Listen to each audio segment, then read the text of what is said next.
The money pit economy of the ghetto meant that black consumers paid much more for everything than those living just across the color line. In the 1963 study The Poor Pay More, Columbia professor David Kaplowitz described the debt market in the ghetto as a deviant one in which exploitation and fraud are the norm rather than the exception. 45 Specifically, he found that residents of New York ghettos paid much higher prices, unbelievably high, according to the author, for goods than anywhere else.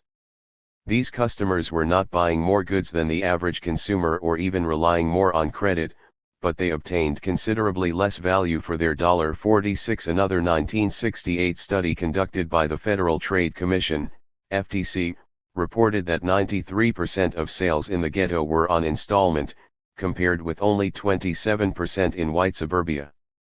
The FTC's study, which was also titled The Poor Pay More, calculated that for $100 of goods, the poor paid $300 compared to $150 paid by those buying from general retailers outside the ghetto. 47 The report also found costs to be higher for housing, food, and services across the board. 48 The FTC called these results disturbing. 49 The disturbing price of credit had to do with the economic trap of the ghetto, which led to a constrained credit market. Due to the triple forces of racism, poverty, and segregation, ghetto residents were not offered credit cards or consumer loans from banks. Large retailers did not operate within the ghetto, so most purchases were financed at the store that sold the goods through informal debt contracts. 50 Because these consumers were a captive market, there was no price competition among these retailers. Lenders courted customers through advertising, promises of easy credit, and peddling from door to door to solicit sales. 51 Borrowers fell into a relationship of continuous debt with these merchants, a situation appropriately described as an urban sharecropping system. 52 Loan default was common, and had to do in part with the financial instability created by poverty and wage irregularities. But it also had to do with resentment. Ghetto retailers were selling shoddy merchandise at high prices. Furniture advertised as new was usually not. 53 When the furniture inevitably fell apart, the borrower stopped paying. As explained by Senator William Proxmire at a Senate hearing, this felt like exploitation, so many of them stopped making payments. 54 This obviously meant that their credit would be further restricted in the future and they would have to pay more, but non-complicity in this debt cycle seemed to be a matter of dignity. But even a dignified default came with a world of trouble. These informal neighborhood transactions often entailed repossession, wage garnishments, court judgments, and even shakedowns by lenders, all of which were unimaginable in the suburbs. The loss of a job could lead to default on a furniture loan, but a missed payment could also lead to loss of a job, because it was common for an employer to fire an employee whose wages were garnished in order to avoid the hassle. 55 There were many more court judgments in the ghetto than in the suburbs, which meant that law enforcement and the court system were a part of the credit system for blacks. 56 Repo men, courts, lawyers, police, bankruptcy, all from buying a refrigerator and a television. Said. These lenders were the very face of exploitation, humiliation, shame, and injustice. So it is not surprising that they were the first targets of the violence. But they were the wrong targets. In fact, these lenders were not even making high profits on the backs of the poor. The poor paid more and the sellers made less. To repeat, the poor paid more, but it was not because someone was profiting from their exploitation. Poverty, segregation, and exclusion from robust credit markets meant high costs, low profits, and higher risks for everyone. The vortex of these forces created the money pit economy of the ghetto. Prices were high, quality was low, and profits were deceptively scarce. This is not to say that merchants were not taking advantage of the poor. They were.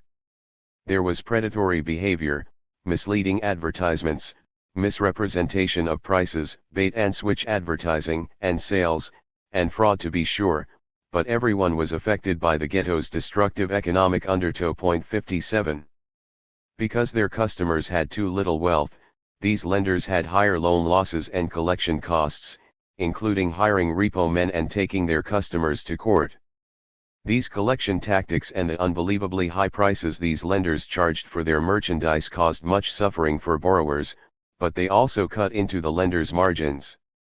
They had to hire more staff, lost more money on default, and paid more to finance their own businesses, all costs that were borne by their customers.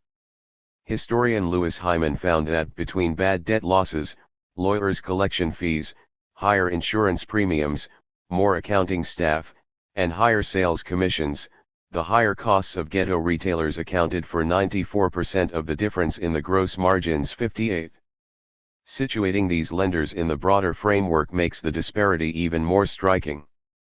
Because of the high defaults and loan losses of ghetto lenders, they could not participate in the robust credit markets that were driving down credit prices in the suburbs.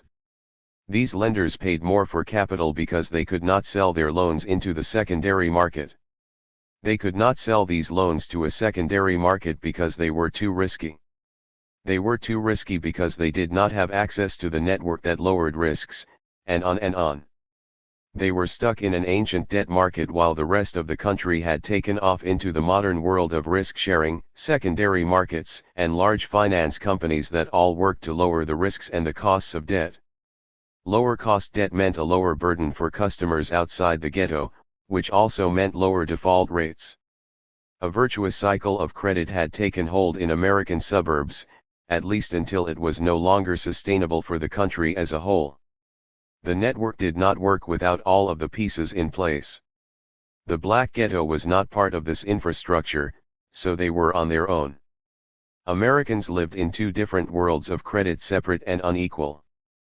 But the civil rights laws had not been designed to address the Jim Crow credit market. In the aftermath of the riots, the Banking and Currency Committee in the Senate held two separate hearings to discuss the problem of the poor paying more and what could be done about it. The hearings were led by Senator Proxmire, a Democrat from Wisconsin who did more to shape the legislative response to credit inequality than any other senator.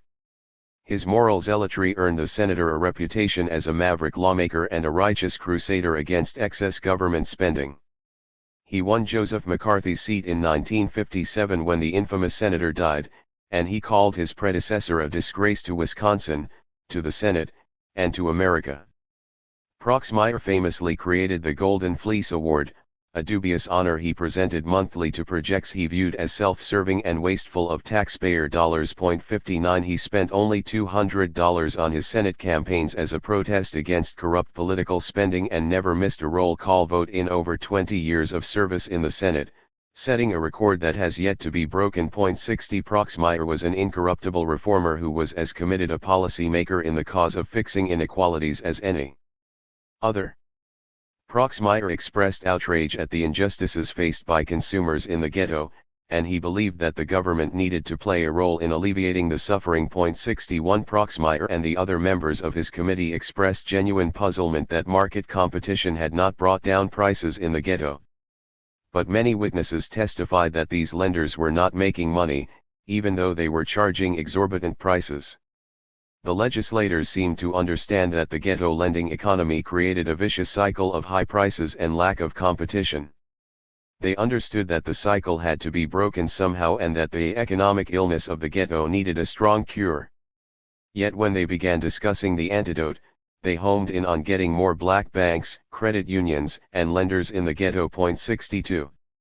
During the hearings, the senators converged on a diagnosis of the problem as one of white institutions exploiting the black ghetto. While white-owned stores were burned and looted, said New York Republican Senator Jacob Javits, Soul Brother establishments were spared. 63 Indeed, this was the case.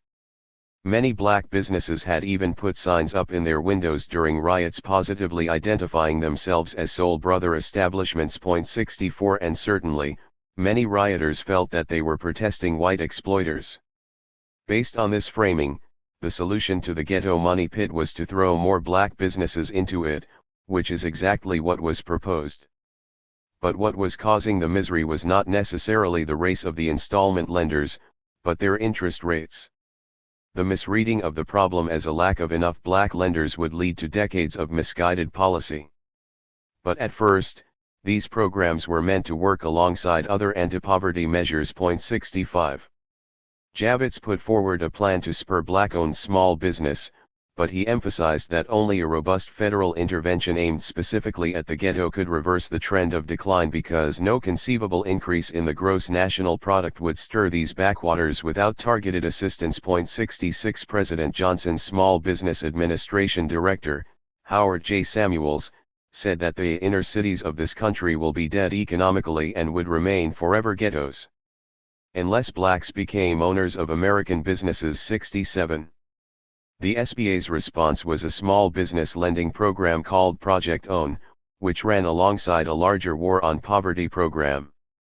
Samuels promoted a program of compensatory capitalism aimed at the economic emancipation of the black population. 68 John Jacob of the Washington Urban League believed that credit card issuers were discriminating against blacks and suggested instead a credit card for the poor extended by a black credit card company in the black community. 69. Proxmire himself, an avid believer in small business, put his faith in credit unions. 70 Following the hearings, he introduced a bill that he said was designed to help the poor break out of this vicious cycle by authorizing a strong federal program to encourage the formation of credit unions and consumer counseling programs for the poor. 71. The bill was a continuation of Project Moneywise, which had created 218 credit unions in poverty-stricken areas with the help of indigenous leaders. 72. The director of the program said that the goal was for these credit unions to use consumer education and rely on the latent savings in the community to build wealth. 73 Of course, there were few savings, and such a plan had been tried for 100 years without any results. By 1968, most of these credit unions were struggling to remain viable, and the program was nearing its end, but Proxmire still believed. As he told the credit union industry representative, "We really count on credit unions heavily to solve a large part of this problem.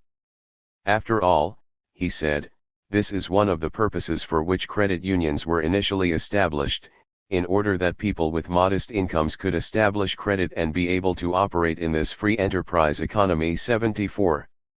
The myth of the credit union was that through local control of money, a marginalized community could eventually gather enough capital to join the economy. But this was not actually how credit unions had created the middle class. They had done it through federally subsidized mortgage loans. However, so strong was the allure of this banking model as an answer to poverty that even the learned chair of the Senate Banking Committee, an honest reformer who understood the forces of this deviant ghetto market, could not break the spell of the credit union as the answer to poverty. He knew that these ghetto lenders were not making money, a fact he repeated many times during the hearings. He also understood that the heart of the problem was concentrated poverty and not the profitable exploitation of a few mischievous lenders. Yet he believed that locally owned credit unions would break the vicious cycle. Perhaps it was because any other solution was politically impractical or cost too much, or perhaps he believed that credit unions could overcome these obstacles through their commitment to the community. To Proxmire's credit, this was only his first proposal, with many more to follow in the years to come. Just a few years later, Proxmire would home in on eliminating credit discrimination and would push for passage of the 1970 Fair Credit Reporting Act, FCRA, and the 1974 Equal Opportunity Act, ECOA. It was the advocacy of feminist groups that ushered in equal credit laws, which eliminated race and gender identification from loan applications and forced lenders to use credit scores based purely on financial information and data. Before their passage, even affluent women could not get a credit card. These anti-discrimination provisions also applied to minorities, but women and other minorities were not similarly situated. Creditors were indeed discriminating against credit-worthy women and blacks based solely on negative stereotypes. But for blacks, discrimination had created a plethora of other conditions that actually affected their default risk. This was not a straightforward matter of racism that could be fixed by the same laws that effectively mandated the removal of whites-only signs. Racism was the root cause of the problem, but it was the segregated and undercapitalized ghetto that was responsible for much of the disparity. Unable or unwilling to eliminate the ghetto credit market in its entirety, legislators focused exclusively on discrimination in credit applications. But mandating non-discrimination would not change the fundamental ghetto economy. Lenders soon found another fairly obvious way to avoid lending to blacks. After these laws were imposed, they used zip codes as a proxy for race. Zip codes were perfect indicators of a community's racial and economic makeup because segregation had almost perfectly correlated geography and race. 75. Misunderstanding the problem entirely, the FTC admonished lawmakers to create financial education programs so that blacks would not enter into exploitative contracts. However, their own study found that the poor knew they were paying too much for credit, but that they had no other options. 76. Kaplowitz ended his study with a proposal for financial education, suggesting that ghetto consumers should be taught to avoid buying in the ghetto and should try to shop at outside retailers. 77. Ultimately, Kaplowitz conceded, however, that all these suggestions are limited and futile until poverty itself is eradicated. 78. Financial education is useful insofar as consumers are making bad choices as a result of their ignorance of better options. However, high-cost borrowing is usually a result of a lack of better choices. In a survey of ghetto consumers, only 15% thought it was a good idea to buy on credit. The rest said it was only a good idea in certain circumstances, or a bad idea. When asked why, more than half of those surveyed said it costs too much or you pay too much in carrying charges. Though these consumers seemed to understand the exact nature of their problem, they admitted that this was the only way poor people can buy. 79. What more could financial education have taught them? In reality, all these solutions were incomplete and short-sighted. The only way to eliminate the drastic credit disparity was to eliminate the wide disparity in wealth. One path toward equality was to integrate the credit market. By concentrating the poor in income and the poor in assets in the ghetto, segregation had cordoned off the riskiest borrowers. Large national chains could avoid this area entirely, and thus avoid the higher costs of underwriting, servicing, and collection. That is what they were doing. But not all of these borrowers were poor credit risks. In fact, most of them were not if they could have been given lower cost credit. The more they paid for loans, the greater the debt burden, and the greater the likelihood that it would break them and they would default, which cost the lender more. If these borrowers could be integrated into the general market and large retailers allowed to do individual credit evaluations, the borrowers could have paid less for credit. This would have allowed lenders to diversify their risks, thus driving down prices for everyone. Increased diversity would even have been preferable for the large finance companies, as most lenders prefer some borrowers who pay off their balance and many who roll over their balances and pay interest. But integrating the credit market would have been difficult to do without physical integration, which was simply not politically feasible. The other alternative was to break the poverty cycle directly by giving black residents an infusion of capital to jumpstart wealth creation. The racial wealth gap had been created by state law and policy, and so a reversal of the wealth gap through a program of reparations would have been justifiable. But while forced integration would have been unfeasible and unlikely, subsidizing black communities was inconceivable. If giving blacks land a year after their emancipation from slavery proved unenforceable, 100 years later, financial grants didn't stand a chance. Moreover, such a race-based redistribution of wealth had to contend with the bedrock principle of the civil rights movement, colorblind equality. Yet such a reckoning had recently happened in Europe. In 1952, West Germany agreed to pay the new nation of Israel 3 billion marks over the next 14 years as reparations for the atrocities of the Holocaust.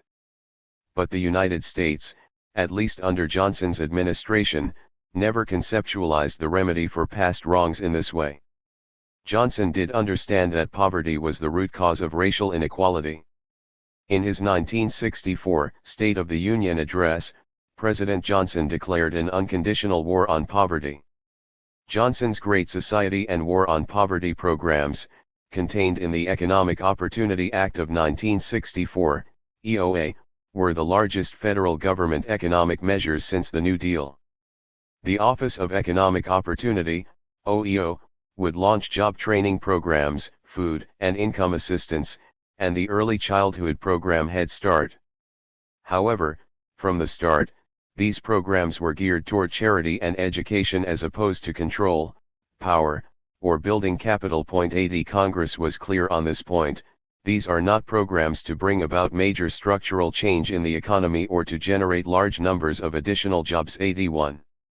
Though Johnson framed his poverty program as an heir to the New Deal, and the two programs now stand as bookends to an age of American progressivism in action, Johnson's Great Society fell far short of the ambitious economic restructuring of the New Deal.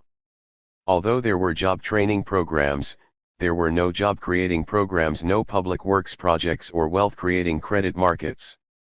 Cyril deGrasse Tyson, who founded an anti-poverty organization in Newark, New Jersey, lamented that the war on poverty had no wealth-building functions, no multiplier effect. 82. Johnson's program was also much less popular than the New Deal. During the New Deal era, poverty was seen as a systemic problem. Change the system and poverty goes away, and so do its symptoms.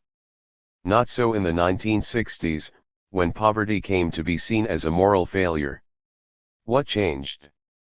According to economic research, race has been the single most important predictor of support for American welfare programs. In other words, black poverty has been viewed as a moral failing, whereas white poverty had been viewed as a systemic problem. Therefore, once welfare came to be associated with black poverty, it was delegitimized. 83. The war on poverty eventually ran up against a torrent of protest and accusations of favorable treatment, and its handouts quickly became a target of conservative scorn. Not only did these programs not actually alleviate black poverty, but they have since been maligned by conservatives as the cause of black poverty. But they could hardly have caused anything, as they were largely abandoned shortly after they began. The money, energy, and political capital that Johnson was to use in the proverbial war on poverty were quickly diverted into the actual war in Vietnam. By 1968, all of the programs were mere shells of the robust 1964 promises, as the administration's budget, resources, energy, and all of their political capital were pulled toward Southeast Asia. In 1967, King lamented that the war on poverty had been broken and eviscerated as if it were some idle political plaything of a society gone mad on war, and that he watched as Vietnam continued to draw men and skills and money like some demonic destructive suction tube. 84. President Johnson himself was conflicted about the underlying rationale for the war on poverty and came close to acknowledging that there needed to be a leveling of the playing field after centuries of white advantage. In a 1965 speech that still stands as the closest any U.S. president has come to reckoning with the history of racial injustice, Johnson told a black audience at Howard University that America had failed the Negro and that freedom was not enough. He even seemed to be rejecting the late-term egalitarianism that assumed that ending discrimination could erase a legacy of past injustice. You do not take a person who, for years, has been hobbled by chains and liberate him, bring him up to the starting line of a race and then say, you are free to compete with all the others, and still justly believe that you have been completely fair. 85. He further acknowledged that blacks were trapped in inherited, gateless poverty, which stemmed from a devastating heritage of long years of slavery, and a century of oppression, hatred, and injustice. Crucially, he understood that black poverty was not like white poverty, and that there are differences, deep, corrosive, obstinate differences, and that the differences were not attributable to race, but were a consequence of ancient brutality, past injustice, and present prejudice. 86.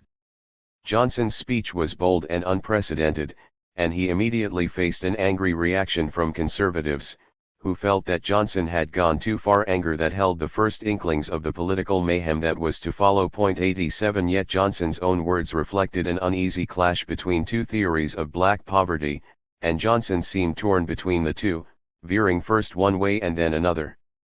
Although he explicitly linked present poverty to past injustice, he also seemed to be saying that poverty was a result of a moral failing and that it was the responsibility of the black community to straighten up and deal with it. He claimed that it was a black cultural tradition and the breakdown of the Negro family structure that were causing poverty, and that blacks would have to rely mostly upon his own efforts to escape poverty. The speech thus held the seeds of a new dogma about black poverty. In fact, the principal author of the cultural theory of poverty, Daniel Patrick Moynihan, was also the principal author of Johnson's speech. In the end, Johnson exhorted his audience to change their own circumstances, stating that nothing is more freighted with meaning for our own destiny than the revolution of the Negro American. Indeed, a revolution was happening, but not the one Johnson was hoping for. What started in 1965 had spread like wildfire across the country, as urban ghettos in the North and West exploded into over 150 full-scale riots over 4 years. Johnson was initially bewildered. How is it possible after all we've accomplished? How could it be? Is the world topsy-turvy? Then he surmised that the problem was we're not getting our story over.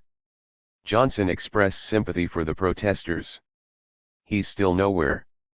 He knows it. And that's why he's out on the streets. Hell, I'd be there too. 88. But by 1967, Johnson began to change his tune of sympathy for protesters to a forceful denunciation of the violence. We will not tolerate lawlessness.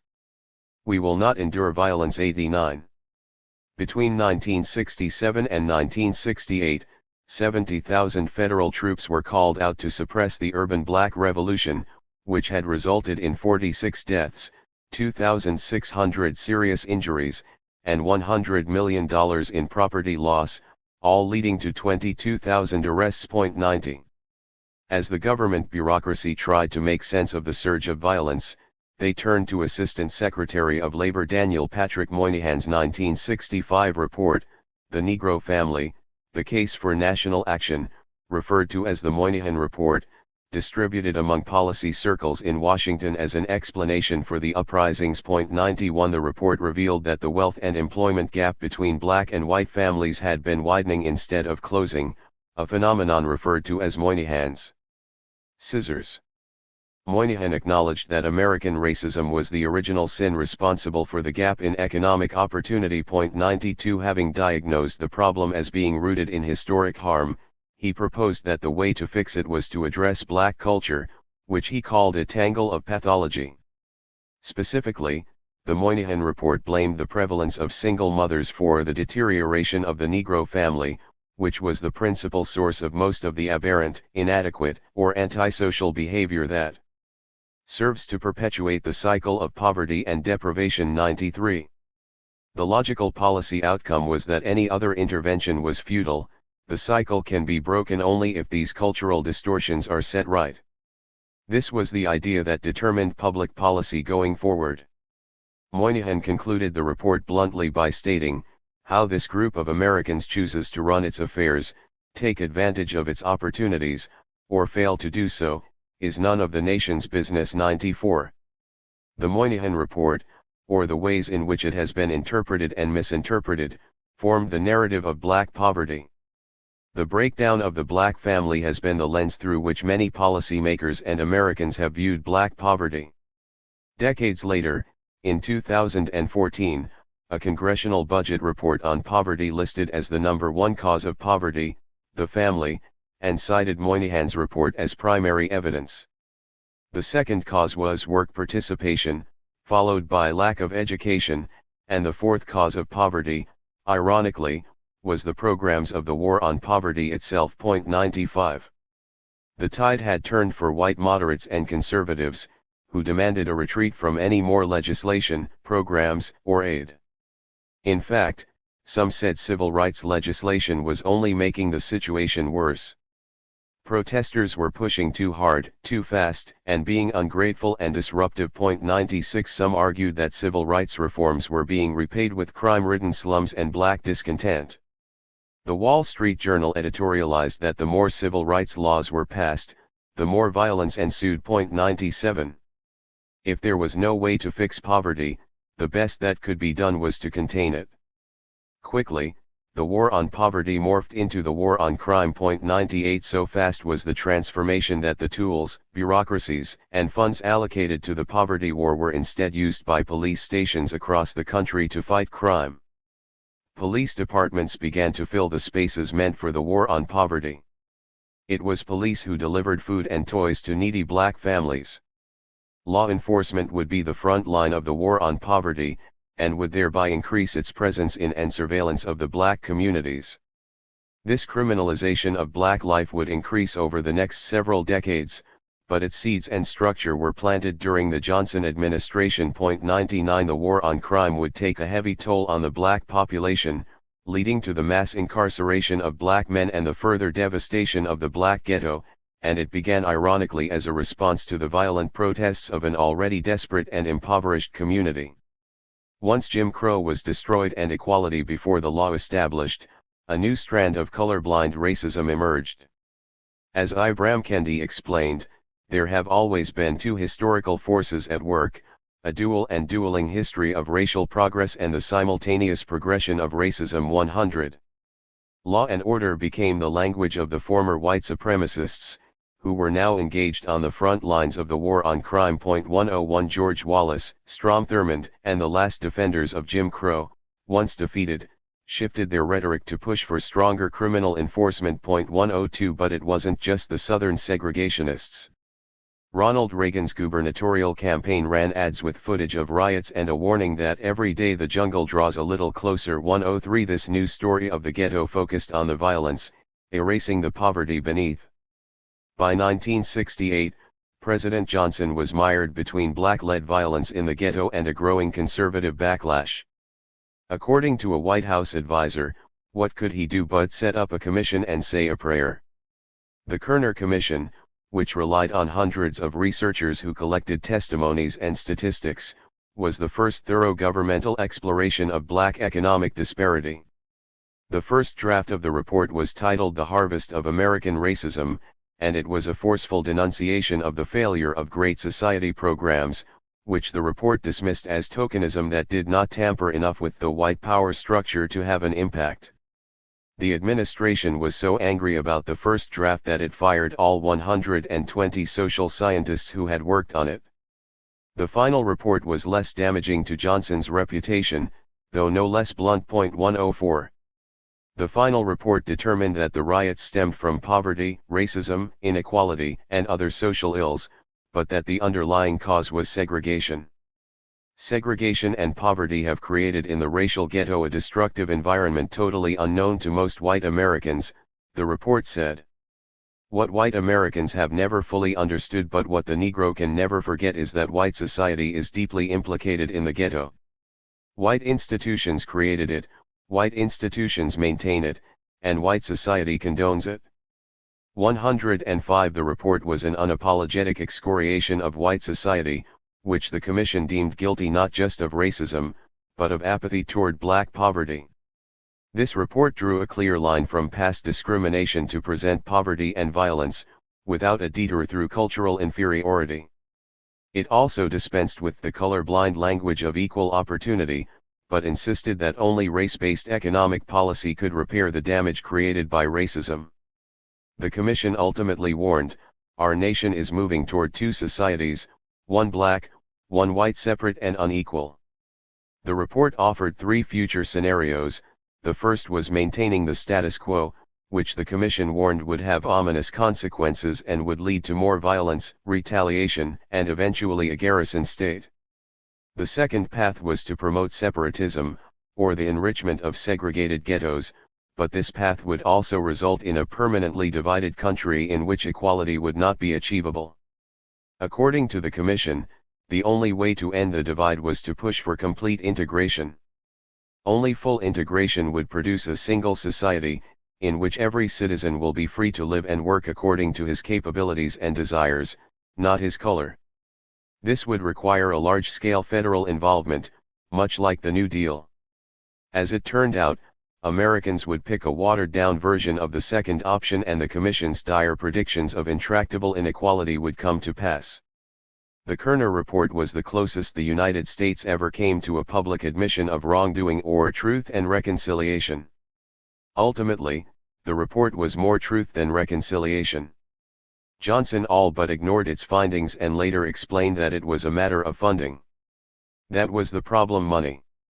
At the moment I received the report I was having one of the toughest fights of my life, Trying to persuade Congress to pass the 10% tax surcharge without imposing deep cuts in our most critical Great Society programs.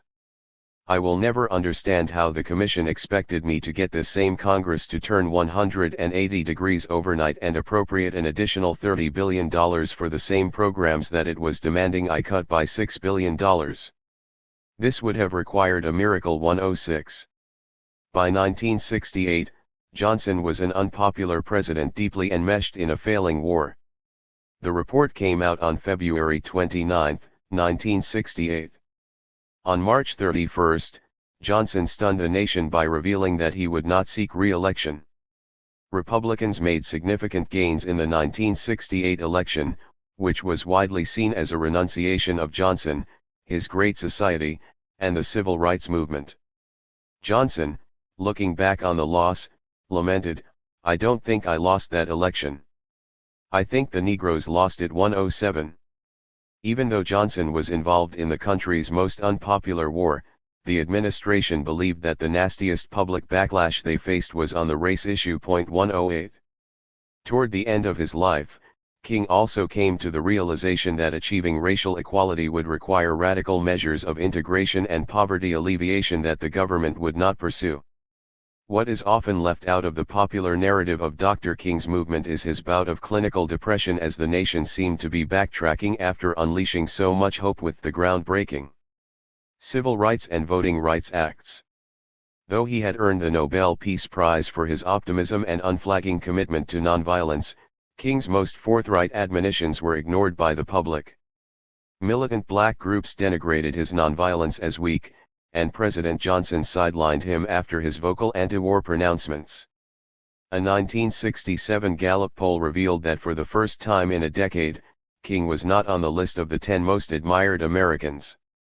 Perhaps this fall from grace was because King's demands and rhetoric became much more damning as he began connecting America's racism, militarism, and economic exploitation. 109 King came to believe that to address poverty, a major structural reform of the American economy was needed. 110.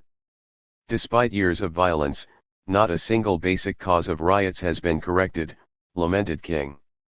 King began calling for a poor people's movement to address not just black, but also white poverty.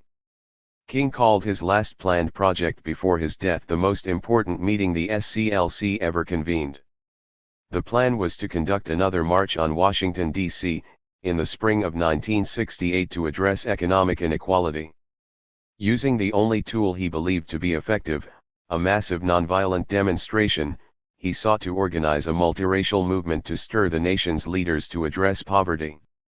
He knew that white policymakers had stopped paying attention both to him and to civil rights in general, and so he sought to make an eye-catching and dramatic public spectacle. 111 He called on demonstrators to come to Washington on mules and buggy trains from the rural South as well as the urban North to show vividly how little economic progress blacks had made in a generation. 112 As Gerald McKnight explains, King was proposing nothing less than a radical transformation of the civil rights movement into a populist crusade calling for redistribution of economic and political power. 113. While pushing for large-scale reform, King was also admonishing blacks to harness their own economic power. In his last speech, "I've been to the mountaintop," he pleaded, "we've got to strengthen black institutions.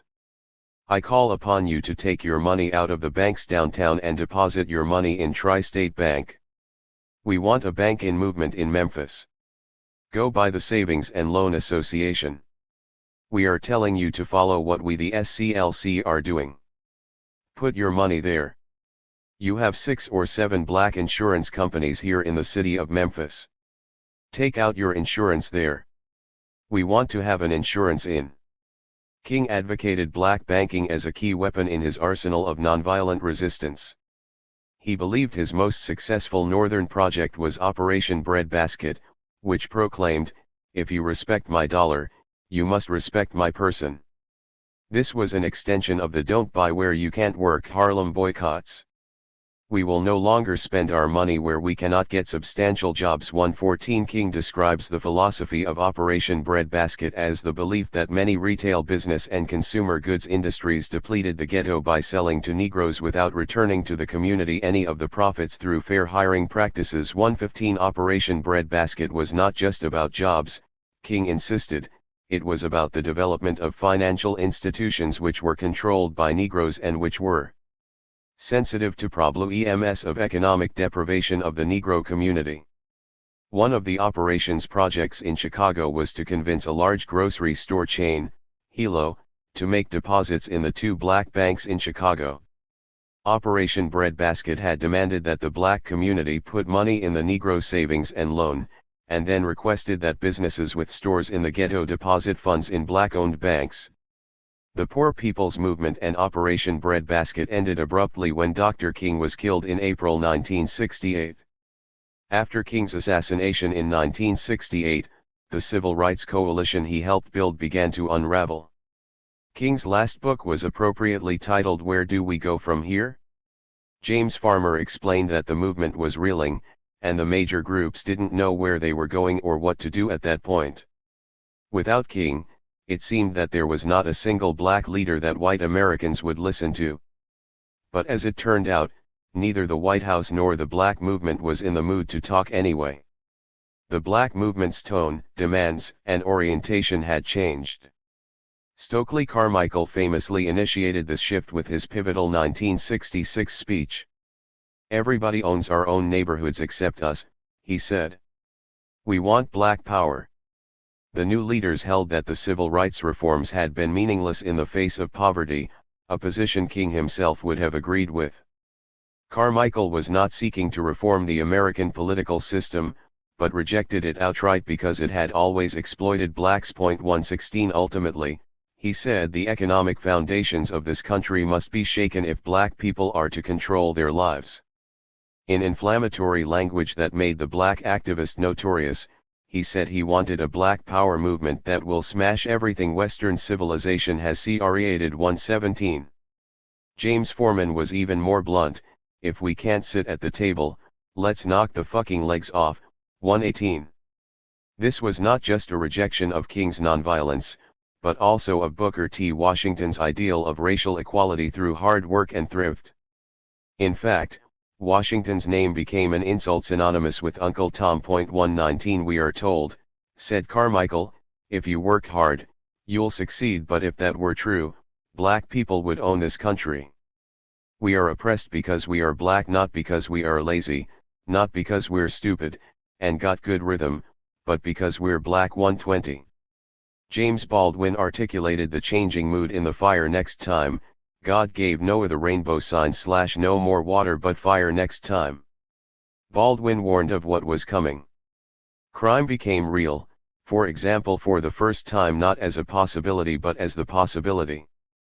One would never defeat one's circumstances by working and saving one's pennies, one would never, by working, acquire that many pennies, and, besides, the social treatment accorded even the most successful Negroes proved that one needed, in order to be free, something more than a bank account.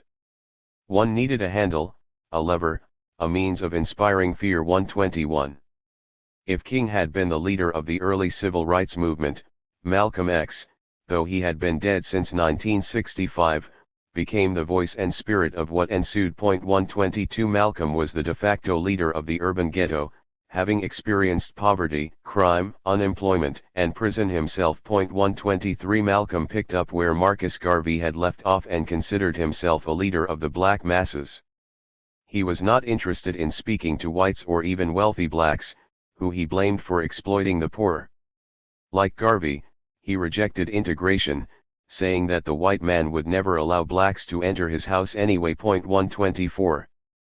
To Malcolm, the ghetto was a colony, and the only solution to achieve black economic prosperity was to demand control of all the levers of economic and political power within the black community.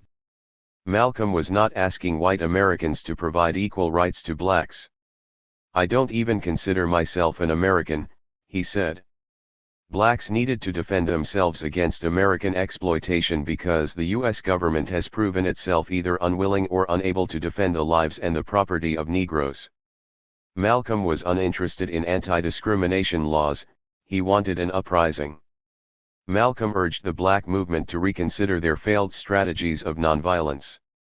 Revolution is bloody, revolution is hostile, revolution knows no compromise, revolution overturns and destroys everything that gets in the way. You don't do any singing in a revolution, you're too busy swinging. It's based on land. A revolutionary wants land so he can set up his own nation, an independent nation. His radical call to arms terrified the public. J. Edgar Hoover's FBI spied on him for most of his life. 125. Malcolm's black nationalism required black control of the economic infrastructure of the ghetto. In a defining speech called The Ballot or the Bullet, Malcolm asked, "Why should white people be running the banks of our community?" Echoing Carter Woodson, he explained that blacks needed to be re-educated with regard to economics.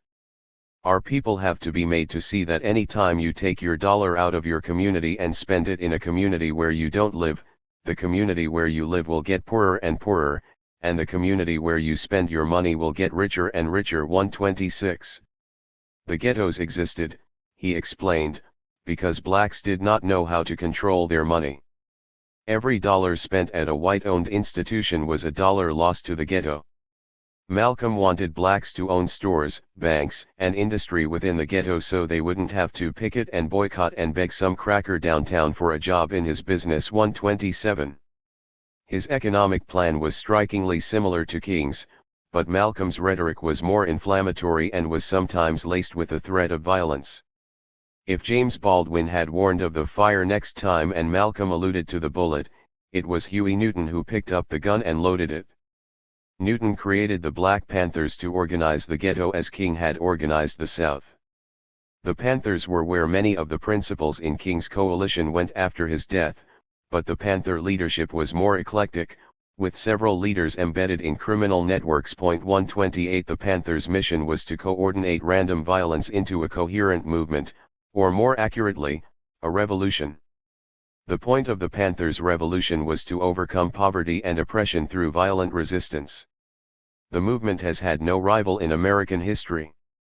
It did not recognize U.S. sovereignty over the black nation and intended to ultimately fight it. 129. Newton published the Black Panthers' 10-point program, which underscored the disillusionment with the earlier civil rights movement. We have listened to the riot-producing words, "These things take time," for 400 years. The Panthers, claiming to speak for the entire black community, made a list of what black people wanted and what black people believed. The list of wants could be summarized in the 10th, all-encompassing point: we want land, bread, housing, education, clothing, justice, and peace. As to beliefs, they believed in a right to self-defense, self-determination, fair trials, and a reversal of centuries of racist policies. Most provocatively, they declared that whenever any form of government becomes destructive of these ends, it is the right of people to alter or to abolish it, and to institute new government, laying its foundations on such principles and organizing its powers in such form as to them shall seem more likely to affect their safety and happiness. The Panthers' mission, in sum, was to throw off any despotic regime, which in this particular case was the United States government. 130. Everything had changed in just the few short years spanning 1965 to 1968. When reflecting on the civil rights movement, most Americans focus on the Montgomery bus boycott, King's "I Have a Dream" speech, the Civil Rights and Voting Rights Acts, Rosa Parks and Brown v.S.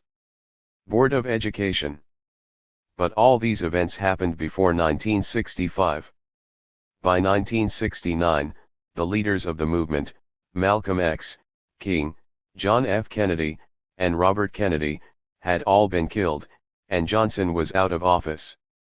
The consensus of the black community toward the civil rights movement, if there was one, was that it had failed, or at least that it was incomplete.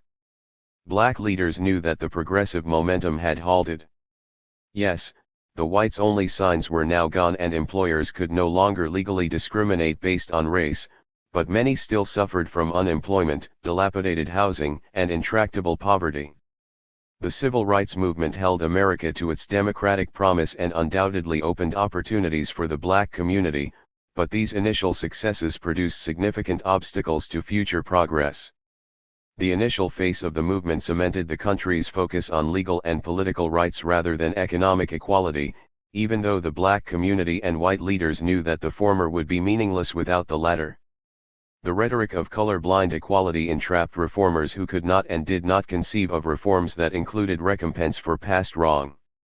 Moreover, many white Americans saw legislative and Supreme Court victories as a fait accompli and excused policymakers from pressing for more meaningful and necessary reforms.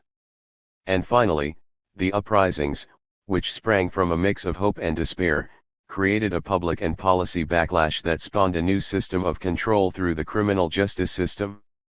The war against poverty was subsumed by the new war against crime before the former had ever been fully waged. Most of the civil rights reforms were embattled or weakened within a few years. And some of the demands were skirted altogether. The historic 1963 March on Washington was officially called the March for Jobs and Freedom. Though Johnson worked on freedom, the jobs were not forthcoming. And the next group of black power activists no longer wanted jobs. They demanded land. The decoy of black capitalism. As the radical black movement gained momentum, it was met with a strong white backlash, which President Nixon rode into office. Faced with a political quagmire, the politically savvy Nixon was able to neutralize black resistance without sacrificing the Republican coalition built on the Southern Strategy 1. Not only did Nixon find his way through the race minefield, he forged a path that many politicians after him would follow. The strategy included opposing all forms of legal race discrimination while rejecting any government effort at integration. The black militants would be met with law and order, and anti-poverty efforts were curtailed on the grounds that they were costly and created dependence on the state. Point 2. Most importantly, in a nimble political move that has gone largely unnoticed, Nixon co-opted the Black Power movement's rhetoric of economic self-determination to push for a segregated black economy, thereby justifying his neglect of other proposals for meaningful reform.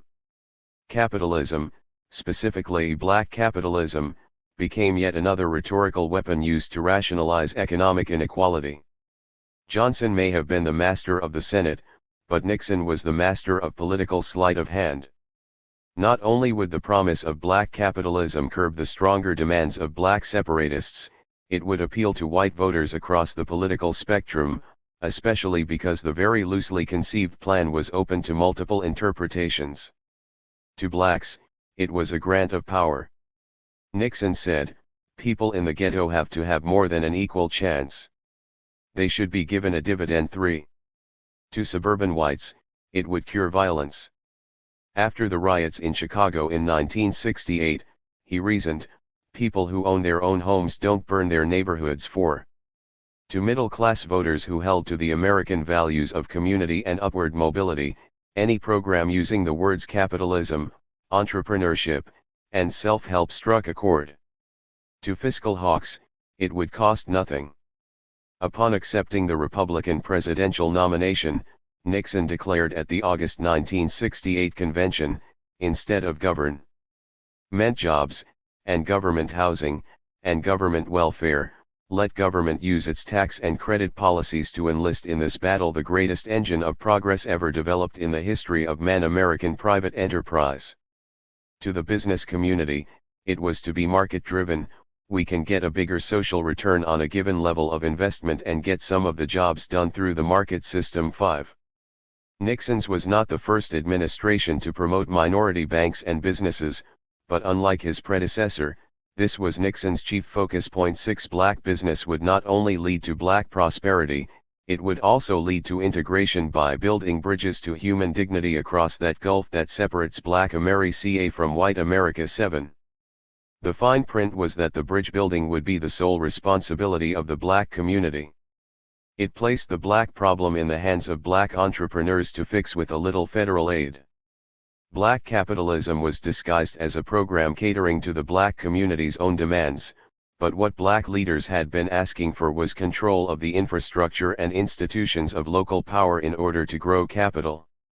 Roy Innis, an initial proponent of black capitalism, had conceived of a transfer of institutions within the black community to the management and control of the people themselves.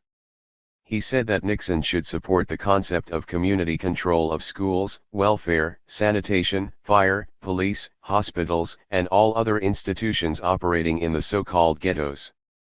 8. But Nixon never intended to give blacks control of their community institutions, but rather, ownership of the problem of poverty.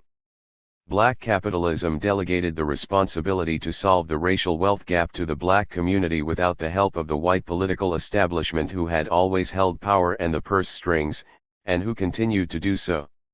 Nixon was a pragmatist and an astute politician, so his actions were geared toward leveraging the most votes with the fewest possible actions. The biggest appeal of black capitalism was that it cost very little financially and especially politically. Nixon had already calculated that he had nothing to gain by cooperating with black civil rights leaders, and he had made clear during his first State of the Union address that he was through meeting the demands of black activists. It is time for those who make massive demands on society to make minimal demands on themselves. 9. Daniel Patrick Moynihan, who was head of Nixon's Urban Affairs Office, proposed that the time may have come when the issue of race could benefit from a period of benign neglect. 10. Nixon put it bluntly when he promised Southern Republicans that he would retreat on civil rights and lay off pro-Negro crap if elected president. 11.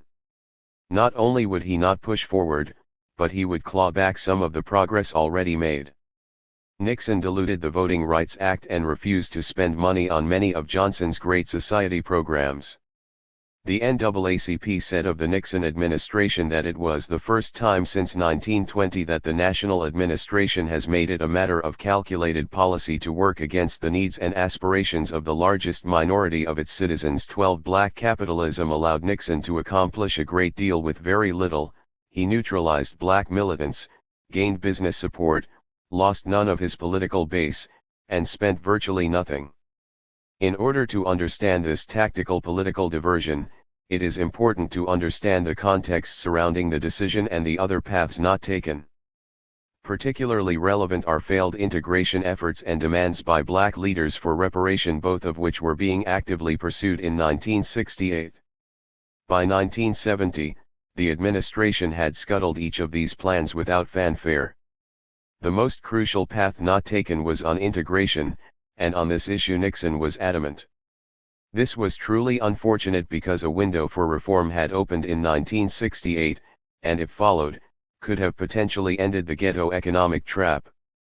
Johnson had tried to fight housing segregation as early as 1966, but this effort had been defeated in Congress at least partly by the forceful lobbying of bankers and realtors, who had labeled non-discrimination laws in housing as anti-market, the subtext of the argument being that the market, presumably meaning white home buyers, was opposed to integration. 13. The national appetite for civil rights reform had shifted so much by 1966 that White House aide Harry McPherson quipped that it would have been hard to pass the Emancipation Proclamation in the atmosphere prevailing now.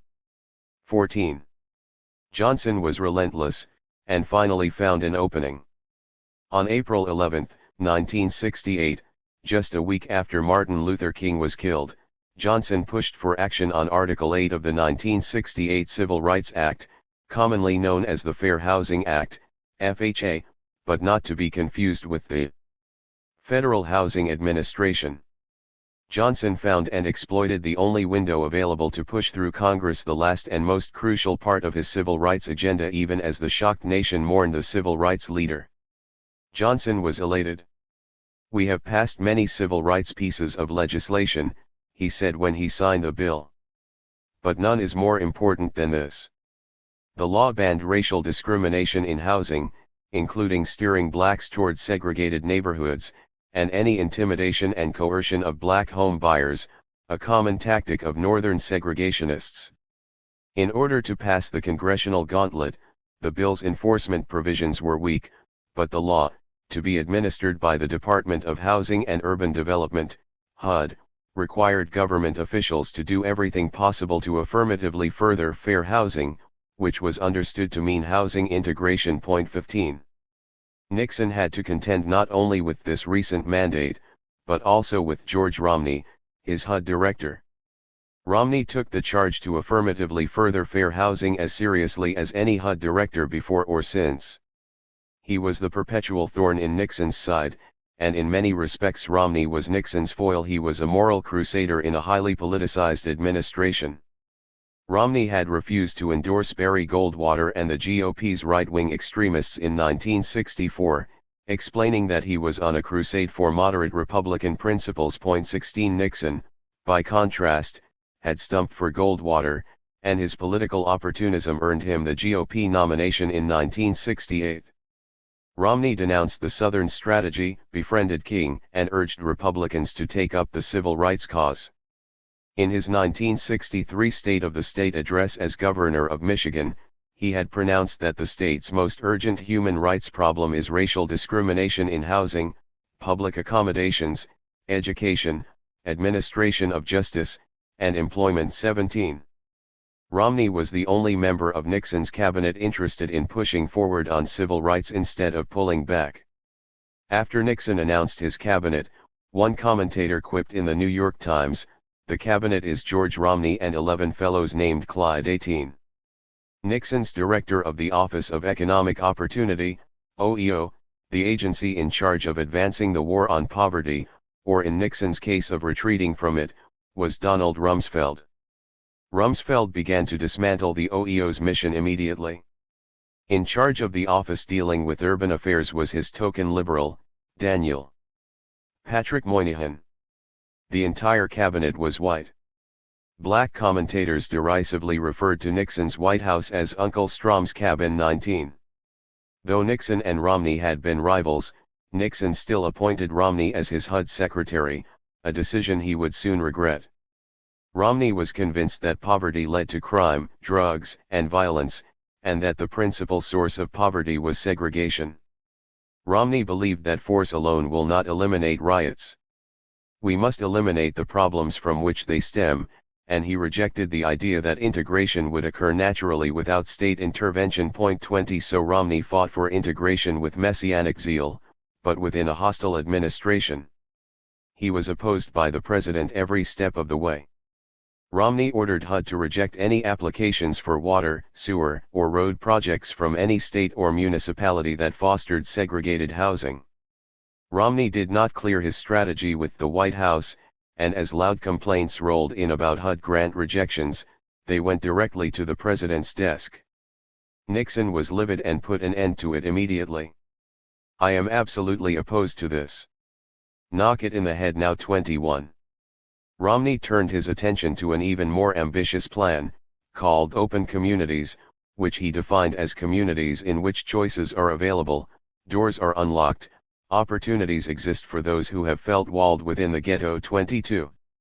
The basic plan was to integrate a few neighborhoods by building public housing in white suburbs and by offering loans to aspiring black homeowners. In other words, he wanted to move blacks from the cities into the suburbs. He believed that the only way to fix the ghetto was to break it down. 23. Romney chose a few suburbs across the country to test his Open Communities plan, including one in his home state. Warren, Michigan, was a white working-class suburb of Detroit and was a racial tinderbox, having broken out in rioting when a black family moved to a white neighborhood in 1967. Just 3 years later, Romney chose Warren as a pilot for his program in spite of, or perhaps because of, this history. Romney told the population of Warren that he was withholding $3 million in federal funds from the city until they accepted low-income housing. 24 The backlash was extreme. According to Nixon, George Romney found out in Warren, that there's as much racism in the North as in the South. 25. In the weeks after the Warren encounter, Strom Thurmond and other Southern congressmen began referring to Nixon as Mr. Integrator. 26. Romney forged ahead. Romney knew these initiatives would face political and public backlash, but he fervently believed that it was simply the right thing to do. He explained to his task force that the question for him was not whether we should work toward open communities, but rather how explicit we should be in announcing our goals. 27. Knowing he was alone in his commitment, he decided to do it in secret. Without the president's backing, Romney pushed an ambitious bill in Congress that would have developed open communities and restricted discriminatory zoning laws. He also drafted legislation that would have allowed the federal government to override any local zoning laws that restricted public housing. Romney's rationale was that if the government was footing the bill on community betterment projects, the communities in question could not be permitted to actively thwart the goals of the Fair Housing Act. When Nixon heard about Romney's plan through an internal memo, he scrawled a 3-word response to his aide John Ehrlichman: "Stop this one." But he didn't have to. The Republican-dominated House Banking Committee quickly shut down the bill. 28. In another internal memo, Nixon explained his reasoning: "I am convinced that while legal segregation is totally wrong, that forced integration of housing or education is just as wrong." And he understood what this meant. "I realize," he continued, "that this position will lead us to a situation in which blacks will continue to live for the most part in black neighborhoods and where there will be predominantly black schools and predominantly white schools." 29. Romney, who admitted that he was not as astute a politician as Nixon, had underestimated white suburbanites' fear and racism. Nixon had understood it. "The government can't force blacks into housing," explained Nixon, "or we'll have a war." Nixon was so sure that integration was a losing issue that he urged his staff to nail every Democratic senator and congressman to the cause of compulsory integrated housing. Integration was political poison. 30. Nixon tried the poison on Romney, labeling him an integrationist in order to force him to quit in 1970. Romney didn't flinch. Then Nixon tried to send Romney to Mexico as an ambassador.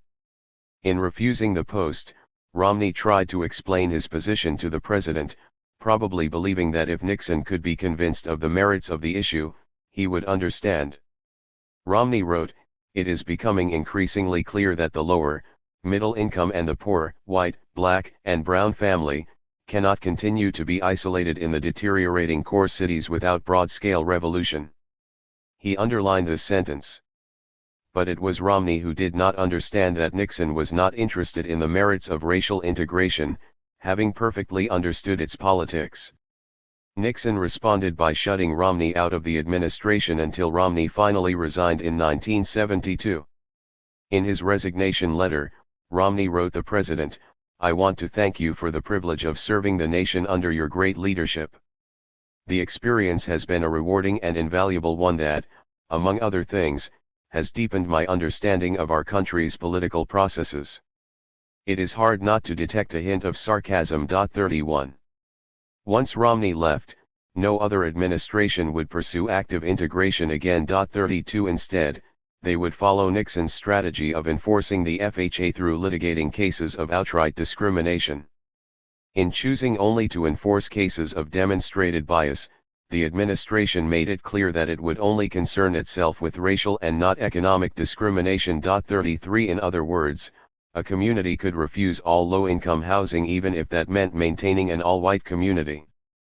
There was no plan to deal with systemic segregation or the effects of past discrimination. Roy Wilkins called the distinction between economic and racial discrimination hogwash, but in 1971 the Supreme Court upheld the distinction in James v. Valtierra, holding that a California town had the right to prevent public housing within its borders. Even though the town's vote to exclude housing for the poor meant that they were effectively excluding minorities, it was not unconstitutional discrimination because they were not explicitly discriminating against black residents. The brief representing the town's position stated, "If the poor want the affluent to provide them with housing, it would seem only reasonable that they should expect and be willing to accept the willing consent of a simple majority of those persons who are expected to help pay." 34. Dempsey Travis remarked that in the 1960s, John Fitzgerald Kennedy turned on the light at the end of the housing corridor for black Americans. Lyndon Johnson kept it burning, but Richard Milhous Nixon turned it off in the 1970s. 35. Nixon did not turn off the light unilaterally, however. he did it with the willing consent of the majority of the public who were unwilling to pay any price for integration. De facto segregation would continue, which meant that the ghetto economic trap would too. Having seen the handwriting on the wall, black leaders had already stopped pushing for integration. Integration is as dead as a doornail, said Corps Director Roy Innes. If a man is broke and hungry, said Floyd McKissick, he needs bread and money, not to sit down beside a white man. Stokely Carmichael explained the problem with integration. We should begin with the basic fact that black Americans have two problems, they are poor and they are black. But integration speaks not at all to the problem of poverty, only to the problem of blackness. 36. However, poverty and segregation were indeed linked, and integration could have addressed the poverty by working to break down the ghetto money trap. But it hardly mattered because white society rejected integration in any case. There were still two separate and unequal economies, but instead of trying to merge the two, black leaders demanded economic control, self-determination, and some form of start-up capital to build up the economy of the ghetto. If we are to proceed toward liberation, we must cut ourselves off from the white people, said a Student Nonviolent Coordinating Committee, SNCC, manifesto. We must form our own institutions, credit unions, co-ops, political parties, write our own histories. 37. If there was any platform that nationalists, militants, integrationists, and moderates could agree on in the late 1960s, it was the imperative of wealth, property ownership, and community economic strength. 38. No doubt the shift was in part a result of the emptiness of the civil rights reforms. F. Naylor Fitzhugh, vice president of Pepsi Cola, explained, 10 years ago when the militants criticized the system, they were talking about the political system. Today when they are talking about the system, they are talking about the economic system. They have seen the controls that the economic system exerts over the political. 39. Urban violence had drawn national attention to economic issues instead of legal rights. Teenagers with jobs don't throw Molotov cocktails, explained A. Philip Randolph. Bad conditions make for violence, Floyd McKissick wrote in the New York Times. Black leaders were not asking for charity or government aid, they were demanding power and control. 40. Ownership, said McKissick, was the only answer to keeping black people from becoming a totally dependent population. We had full employment of the hardcore under slavery, quipped Berkeley G. Burrell, National Business League director. Today we want a piece of the action in the mainstream business system. 41. On the first anniversary of King's death, April 25, 1969, the Interreligious Foundation for Community Organization called a National Black Economic Development Conference to discuss plans for black economic advancement. If the transformation of the civil rights movement could be distilled into a single moment, it might be when James Forman stepped to the podium to offer his Black Manifesto. Forman himself embodied the changing tone, message, and ideology of the cause. In 1961, Forman was a leader in SNCC. By 1969, he had become a leading member of the Black Panthers. He went from marching alongside King, asking for peaceful integration, to proclaiming that only an armed, well-disciplined, black-controlled government can ensure the stamping out of racism in this country. 42. His speech was called Total Control as the only solution for the economic needs of black people. In it, he put forth his manifesto, which was a demand for reparations for slavery. We, the black people, are fully aware that we have been forced to come together because racist white America has exploited our resources, our minds, our bodies, our labor. Forman demanded $500 million or $15 per nigger to be paid by Christian churches and Jewish synagogues whose members were complicit in capitalism's exploitation of black labor. 43. Demands for reparations were not just provocations by the Black Panthers and other radical groups, they usually took the form of realistic proposals with concrete details. In 1968, 200 black separatists met in Detroit to plan a Republic of New Africa, which was to be a separate sovereign nation built in the South through reparations, with its own government and elected officials, Forever free and independent of the jurisdiction of the United States. 44 Economist Richard F. America Jr. proposed that 10% of Fortune 500 companies should be turned over to black control. He wanted the government to use its antitrust powers to confiscate businesses and transfer ownership to black businessmen. He envisioned that 8 companies would be transferred to black control each year for 15 years, at which point blacks will have achieved economic parity roughly equivalent to their proportion of the population. 45. With these radical demands as a backdrop, other black scholars, leaders, and businessmen offered more politically practical plans for economic development. In 1969, there was Dunbar S. McLaurin's Ghetto Economic Development and Industrialization Plan, called the Ghetto Plan, which was akin to a domestic Marshall Plan. Outside funds would help the ghetto develop itself into a thriving community. McLaurin had a significant banking background and believed that the obstacles black entrepreneurs faced were much bigger than just capital and training. The ghetto resembled an underdeveloped country, and its businesses were cut off from the outside economy, he said. 46 Central to the plan was a provision to spur black banking in the ghetto. If we accept the premise that no business community can achieve its full business potential without adequate banking facilities, it is easily seen that the Negro business community is suffering from this situation. 47. The Ghetto Plan asked New York City to allocate $200 million to a fund that would guarantee financing for businesses in the ghetto, with the fund to be administered by banks within the ghetto. 48. The core plan for community development stood out from the rest because, in an unlikely turn of events, a watered-down version of the proposal made its way to the Senate in 1968. Roy Innis called the plan separatist economics. It was based on black liberation through control of institutions inside the black community. Innis viewed the proposal as both compensation for past wrongs and a new contract with black America for the future. The Constitution of the United States of America, which is a national contract for this nation, was never meant for black people. The obvious solution then is a new social contract, Constitution. This contract will redefine the relationship between blacks and whites. 49.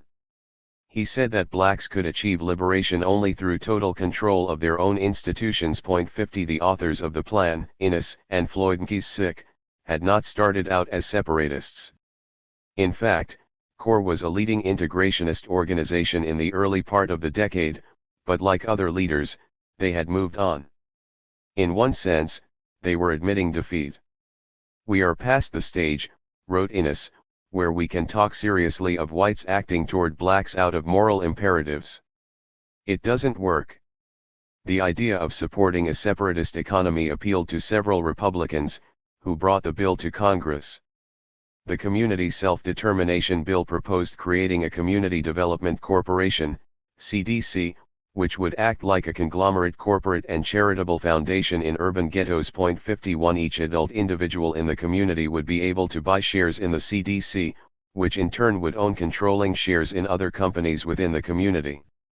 The Community Development Bank, CDB, would be a wholly owned subsidiary of the CDC modeled after the Federal Home Loan Banks. It would offer loan guarantees on mortgage and business loans. The CDB would be funded like the World Bank or the Import-Export Bank. The Treasury would sell $400 million in bonds on the market at 6% interest.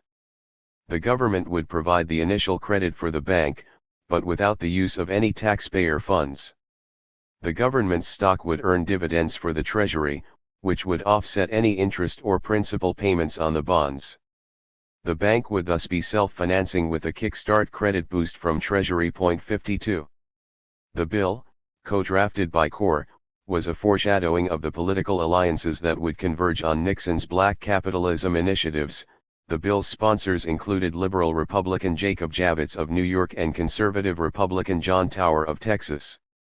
Many legislators spoke in favor of the bill, including Republican Senator Charles Percy from Illinois, who quoted one of his constituents with approval, "Away with black power. Away with soul power. What we need to make it in this atomic age is borrowing power. The difference between black power and white power is white power has more green in it." 53. In fact, Then presidential candidate Nixon met with Innes and McKissick to discuss the plan, after which the black leaders endorsed the candidate. 54 In return, Nixon endorsed their bill in July of 1968, calling it an imaginative proposal for economic development in the ghetto, for building pride and independence, for enlisting the energies of private enterprise and creating new institutions by which private capital can be made available for ghetto investment. He also liked the fact that it was under Republican sponsorship. There was opposition to the bill. The AFL-CIO called the bill apartheid anti-democratic nonsense. Surprisingly, and revealing the complex relationship inherent in the black business community, the bill's most vocal opposition came from black business representatives. The National Business League came to Congress to oppose the bill because they saw it as a threat to already established black businesses. One of the most vocal opponents was William Hodgins, president of black-owned Freedom National Bank of Harlem, who said that he opposed the bill because it would undercut existing black banks. The president of the National Bankers Association, Edward Irons, also opposed the bill. 55. These objections to a plan that was ostensibly good for the ghetto vindicated Frazier, Malcolm X, Abram Harris, and all those who had long felt that black businessmen were no better than the white exploiters. The most recent critic of the black business class was psychologist Kenneth Clark, who in his 1965 book Dark Ghetto described them as insecure in their power and wealth and estranged from black society. Unsure of his social standing, the black businessman was conservative and careful of his wealth, and reluctant to share it with the ghetto community at large. Clark blamed the ghetto economy itself for creating this ghetto pathology, which he defined as an unwillingness to make any voluntary sacrifice for the community because the ghetto itself demanded so many involuntary ones. 56. Perhaps it was insecurity and selfishness that caused a few black business representatives to oppose the bill. Perhaps black businesses opposed the bill for other reasons, for instance, because they had not been asked to help design it. This was the charge leveled by the Reverend Franklin Florence of the Fight Corporation of Rochester, whose organization was one of the models on which the bill was based. He protested loudly during the hearings, "If this is to be a community self-determination bill," he quipped, "then we better start by letting the black community determine what should be in the bill." 57. When the senators realized that the bill did not have the support of the entire black community, they backed away from it. 58. But the bill's failure was probably due to more than just the opposition from a few black leaders.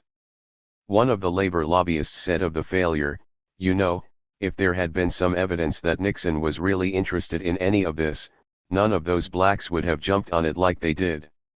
They would have tried to work something out beforehand. I think it's a sideshow, and everybody senses it." 59. The bill had been the only plan sponsored by black separatists to have any political traction at all. After this failure, further plans would come from within the administration without any community input, and none would resemble anything as broad in scope as the plans proposed by the core leaders, though they would certainly use the same language. Black and white leaders alike were using words like economic self-help, minority entrepreneurship, community economic development, and ghetto self-determination. If there was a common denominator among these groups, it was that it was more realistic to shore up ghetto businesses than to improve it out of existence, to paraphrase James Baldwin.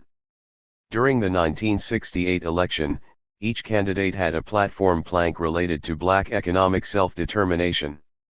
Before his assassination, Robert Kennedy had been the front-runner in the Democratic primary. His community development program was the most robust and holistic of the lot. It included tax incentives for businesses, community development corporations, job training programs, and government funding for anti-poverty programs. The eventual 1968 Democratic candidate, Hubert Humphrey, called his proposal Black Entrepreneurship, Need and Opportunity for Government Help, which put forth a number of plans geared to enhance black pride and quell black insurgency. His plan included more funding for businesses through Small Business Administration, SBA, programs initiated by the Johnson administration, and called for the creation of an urban development bank to fund businesses in the ghetto. 60 For Humphrey, black capitalism was a part of his reform package, which included a continuation of war on poverty programs.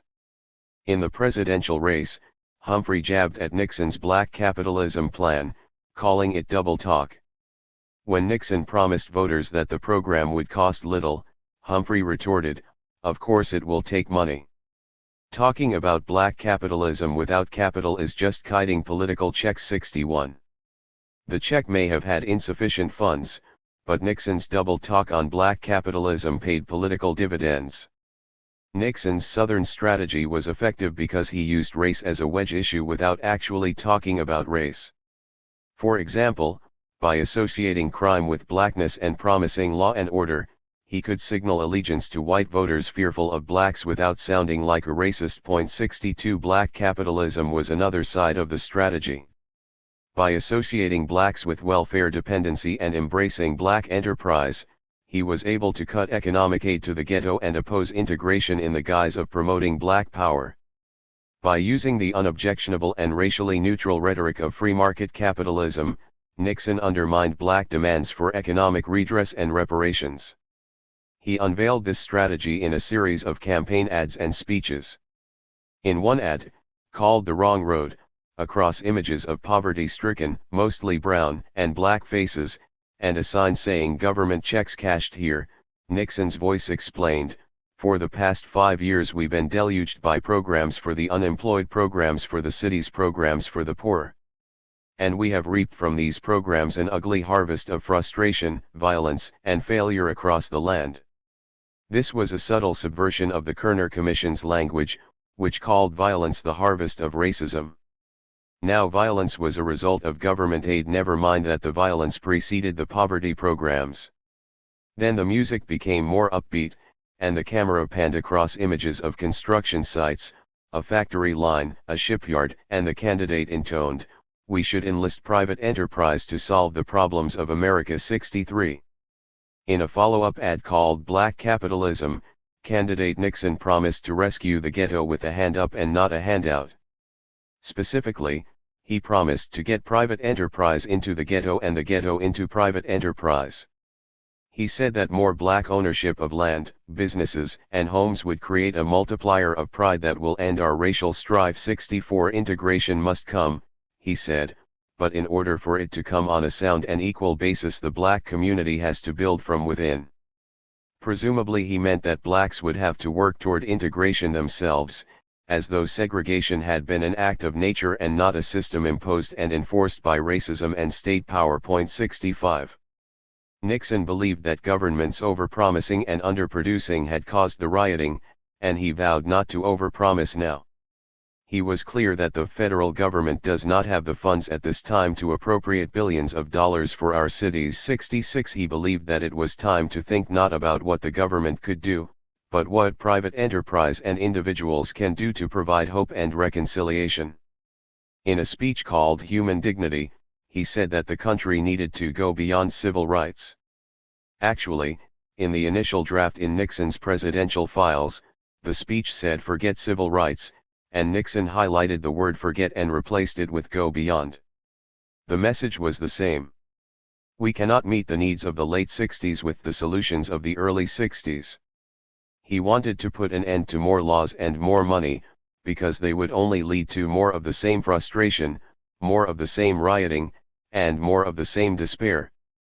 He said that civil rights is no longer an issue, Jim Crow and segregation were over, and that it was time to focus on self-determination and dignity. By using the word dignity, Nixon was communicating that blacks needed to stand on their own feet and that asking the government for help was depriving them of their dignity. At long last, the Negro has his Bill of Rights, but he cannot pay the bill. 67. In a radio program in April 1968, Nixon took his case directly to blacks. He said that black Americans do not want more government programs which perpetuate dependency. They don't want to be a colony in a nation. They want the pride, and the self-respect, and the dignity that can only come if they have an equal chance to own their own homes, to own their own businesses, to be managers and executives as well as workers, to have a piece of the action in the exciting ventures of private enterprise. 68. Nixon sold his program as a companion to the Black Power movement. His plan was in sync with the true spirit of black nationalism, he assured them. Black extremists are guaranteed headlines when they shout burn or get a gun, but much of the black militant talk these days is actually in terms far closer to the doctrines of free enterprise than to those of the welfarist 30s-69. Nixon promised more black ownership, black pride, black jobs, black opportunity, and yes, black power, in the best, the constructive sense of that often misapplied term 70. Nixon was practically repeating Malcolm X, who had said that the black man should be focusing his every effort toward building his own business, and decent homes for himself, although Nixon left out the part where Malcolm had said, "Show me a capitalist, I'll show you a bloodsucker." 71. He also ignored the point of the Black Power platform that included a demand for land, reparations, and political sovereignty. The part Nixon embraced enthusiastically was voluntary segregation, self-reliance, and private enterprise. Nixon and his advisors intended black capitalism to be a total replacement for Johnson's anti-poverty programs. According to a Nixon biographer, he presented black capitalism as both a panacea and a fait accompli. 72. Nixon's speechwriter Raymond K. Price explained that the path forward was to replace the Negro habit of dependence with one of independence and personal responsibility. But had the black community not been trying to help themselves for generations while being repeatedly blocked by law and thwarted by policy? As Nixon seemed to portray it, the history of the black community was a perpetual state of dependency on government largesse. This explanation was inconceivably short-sighted. Never mind that the meager handouts had only begun a few years earlier, or that the ghetto was the only pocket in the entire American landscape that had not been the recipient of generous post-war government subsidies.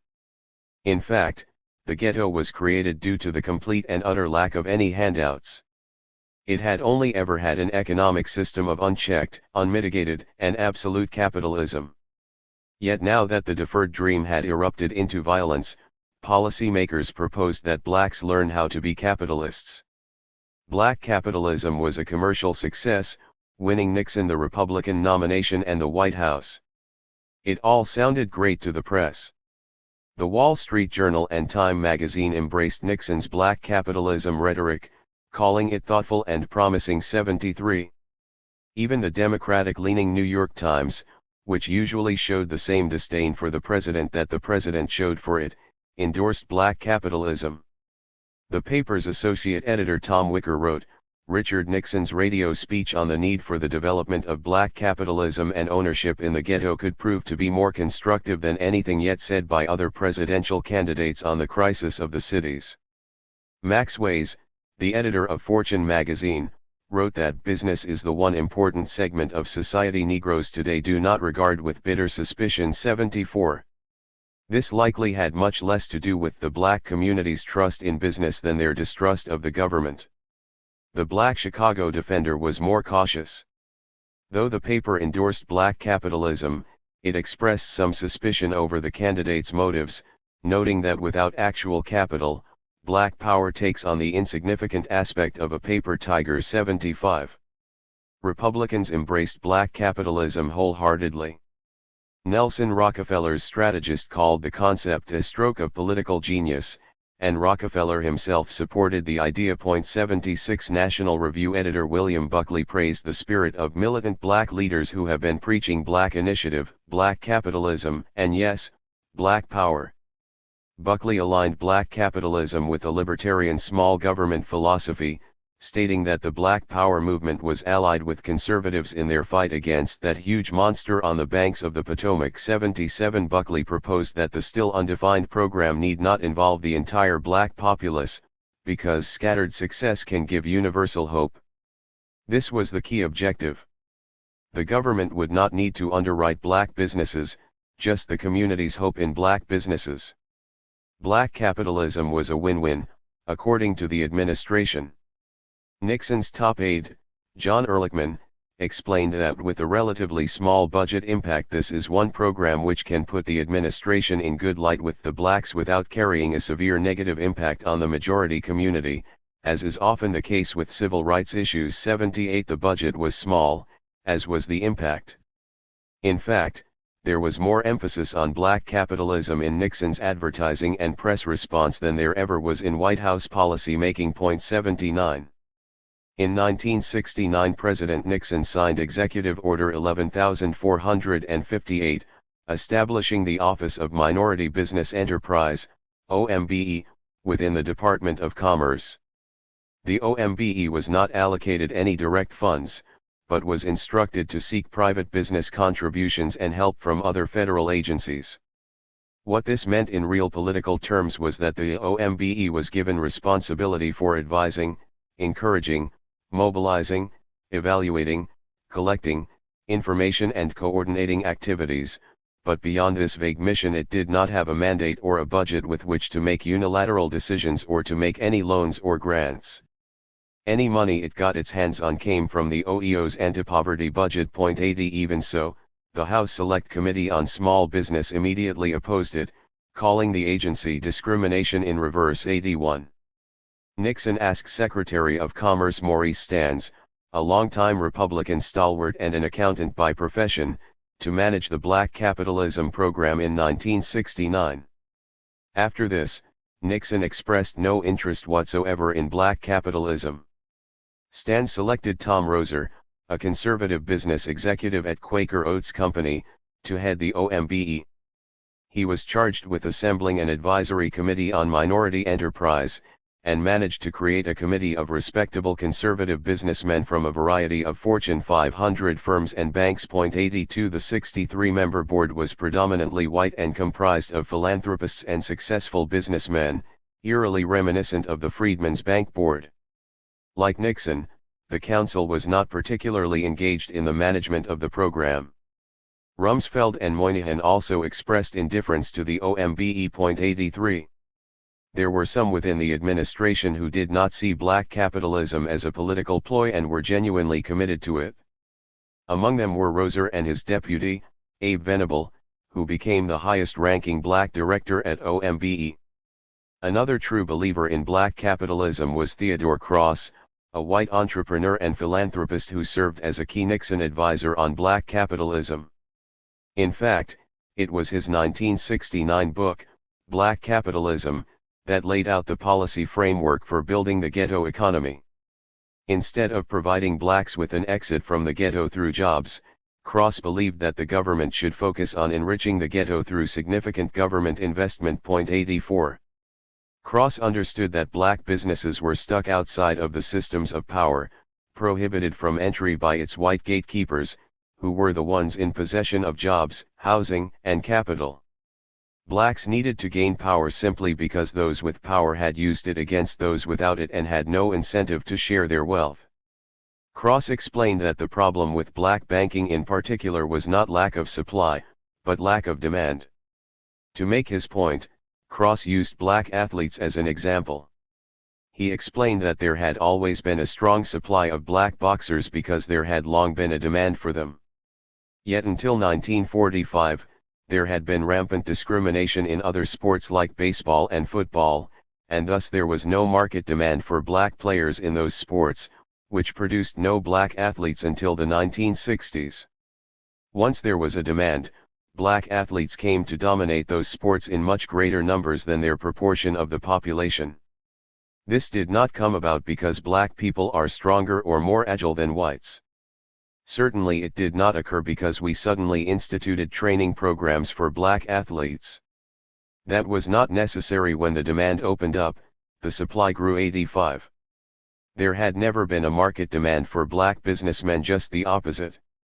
During the century that the United States had allowed blacks to respond to market forces rather than forced labor, the demand for black labor had been for domestic labor, factory work, railroad work, farm work, or other menial jobs. Moreover, there had been a solid aversion to and discouragement of blacks in high-powered commercial roles. 86 To put it bluntly, the dearth of black bankers and entrepreneurs was an assured economic result of the sustained and collective preference of white people not to trade or exchange commercial promises with black people. 87. Black businessmen did not need education or training. After all, most of the best entrepreneurs had no formal training at all. There just needed to be market demand. And that would not come from the business community's sense of altruism. Enterprise capitalists, big or small, are designed to share these turfs with no one even if he is black, sports a new loan from the Freedom National Bank, and holds a fresh degree from a leading business college. 88. Cross never held an administrative position and his ideas were ignored. And as it turned out, the program came to rely exclusively on white businesses to open their doors and their coffers to blacks based purely on altruism. At first, there was a sincere effort from within the OMBE to create a real boost to black businesses. Venable proposed an ambitious plan called the National Strategy, which he distributed internally in 1969. He called for nothing less than full equality of access to business opportunities and resources. He recognized that even a robust national program was not enough because it would take many years of effort to achieve the demise of the economic colonialism of our minority communities. The plan promised to invest $8.6 billion and to create 400,000 new minority businesses in 10 years, using the FHA loan guarantee program as a model. 89. As soon as Stans heard of the plan, he shut it down. Stans was not interested in anything so broad and costly, even if the plan was to be built on private money and was designed to be profitable for investors. The OMBE had misjudged its mission and the political basis of black capitalism. Stans informed Roser that the most important objective was to create success stories, which would create pride among the minority, which, in turn, creates aspirations of those down the line. In other words, the program was to be symbolic. What the black people, the minority people, need more than anything else today is a modern Horatio Alger, said Stans. This is the way we will build the pride of these people, and this is the way we will convince the young fellows coming up that they have a chance to do the same thing. There would be no financial support from the administration for black capitalism. It was clear that for Stans and Nixon, black capitalism was no more than a public relations strategy. 90. Roser resigned from his post at OMBE in 1970, and Stans took over control of the OMBE after an initial public kerfuffle. With its reputation on the line, the OMBE launched the Minority Enterprise Small Business Investment Company, MESPIC, an idea conceived by Menlo Park executive Robert D. Lenford. The MESPIC initiative was based on the idea that what black businesses needed was credit, technical assistance, and mentorship. 91. The credit would be provided on a 15-to-1 leverage ratio for every dollar invested by a black company. The program promised to attract 15 more from investors. The Chicago Tribune introduced the program with the headline MESPIC multiplies money for minorities. 92. The plan was for 100 black MESPIC companies to put up a minimum of $150,000 of capital, which would be used as a down payment to be multiplied by private credit. 93. A year later, the program was a failure. Of the 50 minority businesses in the program, 25 had already failed by 1970 and 16 more were in trouble. The fund was bankrupt. 94. The flaw in the program, as pointed out by economists Richard Rosenblum and John Shank in a Harvard Business Review article, was that it required these companies to operate with an extremely large debt burden. The companies were being 100% financed by debt. The only equity came from the companies themselves. No matter what color the owner, successful businesses just do not get started with debt financing alone, said the economists, because the interest payments would be an oppressive cash flow problem for a new business. Operating without capital in a high-crime, economically depressed, and resource-poor ghetto meant that shocks would be high and unavoidable, and there would be virtually no buffer or cushion of equity to absorb them. Even more disturbing was the Government Accounting Office, GAO, finding that the volunteer white firms that were providing technical assistance were charging unreasonably high rates, some taking almost 30% of the small black business profits as management fees. 95. By 1970, the country was in a recession. Jobless numbers were so bad by 1971 that the Nixon administration decided to stop reporting them. The new aspiring entrepreneurs in the ghetto suffered most acutely as inflation soared and banks closed the credit pipeline. A black accounting firm in New York summed up the situation facing new black enterprises, noting that the people least likely to succeed in business were trying to make it at a time when seasoned businessmen were having trouble. 96. Small businesses were the most vulnerable and least likely to succeed, yet all these programs were geared toward creating more small businesses.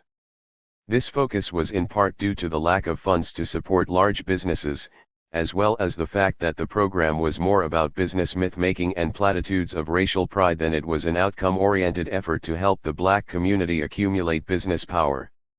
Small businesses were supposedly the lifeblood of entrepreneurship, and this may have been true at some point in time, but small business was no way to grow wealth in the 1970s.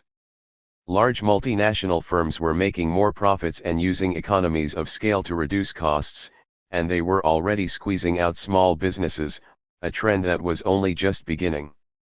As Walmart was building its profitable empire, blacks were being told that to prosper, they should focus small and local. Black businesses, which were already swimming upstream due to the deviant ghetto market, were facing an even stronger economic current, pushing businesses to grow larger and more efficient. Yet the focus remained relentlessly on small business. In 1969, Section 8A of the Small Business Act authorized the SBA to manage a program to coordinate government agencies in allocating a certain number of contracts to minority small businesses referred to as procurements or contract set-asides. Moynihan helped shape the program. 97 By 1971, the SBA had allocated $66 million in federal contracts to minority firms, making it the most robust federal aid to minority businesses. Still, the total contracts given to minority firms amounted to only 0.1% of the $76 billion in total federal government contracts that year. 98 The program was not without controversy.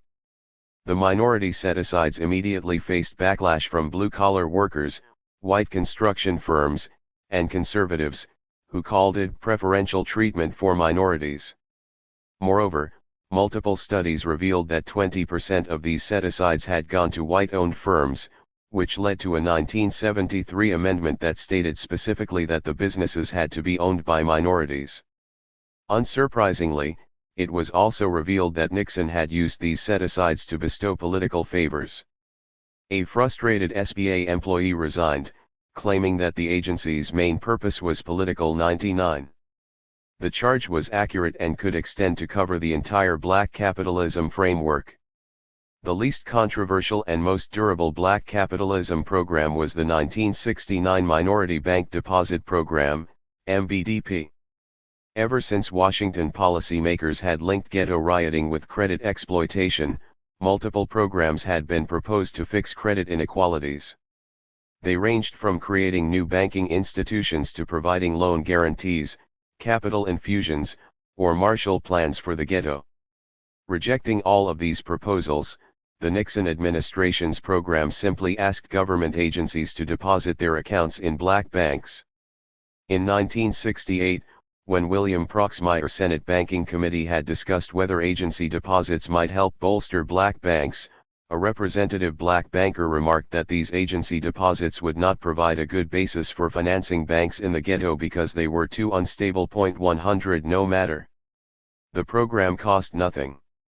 The initial goal was to encourage federal agencies to deposit $100 million of their accounts in black banks. The actual yield was about $35 million by 1971. The first agency to volunteer was the Post Office, which announced that it would be depositing $75 million in black banks. It would actually deposit only about $150,000. And even this small sum was rotated through several different banks. One businessman quipped, "It was like me saying I'll lend you $365,000 for the next year and then lending you $1 every morning and taking it back every night." 101. These were not the deposits that black banks needed, they were the same type that had been crippling them for years. The president of Unity Bank in Roxbury, Massachusetts, complained that the post office refused even to bring the money to the bank. "They expected us to hire a security service to collect deposits that we couldn't even make any money on." 102. After complaints about the added cost burden of the postal deposits, the program promised the banks that they would send them more valuable deposits from other agencies. While this did happen, all the government deposits ended up costing banks more than they were worth. Another piece of the Nixon administration's black capitalism program was affirmative action, which was initiated by the Equal Employment Opportunity Office, EEOC, with the aim of encouraging companies to hire more black employees. 103 The 1969 Philadelphia Plan required construction companies that had federal contracts to set numerical goals for hiring blacks. The word quotas brought a quick backlash from employers and blue-collar unions, so Nixon withdrew the demand and asked businesses to set voluntary hiring goals. 104 Striking a political compromise, the EEOC began measuring and keeping track of these voluntary goals. It did this across a variety of businesses that had government contracts, and it encouraged other businesses to prioritize hiring minorities. In supporting affirmative action, Nixon claimed that jobs are more important to the Negroes than anything else. This was obviously not true, but while asking businesses to provide jobs was not politically popular, it was an acceptable compromise in a politically fraught climate. Nobody lobbied for affirmative action, and no one had demanded it. It was a weak compromise position meant to throw a bone to the black middle class and deal with black militants without spending too much politically or financially. 105 According to historian John David Screntny, affirmative action was legitimate very quickly, in a matter of a few years, in a very turbulent time, and by a variety of people pursuing very different goals. 106. Affirmative action would be fiercely attacked by Nixon's own Republican Party until it was almost fully dismantled. It was more vulnerable than black capitalism because it cost whites more, and it would become the epicenter of a white backlash that claimed it was reverse discrimination. All the black capitalism programs, including affirmative action, relied primarily on the voluntary participation of private firms and government agencies. But these companies and agencies had no experience with this type of social activism.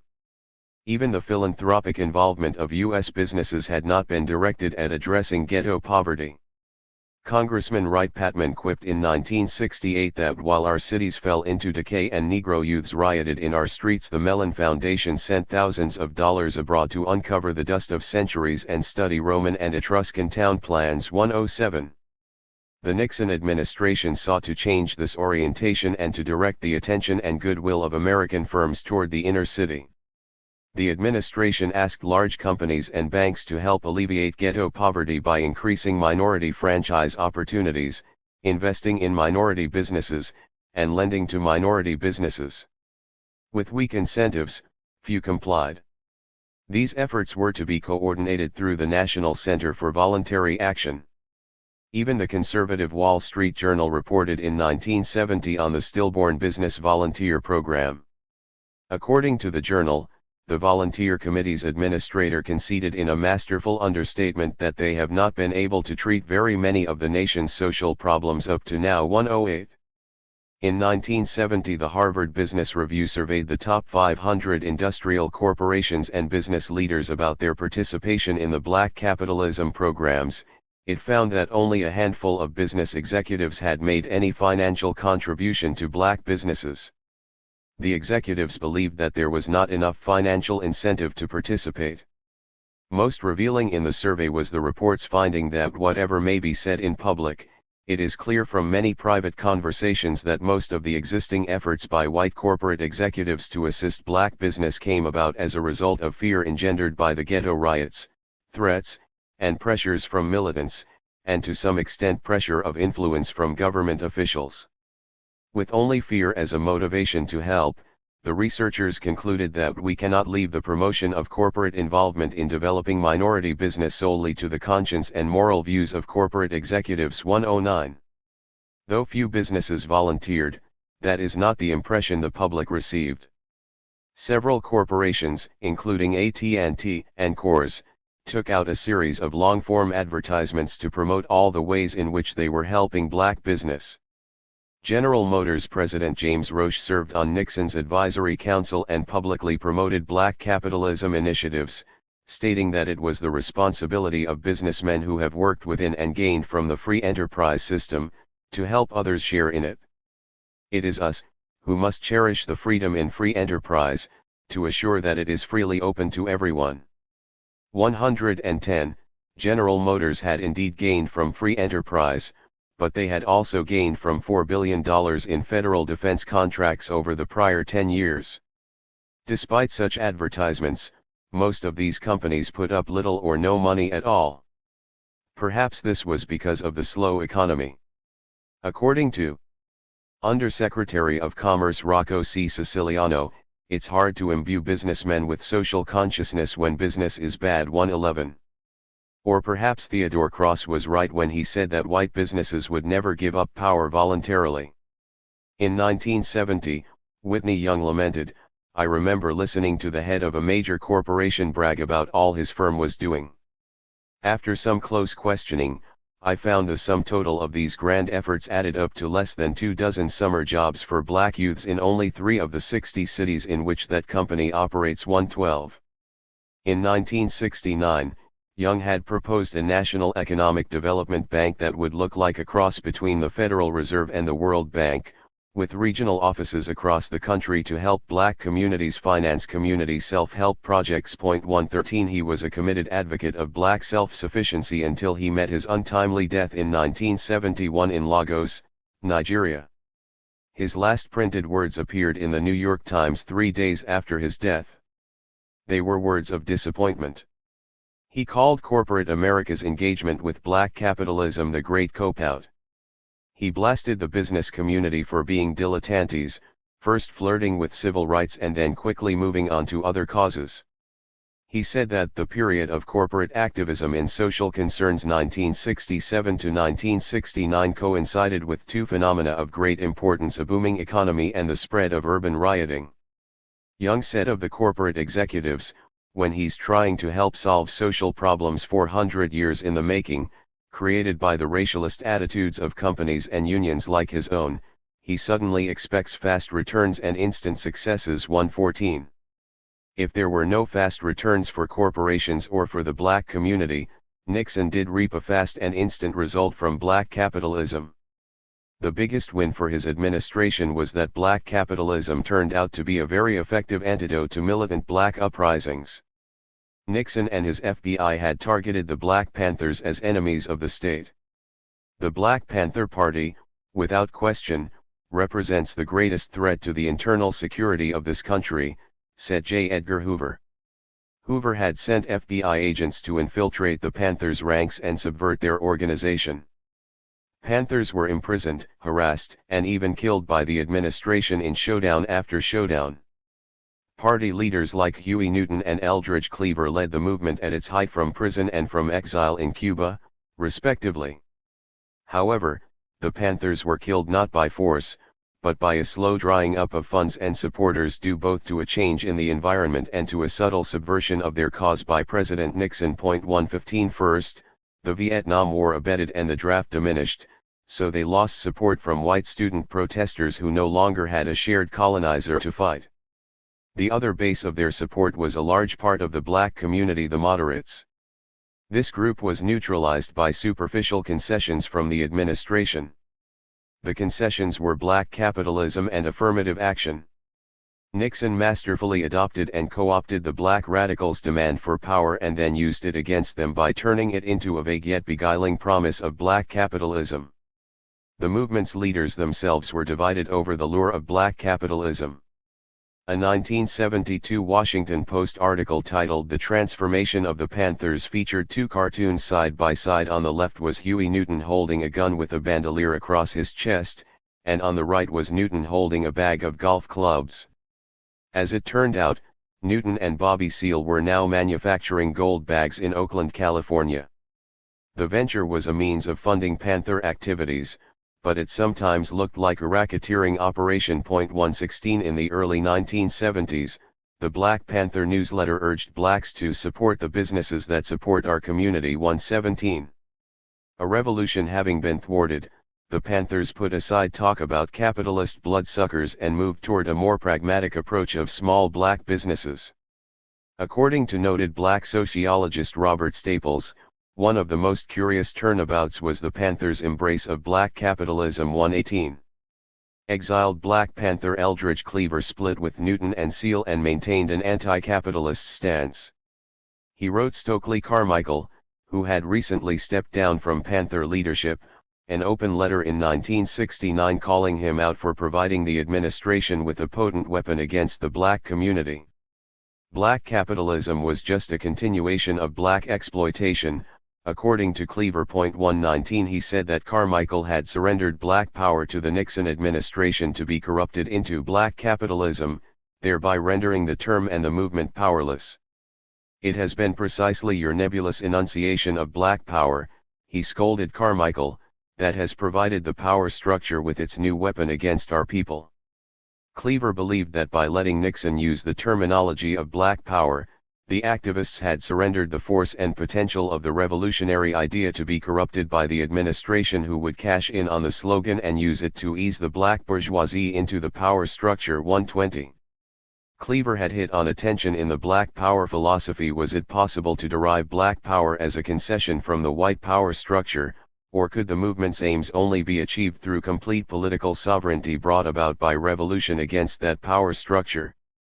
The genesis of the black power ethos was a natural enough response to white oppression, a rebuttal to white power, but would white power have to be defeated to achieve black power, or would half measures do? For the Panthers, the objective had always been political independence, but at least part of the movement was persuaded that black power could be achieved through economic success. This is what black capitalism was proposing. The theory behind developing a separate black economy had been that economic power would lead to political power, but perhaps they had it backward. If the rollout of the black capitalism program had demonstrated anything, it was that economic power could not be achieved without government help. American businesses, banks, and homeowners had all benefited from being inside the power structure and receiving its bounty. Blacks had been on the outside, and their lack of political control translated into a lack of economic power. Until black people could access the levers of political power, they could not unleash government or business support, both of which were essential for economic success. In fact, the only reason government or business had contributed anything at all to growing black businesses had been as a reaction to the threat of violence that the Panthers and militants had created. The initial Black Panther movement had held a modicum of power, even if it was a weak and artificial power derived from fear. But this fear was the reason the business community and the federal government had focused on black ownership in the first place. The black capitalism program and its reliance on the white power structure removed this source of power. It also deprived the black community of another important source of power derived from collective action. By dividing the community between the entrepreneurs and the masses of consumers, the black community was placed at cross purposes. By linking large white corporations with aspiring black businessmen, the race cohesion that rage the Panthers had channeled and amplified was dissipated. This, in turn, removed the incentive for businesses to participate in black capitalism. Black capitalism also cannibalized the budget of the War on Poverty. The OEO budget was successively cut and siphoned off to OMBE programs. The War on Poverty, which was designed to help the poor of all races, was instead being diverted to help aspiring black entrepreneurs, isolating the black community from yet another source of strength: the interracial collective action of the poor. An expert in political détente, Nixon used black capitalism to let out just enough steam from the pent-up pressure cooker of rage in the poverty-stricken ghetto to squelch the brewing revolution. 121 Ultimately, black capitalism was anemic and utterly unresponsive to the needs of the black community. But it was vague enough to offer just the hope needed to cool the boiling anger just as it was about to spill over. With this one move, Nixon took the sting out of the black radicals' demand for black power, jettisoned Johnson's anti-poverty programs, maintained his opposition to integration, and even won the support of many black leaders. Checkmate. The harvest of black capitalism was the retreat of the black radical groups from center stage and the emergence of a more pragmatic, moderate, and business-oriented black leadership. A black leader who embodied this change was Jesse Jackson, who went from a forthright denunciation of black capitalism in 1969 to becoming its champion just a year later. In 1969, he called black capitalism a divisive force in the black community, which should be seeking total economic development of the black community instead of a few additional entrepreneurs. He had said that attaching the name black to capitalism is not a description, but a diversion. By 1970, he advertised his Black Expo as an annual trade fair for black business, both local and national, as well as a general celebration of black capitalism. 122 He sounded Nixonian when he said in 1970 that blacks would rather own A&P grocery store than burn it. 123 He urged blacks to focus less on fiery speeches on the corner of 125th and 7th Avenue and try to own the corner instead. Jackson became a champion of black businesses and celebrated them without hesitation. Our banks grooved, explained Jackson, because we fed the 40 stores in the black community and put our money in our banks, that all future stores in our community be built by us. He praised the Harlem Freedom National Bank and said that its financial strength was not a manifestation of goodness, but power. Jackson urged blacks to harness the influence of the black dollar and invest in black enterprise.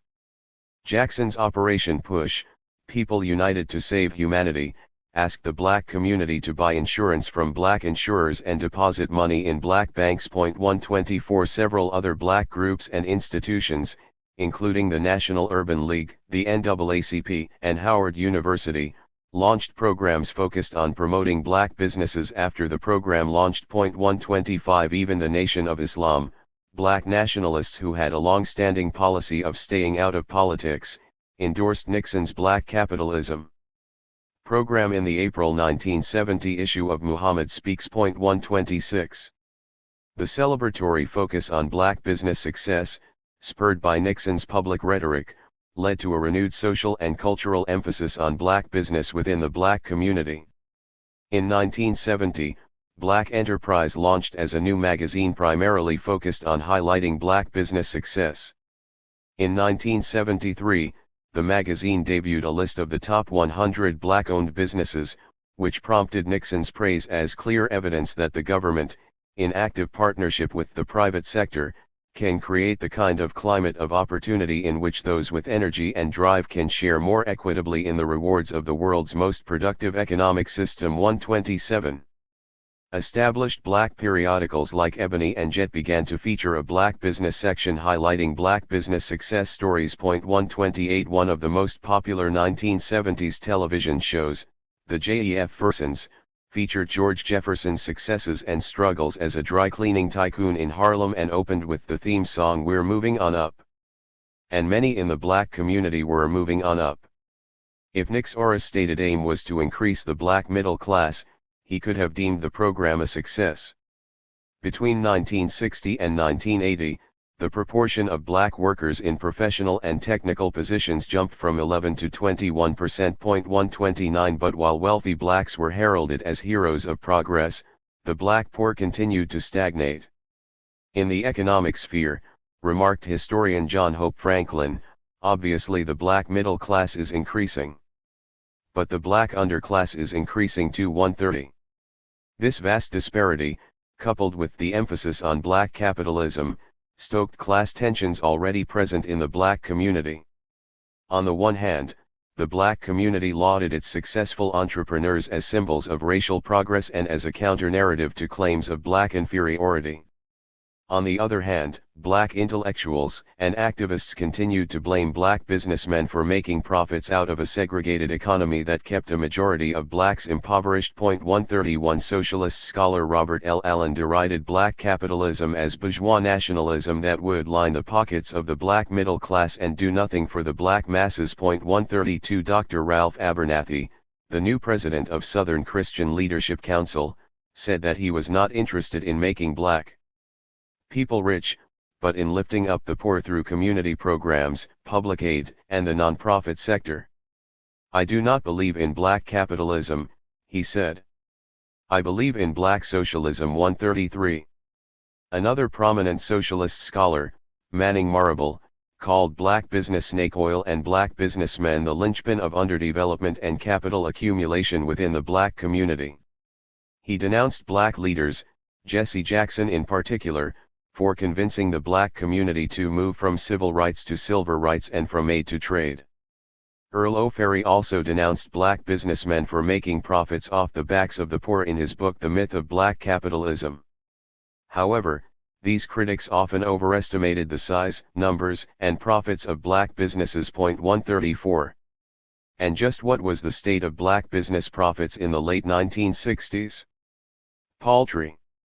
After hundreds of years, over 90% of black businesses had yet to expand out of the same personal service category they had always occupied: beauty parlors, mortuaries, tailor shops, and so on. 135 The institutions regarded as the most successful were the black banks. According to surveys. 136 The OMBE ended up measuring its success by emphasizing how many small businesses it had helped, but the businesses they were celebrating were tiny mom-and-pop service establishments. 137 Abraham S. Venable, the highest-ranking black OMBE official, lamented that many Negro businesses are a symbol of frustration and hopelessness rather than an example of achievement, success, and leadership. 138 To the extent there was a large and profitable business sector in the ghetto, it was criminal enterprise. Though difficult to measure, a 1967 Presidential Commission reported that annual intakes from gambling alone were anywhere from $7 to $50 billion. 139 These numbers dwarfed legitimate business enterprises. Most of this business sector was mafia-controlled, which made the mafia the largest employer of blacks in the ghetto. Black Congressman William Clay described the black entrepreneur as a hustler forced to live on the margins of society, but doing so with white society's consent. Blacks have developed a network of crime completely acceptable to the white majority. That system of survival is clearly outside the law, clearly in violation of the law, but certainly with the tacit approval of the decision makers. 140. Because white banks were not lending to blacks, black businessmen turned to the mafia for venture capital funding. One estimate held that 25% of black business was financed by the mafia. 141. Perhaps this was because despite the prodding by the administration, banks were still avoiding the ghetto. A survey of over 4,000 commercial banks revealed that their total investments in minority business in 1967 was less than $8,000 per bank, or 1/20% of total bank assets. Less than a handful of white banks had made any significant investment in black business. 142 Frustrated by the banking community's pathetic record of lending to blacks, Federal Reserve Governor Sherman Meisel admonished bankers during a 1971 conference that by refusing to offer loans to businesses and individuals in the ghetto, the banking community had helped create major social and economic problems of crime, decay, and segregation. 143. Banking was a cautious and conservative industry at the time, and almost as a rule, bankers avoided lending in the ghetto because they perceived greater risks in such loans. Even when bank management expressed a commitment to lending to minorities, it was difficult to change bank culture because middle management and lower-ranking loan officers had discretion on individual loan decisions. Often these loan officers understood that their promotion and success depended on keeping his desk neat and keeping his default rate as low as possible. 144. Banks were also one of the last industries to integrate their staff. 145 Business professor Armand Thiblot Jr. conducted a national survey of bank hiring in 1970, which showed that to the extent banks were employing blacks, it was as guards, messengers, or porters. 146 Most banks admitted that they had not hired even black tellers because of fears that Negro employees would be unacceptable to customers. 147. The fact that blacks weren't being employed at banks speaks volumes about the availability of banking services to black customers. 148 But what did it say about the banking industry? It was not the case that the banking sector was dominated by groups that tended to be more discriminatory, like Southerners or less educated whites. The EEOC's guess as to why banks dragged their feet longer than other industries was that discrimination becomes more virulent as the jobs involved become more prestigious, that although some whites are now willing to help Negroes onto the economic ladder, they are willing to help them only onto the bottom rung. 149. The other reason, hinted at by the Blot study, is that banks were more risk-averse than other industries and less likely to engage in experimental or radical policies, which apparently included hiring black tellers. Indeed, only a very daring and adventurous personnel officer would have considered undertaking the risk of making his bank the only one in town to have Negro tellers. 150. And bankers were not the daring sort.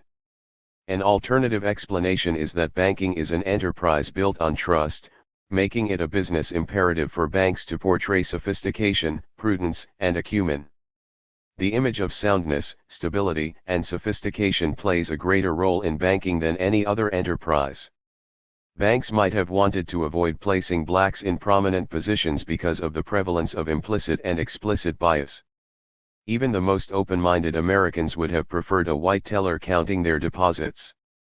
If implicit racism meant that whites viewed blacks as having inferior skills and morals, it also meant that they did not trust them enough to be their bankers. This is perhaps why a New York City bank was running what was obviously a Jim Crow operation, using its Negro employees almost exclusively in its black branches in Harlem and Washington Park. The disheartening fact was that this was the only black bank manager in the Blot survey. 151. Even in Baltimore's heavily concentrated black community, Baltimore's banks had no Negro officers. 152. This was especially unfortunate, because even though racial covenants were now unenforceable and the FHA was guaranteeing loans in black areas, bankers made most lending decisions based on relational lending, meaning that they met with potential borrowers and made lending decisions based on personal interactions. Even though blacks were no longer being formally discriminated against in the lending market, most lending decisions were being made informally, which meant that discrimination was likely happening during one-on-one meetings, making it impossible to detect. The community bankers who were the key decision makers were integrated into their communities and often made deals on the golf course or at the country club. The most successful bankers were those at the center of a community's social structure who had relationships with businesses and potential lenders. Black businessmen were at an obvious disadvantage when banking was conducted through gentlemen's agreements.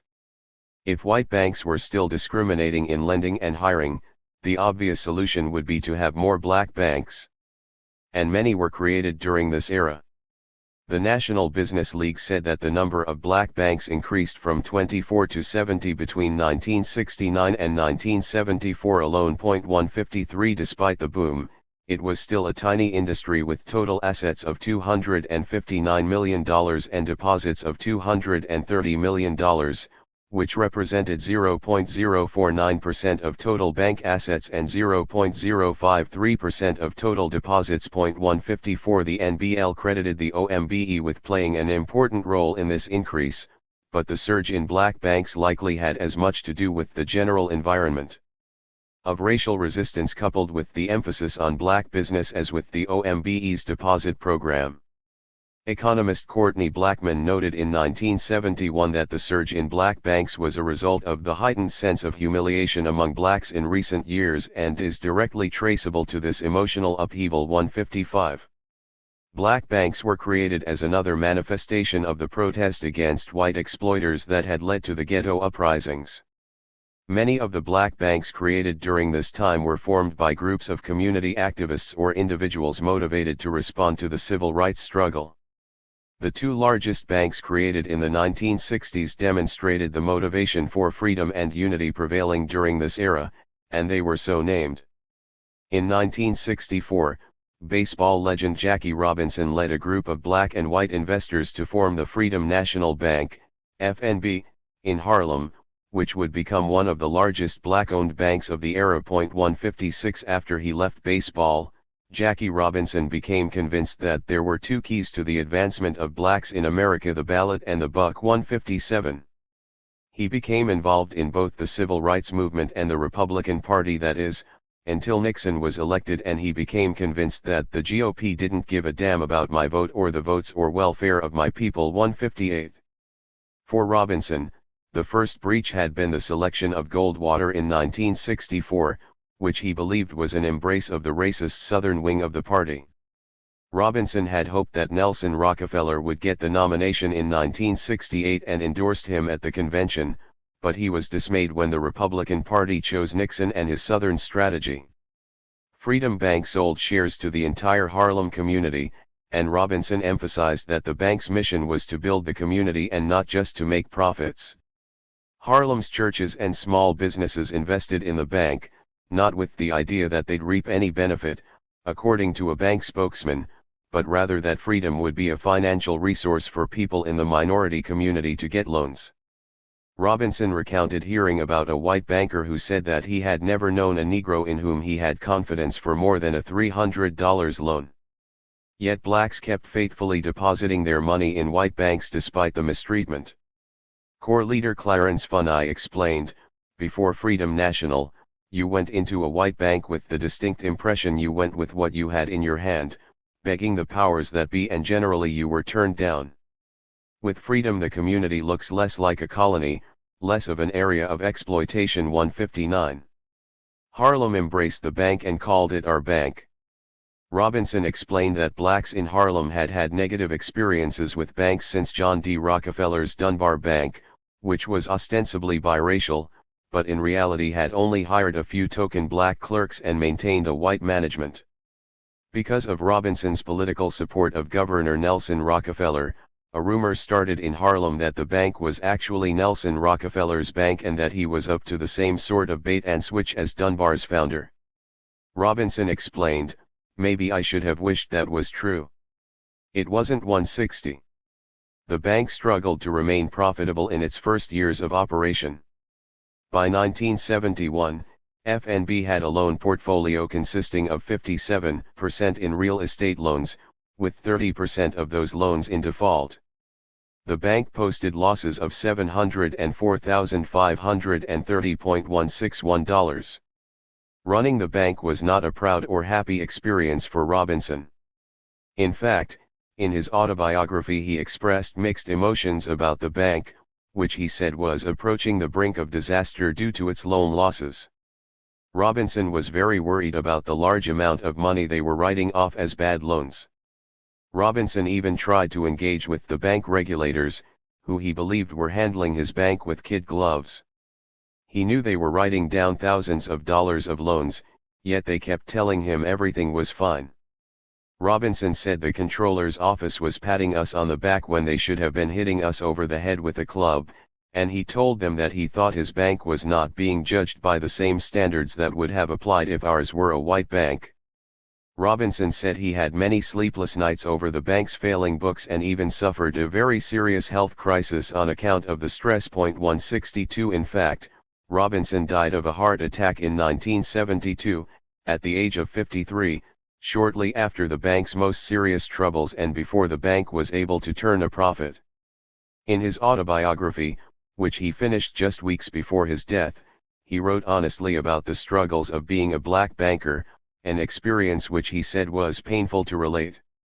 This was a man who served in a segregated military, single-handedly integrated Major League Baseball, and was a civil rights activist within the GOP, and he believed his most challenging struggle was running a black bank. Robinson said that black banks were in a delicate position because, on the one hand, the white banking community coddled them and patted them on the back instead of dealing with them like any other business. "Our doors could have closed because of this kind of paternalism," he said. He believed that until they could grow and mature on their own, they would always be subservient to the white industry. But on the other hand, black bankers faced pressure from the black community. There too, we had to be different because we were a black bank. He said that they had to be a lot less rigid than white banks, but without being too loose in policies. 163. In other words, because Harlem saw freedom as our bank, Harlem did not treat it like any other business. This conflict was as old as black banking, but Robinson was very troubled by his position. Robinson sought the help of businessman Robert B. Boyd to help make the bank profitable, and after Robinson's death Boyd would continue to run the bank. According to Boyd, the bank's problems resulted from the previous management being overly concerned with the bank's social and altruistic mission. The focus before was social. Now it's on profit. I'm completely comfortable with social motivation, but monies allotted for social purposes can only come after a profit. Then it is a business decision. To that end, Boyd restricted residential real estate investments and emphasized commercial loans. He aimed to develop a small business infrastructure in Harlem by guiding small business loan applicants through the loan process. The bank teetered on the edge of profitability and, as the Times reported in 1974, its constant struggle was to find a way to balance fiscal prudence and profitability against its founder's goal of helping small businesses and home buyers in black neighborhoods by offering low-cost loans. 164. They would continue to struggle until they failed in 1990. Similarly motivated by a social mission was the Unity Bank and Trust Company, the second biracial bank, which was founded in 1968 to serve the black population of Roxbury, a black district in Boston. Donald E. Sneed, the bank's first president, described the bank as a demonstration of constructive black power. The bank with a purpose, as the founders called it, operated longer hours and offered free financial counseling services and community education programs to their low-income customers. Like FNB, the founders saw their goal not just as supporting existing black businesses, but helping to create black business from the ground up. The bank was also trying to fight lending discrimination. Slum residents are eliminated from the lending market solely on the basis of where they live, said Vice President Bernard Fulp. This drives those who can least afford it to finance companies and loan sharks who charge unreasonable interest. 165. Unity was trying to break the ghetto debt cycle by offering lower interest loans and opening its doors to marginalized black borrowers. The bank's ambitious mission included providing student loans, so the kids in this community can go to college, home improvement loans to make the houses here livable, and business loans so small businesses can be bought by black people. The bank was off to a solid start as many in the community helped with its start-up capital. The Commonwealth of Massachusetts even deposited $360,000 in the bank, becoming its single largest depositor. Other foundations, including the United Front Foundation, Brandeis University, Andover Theological School, Northeastern University, and Boston College, all maintained deposit accounts, and MIT was a stockholder.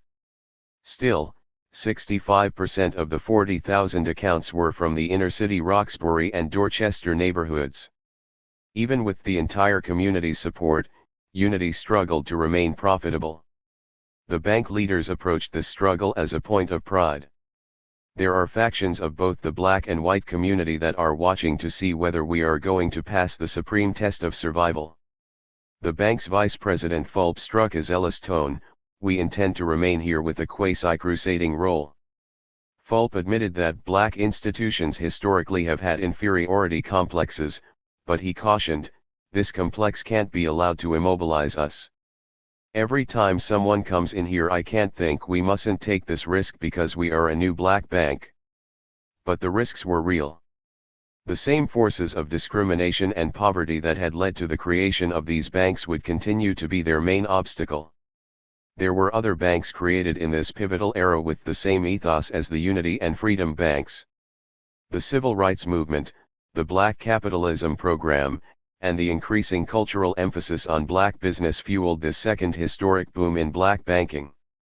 This time, white leaders joined the chorus to herald the enterprise as a self-help solution to poverty. For the first time, whites were paying attention to and celebrating black banks. The potential and promise that stronger black banks meant stronger black communities without requiring change or sacrifice from the broader community was too seductive to be scrutinized. But there were a few dissenters. They were those focusing on the numbers instead of the politics. Andrew Brimmer provided the sharpest critique of black capitalism and black banking. Brimmer was born to a family of sharecroppers in Louisiana, received his PhD in economics from Harvard, and was appointed by President Johnson as the first black governor of the Federal Reserve in 1966. As Federal Reserve Governor, he presented a number of ideas that have been vindicated over time. For example, he suggested in 1970 that financial institutions engaged in risky activities should be forced to hold more money as reserves than typical commercial banks. The Federal Reserve Chairman, Arthur Burns, rejected the idea because he believed that markets would know how to deal with the overly risky investment banks and that the Fed should not be involved. After the 2008 financial crisis, this prescient warning was resurrected and is now being seriously considered. 166. Brummer forcefully denounced black capitalism, maintaining that the only really promising path to equal opportunity for Negroes in business as in other aspects of economic activity lies in full participation in an integrated, national economy. It cannot be found in a backwater of separation and segregation. 167. He called black capitalism a cruel hoax and one of the worst digressions that has attracted attention and pulled substantial numbers of people off course. 168. In 1971, Brummer testified before the House Committee on Small Business in opposition to black capitalism, explaining that black families, who were meant to be the cornerstone of the black business market, simply did not have enough wealth or income to support a viable industry. He even took his argument directly to the black community in an ebony essay in 1970, in which he denounced the mirage of the black community operating as a separate nation. 169. He noted that blacks were 11% of the population, but held less than 2% of the nation's assets. The black community did not have the economic strength to go it alone. As another economist, Robert S. Brown, explained, there is no question of pulling ourselves up by the bootstraps. We have no bootstraps. 170. Brummer played the wet blanket role that Abram Harris had played before him, standing apart from virtually every other black leader and activist. And, like Harris before him, his words of caution were drowned out by the optimistic champions of black business. Like Harris, Brummer reserved his most thorough and specific criticism for black banking. He had nothing against black banks or bankers. Unlike Harris, this was not the sort of criticism that labeled black bankers as exploiters or house slaves. Black bankers, said Brummer, should not be encouraged in the belief that they can make a major contribution to the financing of economic development in the black community. Brummer emphasized that the objective of these banks, of fostering economic growth in black communities, was critically important. He just did not believe that black-owned banks were up to the task. He dismissed the banks as merely ornaments, suitable only as a mark of distinction or a badge of honor which provides a symbol of accomplishment. They might be a source of racial pride, but they would never become vital instruments of economic development. 171. Research on black banks and available public data on banking in this era validate Brummer's position. Balance sheet analyses reveal that the specific financial hurdles these banks faced were caused by the same factors that had remained stubbornly unchanged over time, but with a few new and unexpected obstacles. The typical black bank was one-third the size of an average commercial bank, as measured by assets, and they were one-quarter to one-third as profitable. 172. Black banks still had much higher operating costs than white banks. These costs absorbed 93% of operating income at black banks, compared to 78% at white banks. High operating costs were a result of small and volatile deposit accounts from their mostly poor clientele. Their high operating costs and low profits meant that black banks paid lower interest to their customers for their deposits than did white banks.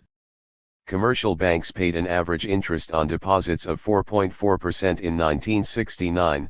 Black banks only paid 3.1%.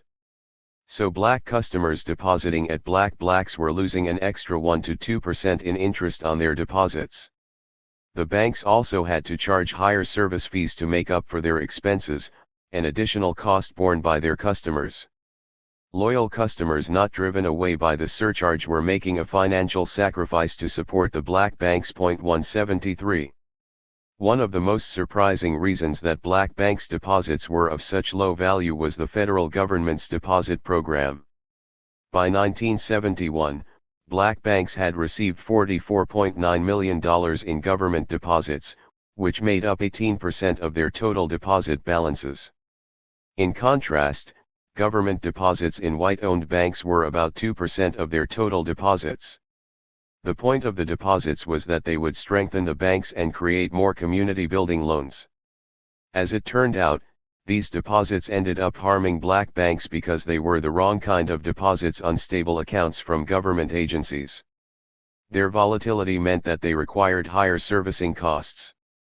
One study even found that such deposits were actually more costly to black banks than their regular customers' deposits. 174. Even more problematic in their effects on operating costs was their effect on the asset side of the bank's balance sheet.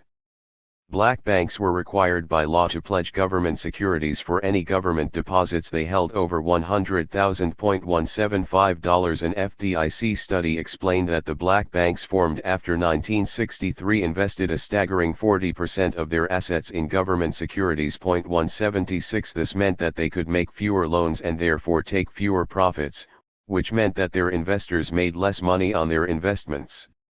In a seemingly endless cycle of problems, this meant that black banks could attract fewer capital investments, making them even weaker. 177. Adding even greater insult to injury was that government deposits, instead of bringing money into the black community, were diverting black deposits out of the community.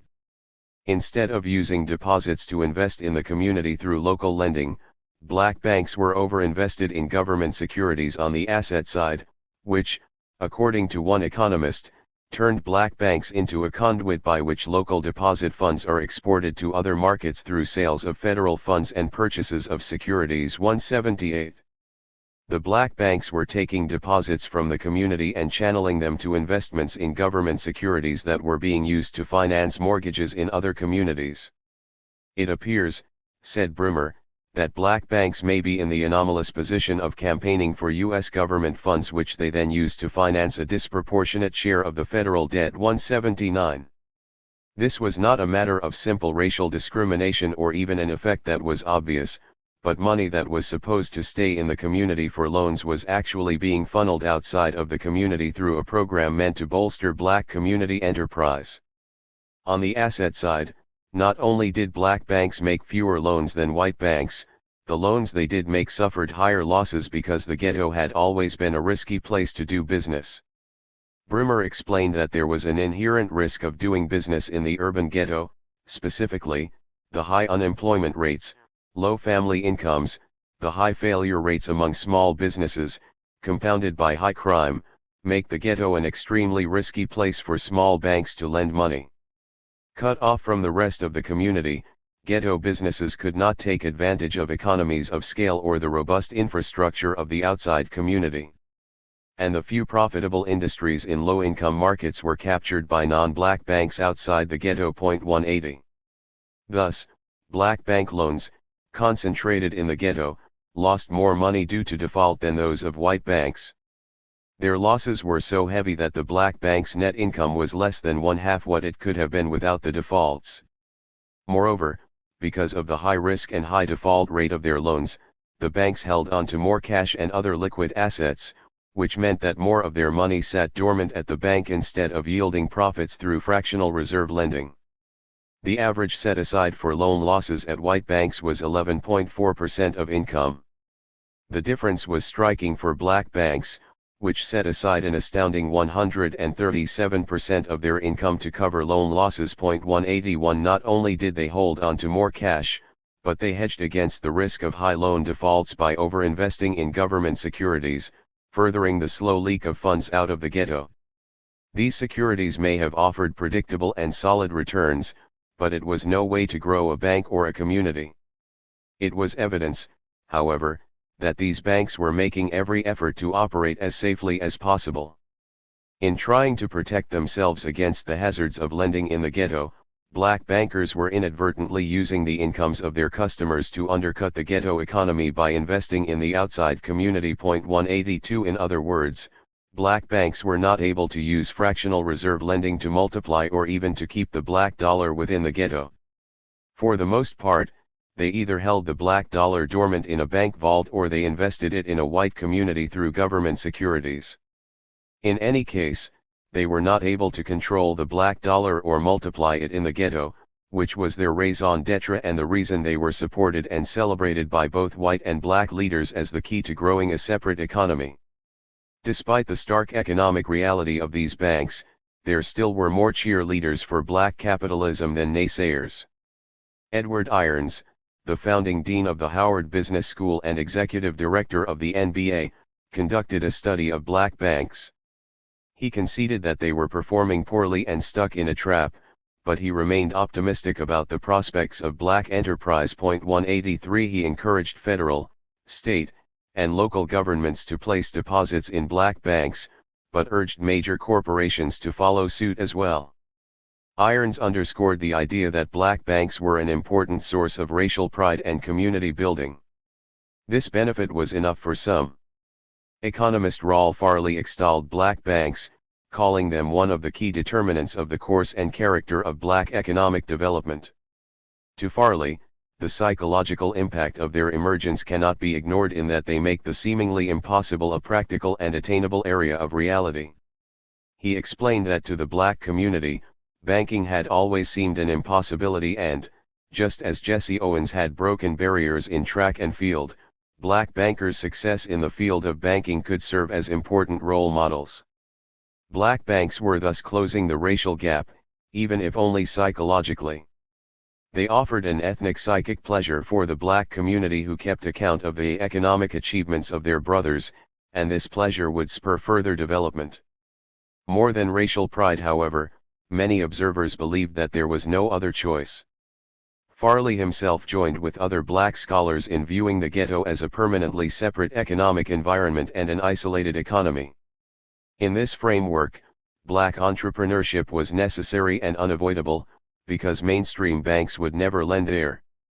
Farley believed that American businessmen avoiding taking risks in the ghetto was akin to non-native corporations avoiding investing in the unknown jungles of Brazil.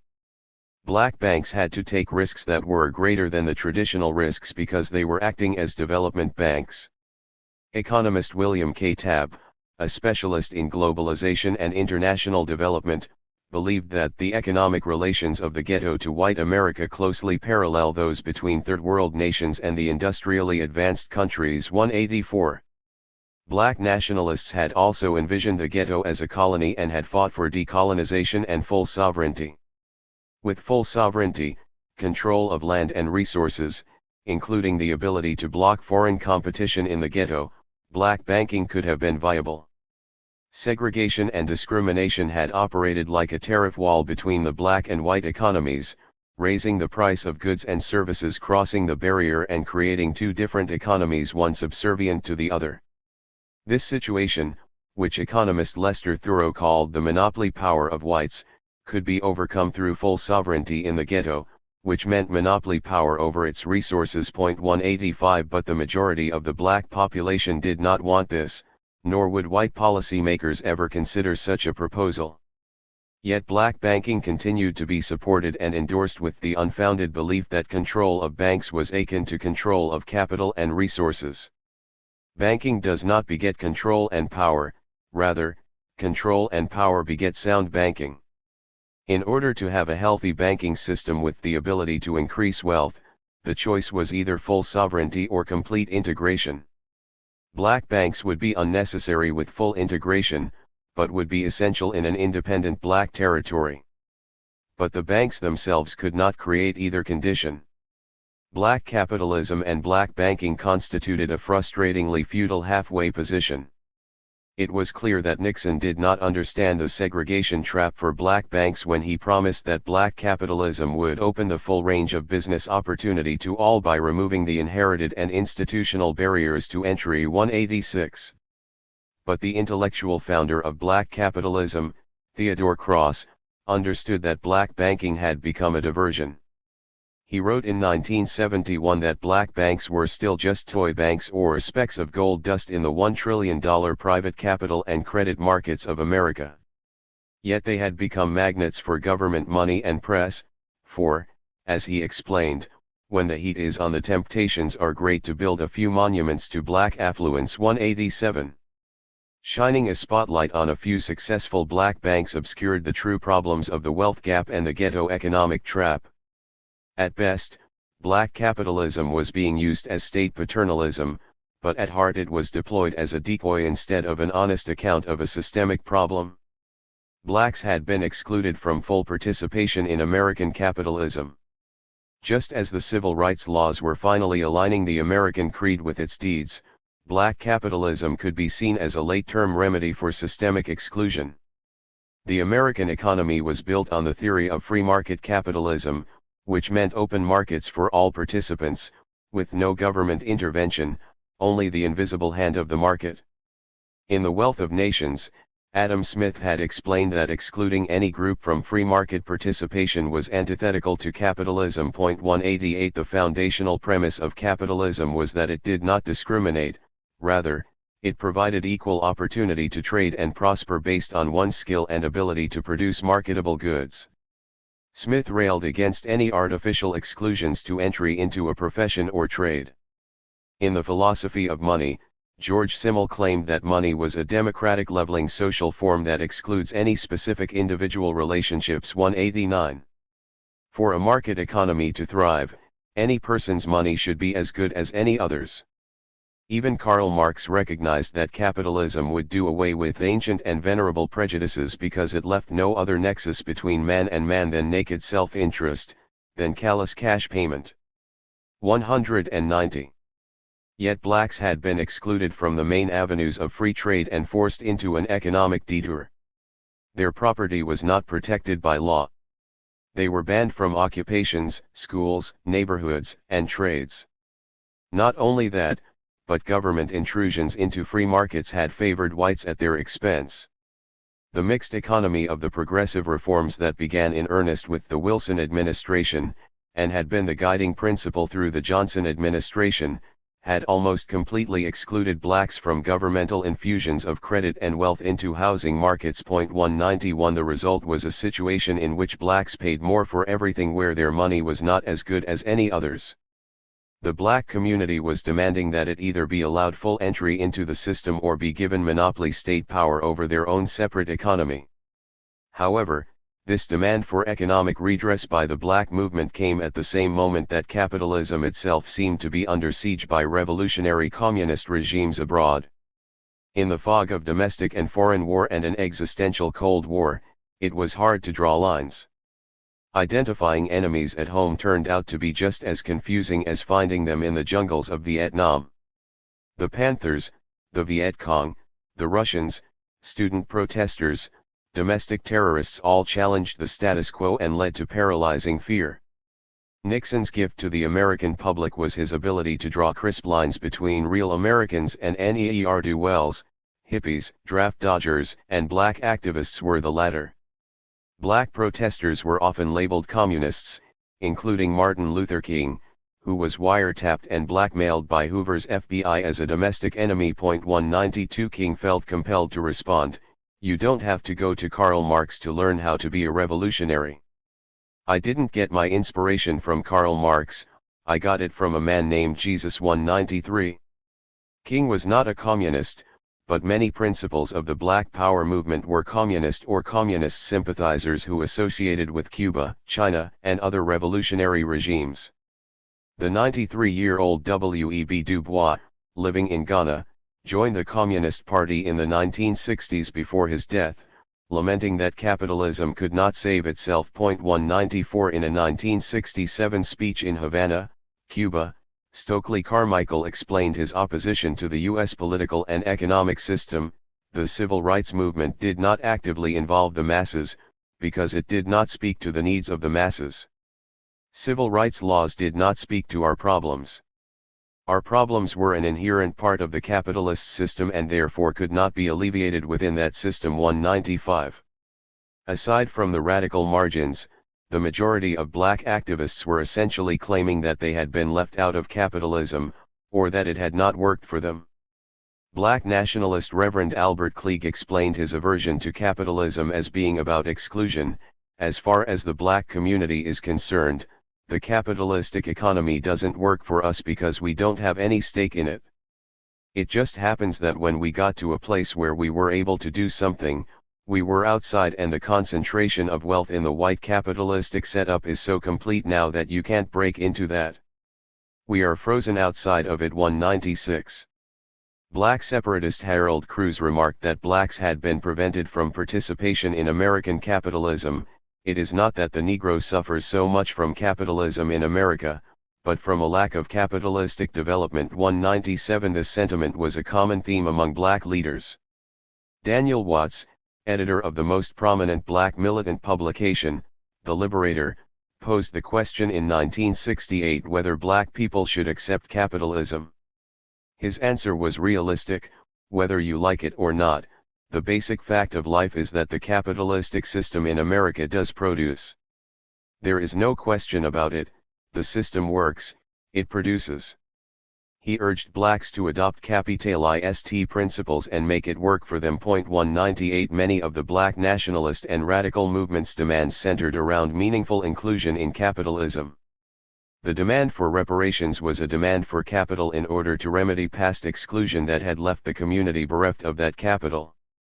Paradoxically, the most potent weapon against a demand for reparations was capitalism. Free market fundamentalists said that reparations or compensatory capital was anti-capitalist. Shortly after the civil rights community had asked that the equal opportunity myth be made a reality, a white majoritarian backlash demanded that the law treat everyone equally based on race and bestow no special race-based favors. And when the black community began rejecting the deviant ghetto market and demanding a share of American capitalism, the response it received was pure capitalism with a hardcore libertarian edge. Equality and capitalism were used as weapons against black demands for inclusion. Just as equality had become a noose around the first wave of civil rights demands, capitalism was used to strangle the second wave of economic demands. Alan Greenspan, who served as Nixon's economic advisor, discussed demands for reparations in a personal memo titled The Urban Riots of the 1960s in 1967. He wrote that capitalism itself was under attack by demands made by black militants and that ghetto riots have become a rallying cry for an attack upon America's system of free enterprise and individual rights. Greenspan outlined his reasoning. The critical question is, of course, whether the Negroes are correct in claiming that they have been exploited and that their violent reaction is the rational response. There can be little doubt that discrimination has been rampant. However, the charge of exploitation in the sense of value being extracted from the Negroes without their consent for the profit of the whites is clearly false. In other words, because white businesses had not profited directly from black misery, reparations should be rejected. He claimed that black activists had misunderstood capitalism and the natural market of the ghetto, and had erroneously and unfairly blamed whites for exploitation. This distinction between discrimination and exploitation is all the difference in the world, said Greenspan. 199. But the difference was not quite as stark as Greenspan portrayed it to be, especially for those trapped in the ghetto market who had no choice but to pay the high price of discrimination.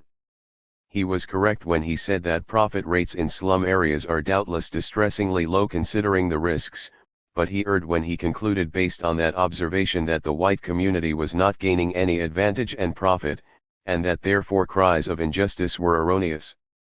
Perhaps it was unfair to blame just the ghetto lenders for exploitation because of their limited profits, but only because they were a small part of a larger system, a symptom rather than the disease itself.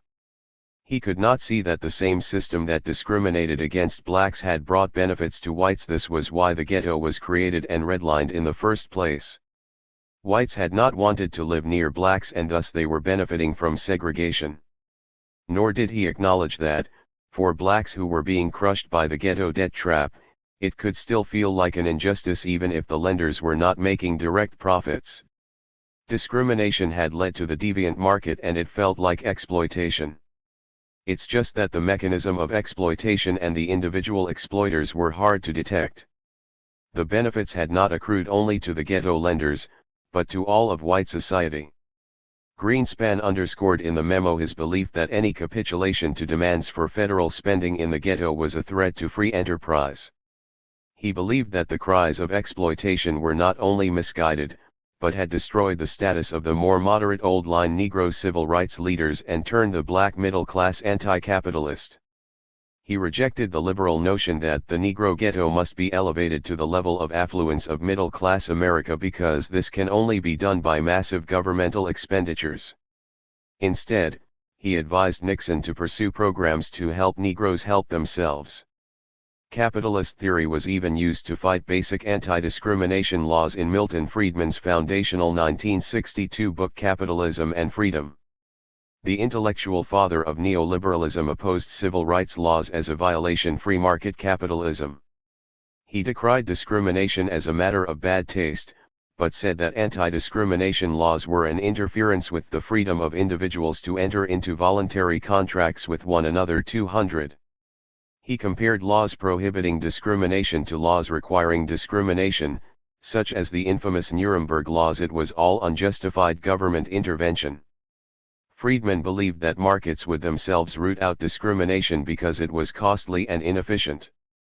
Friedman claimed that anyone who opposed buying goods from black businessmen or employing black employees was expressing an inefficient preference and would therefore pay a higher price for that preference.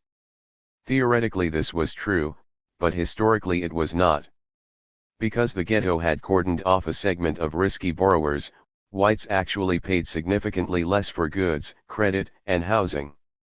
Racial discrimination had not cost whites, but had actually brought many advantages in the form of all-white suburbs, lower competition for lucrative jobs, and labor protections that benefited whites at the expense of blacks. 201.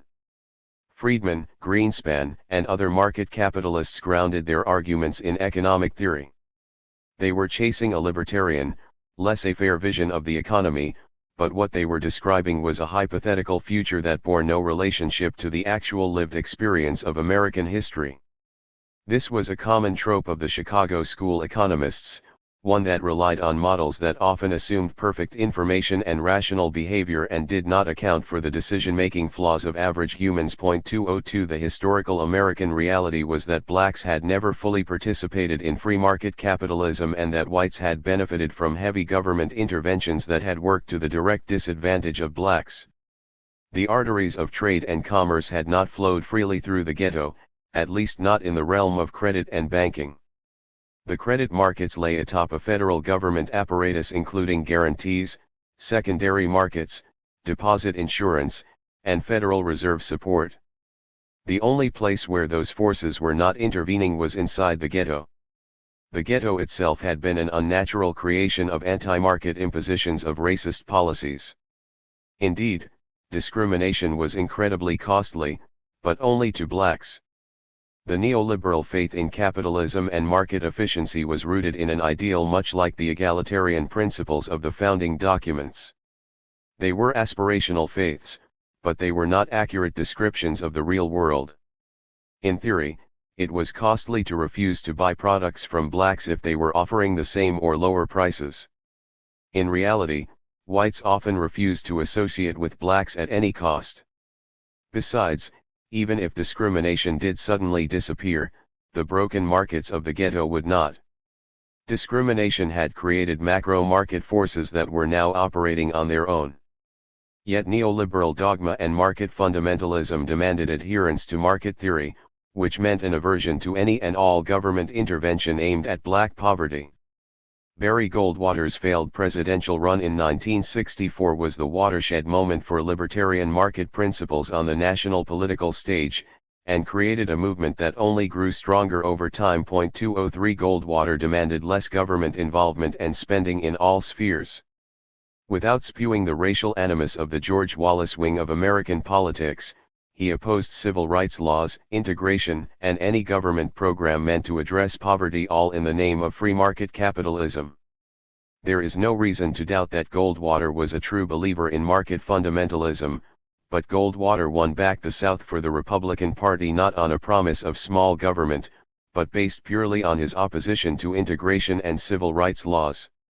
He used the principles of libertarianism as a weapon against racial equality, and he did so to court the votes of the white supremacist wing of the party. 204. Since any redress for past economic exclusion required heavy federal government action, an immediate libertarian backlash began to delegitimize all government action. Conservatives began to demand a Bill of Rights that guaranteed the right to free use of property, including the right to segregated neighborhoods. The movement could hardly be seen as anything but a direct response to the economic demands of the black movement and the government anti-poverty program. 205 Nixon was not a libertarian. He expanded the federal bureaucracy and created more government agencies than any other modern president, but he still opposed government interference of any kind when it came to integration or anti-poverty measures. Republican strategist Lee Atwater gave away the playbook in a 1981 interview. You start out in 1954 saying nig, nig, nig. By 1968, you can't say nig, that hurts you, backfires. So you say stuff like, forced busing, states' rights, and all that stuff, and you're getting so abstract. Now, you're talking about cutting taxes, and all these things you're talking about are totally economic things, and a byproduct of them is, blacks get hurt more than whites. 206. Free market capitalism and its faithful defenders were no doubt responding to the political threat of communism. But they were also specifically and forcefully using free market dogma to fight the economic demands of the Black Power movement. This dogma would only be emboldened and perfected under President Reagan, but it began in the 1960s with Friedman, Goldwater, Buckley, and Greenspan.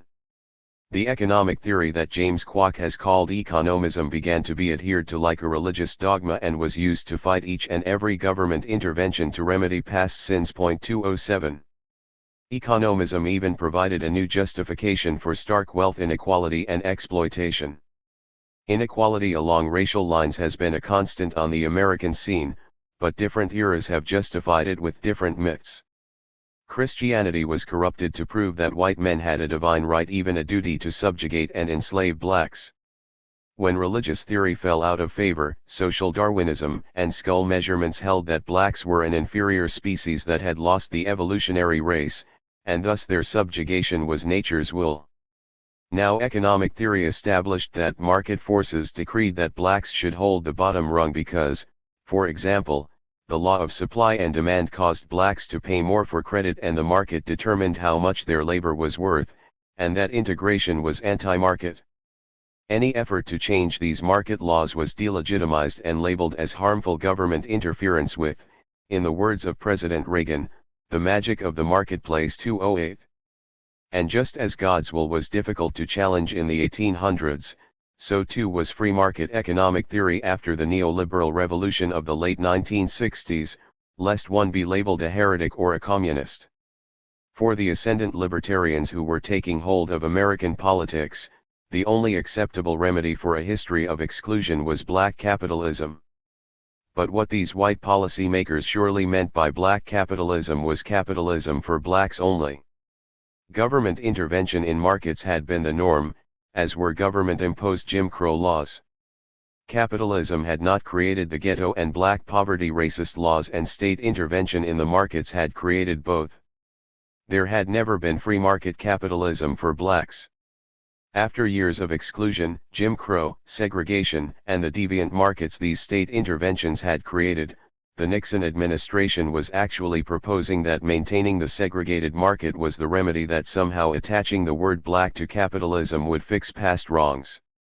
The irony of the politics of libertarianism is that it ran comfortably alongside a draconian criminal justice system, which was the antithesis of liberty.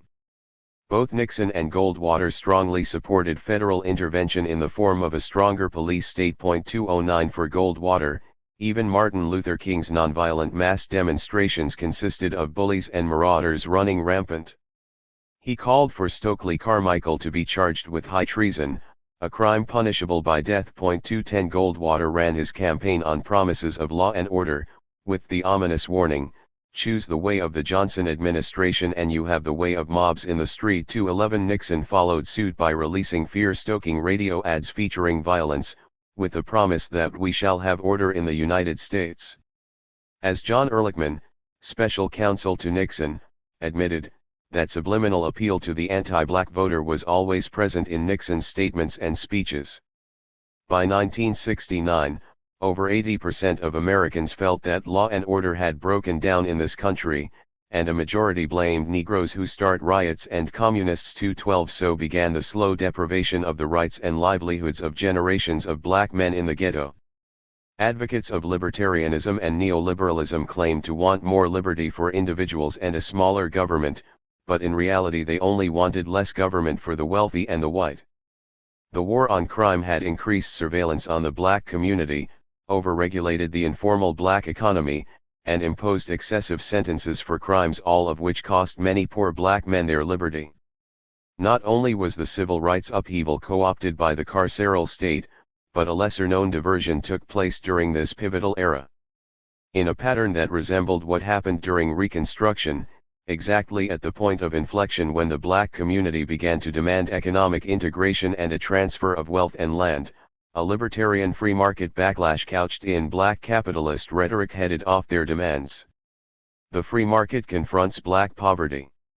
No sooner had the complicated, overdue, and incomplete racial turmoil of the civil rights era subsided than a rewriting of its history began.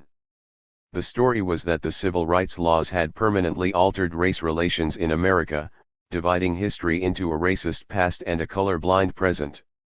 Civil rights was a fait accompli, justice had finally been achieved, and America's institutions were at last only concerned with the content of one's character. Even Dr. King's complicated legacy was recast. King was now seen as a singular American hero who sought and ushered forth racial harmony, finally reconciling America's stated ideals of equality with its dissonant history. This retelling not only erased the long history of injustice and its effects, which in fact had not abated in the least, it also pushed the burden of economic disparity squarely onto the black population. On the campaign trail and as president, Jimmy Carter portrayed the country as post-racial.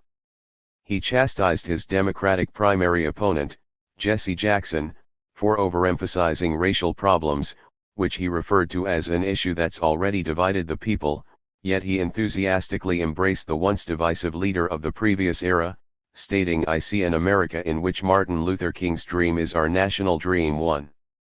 President Ronald Reagan also harshly denounced racism and embraced King's dream. When Reagan made King's birthday a national holiday in 1983, he announced, "We've made historic strides since Rosa Parks refused to go to the back of the bus. As a democratic people, we can take pride in the knowledge that we Americans recognized a grave injustice and took action to correct it too." Yet he had consistently maintained opposition to civil rights laws because he believed them to be unnecessary government intrusions into private markets. 3. Black poverty came to be seen as a direct result of a culture that lacked responsibility, work ethic, and family values. Having achieved racial equality, what else could explain the wide wealth gap?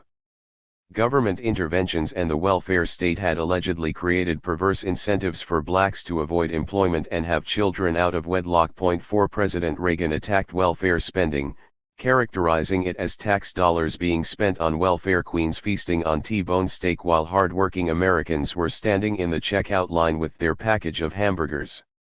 In railing against welfare, Reagan used the example of a particular black female fraudster who had snatched unearned privileges by exploiting the welfare system at the expense of honest taxpayers. This was an inaccurate picture of welfare, as whites received the large majority of welfare benefits and welfare fraud was rare. However, the depiction of the black population as riddled with crime and drugs, unwilling to work, and living comfortably off government largesse had remarkable durability. 5. It is worth distilling this message in order to fully appreciate the irony. The story was that after decades of New Deal-era federal subsidies had created a white middle class, reinforced a segregated black underclass, and created cyclic poverty that made it difficult for many to find shelter and food without government aid, it was black people who were being unjustly enriched by the overly generous hand of the state. According to this story, the only state intervention required in the ghetto was law and order. By the time Ronald Reagan took office, the groundwork for the war on crime had been laid, but the Reagan administration turned up the heat. Part of President Reagan's appeal, according to one political insider, was derived from the emotional distress of those who fear or resent the Negro, and who expect Reagan somehow to keep him in his place or at least echo their own anger and frustration. 6.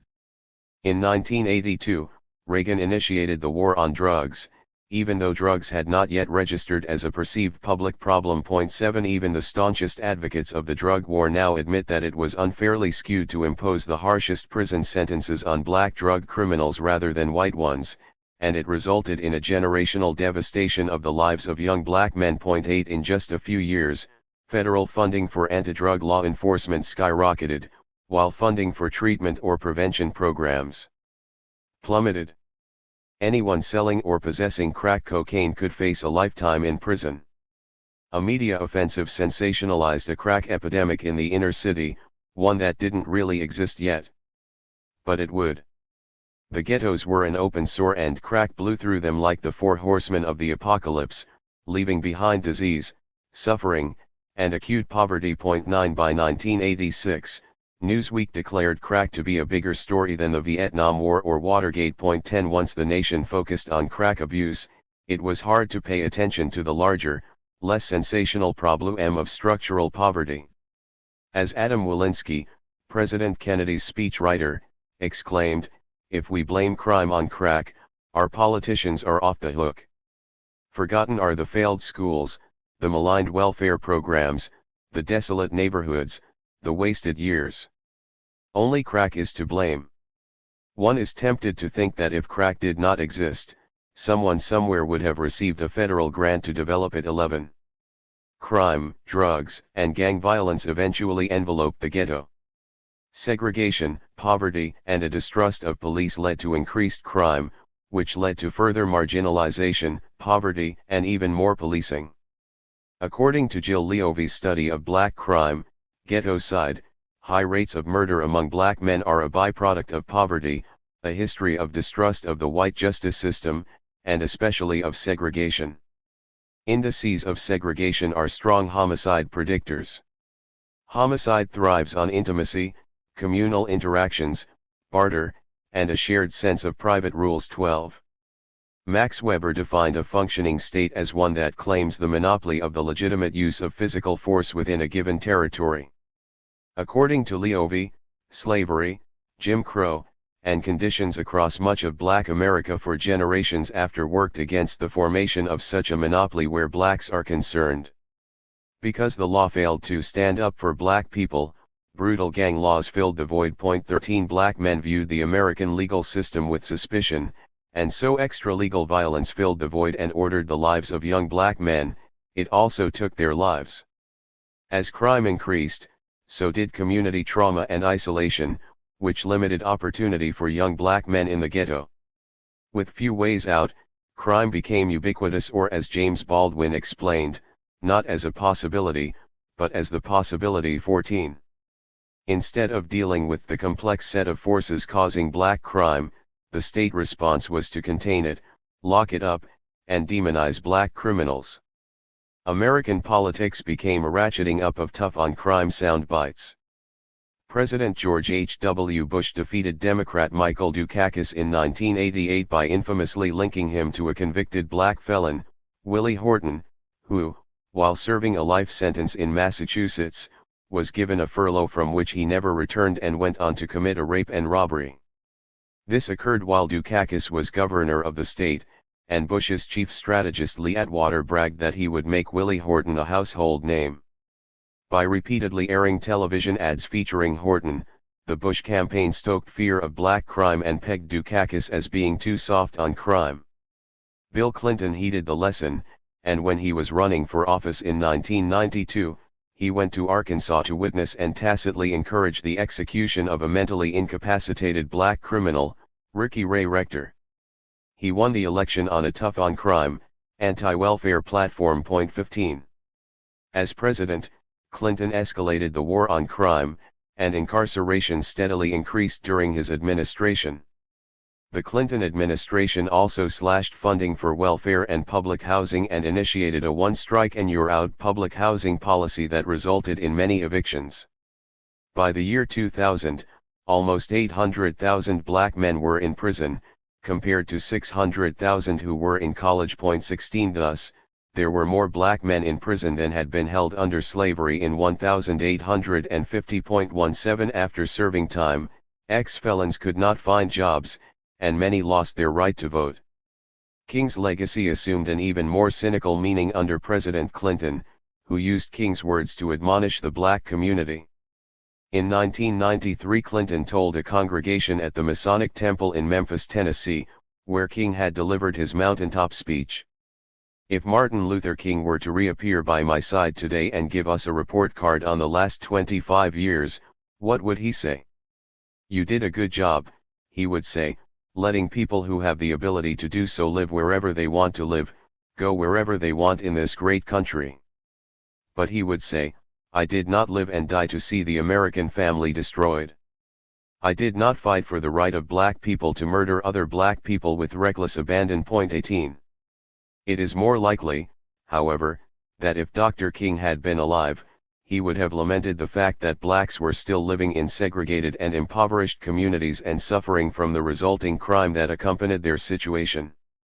Clinton celebrated the fight against segregation as a mission accomplished, but the reality was that while the war on crime and the war on drugs were heating up, the fight against housing segregation had long since halted.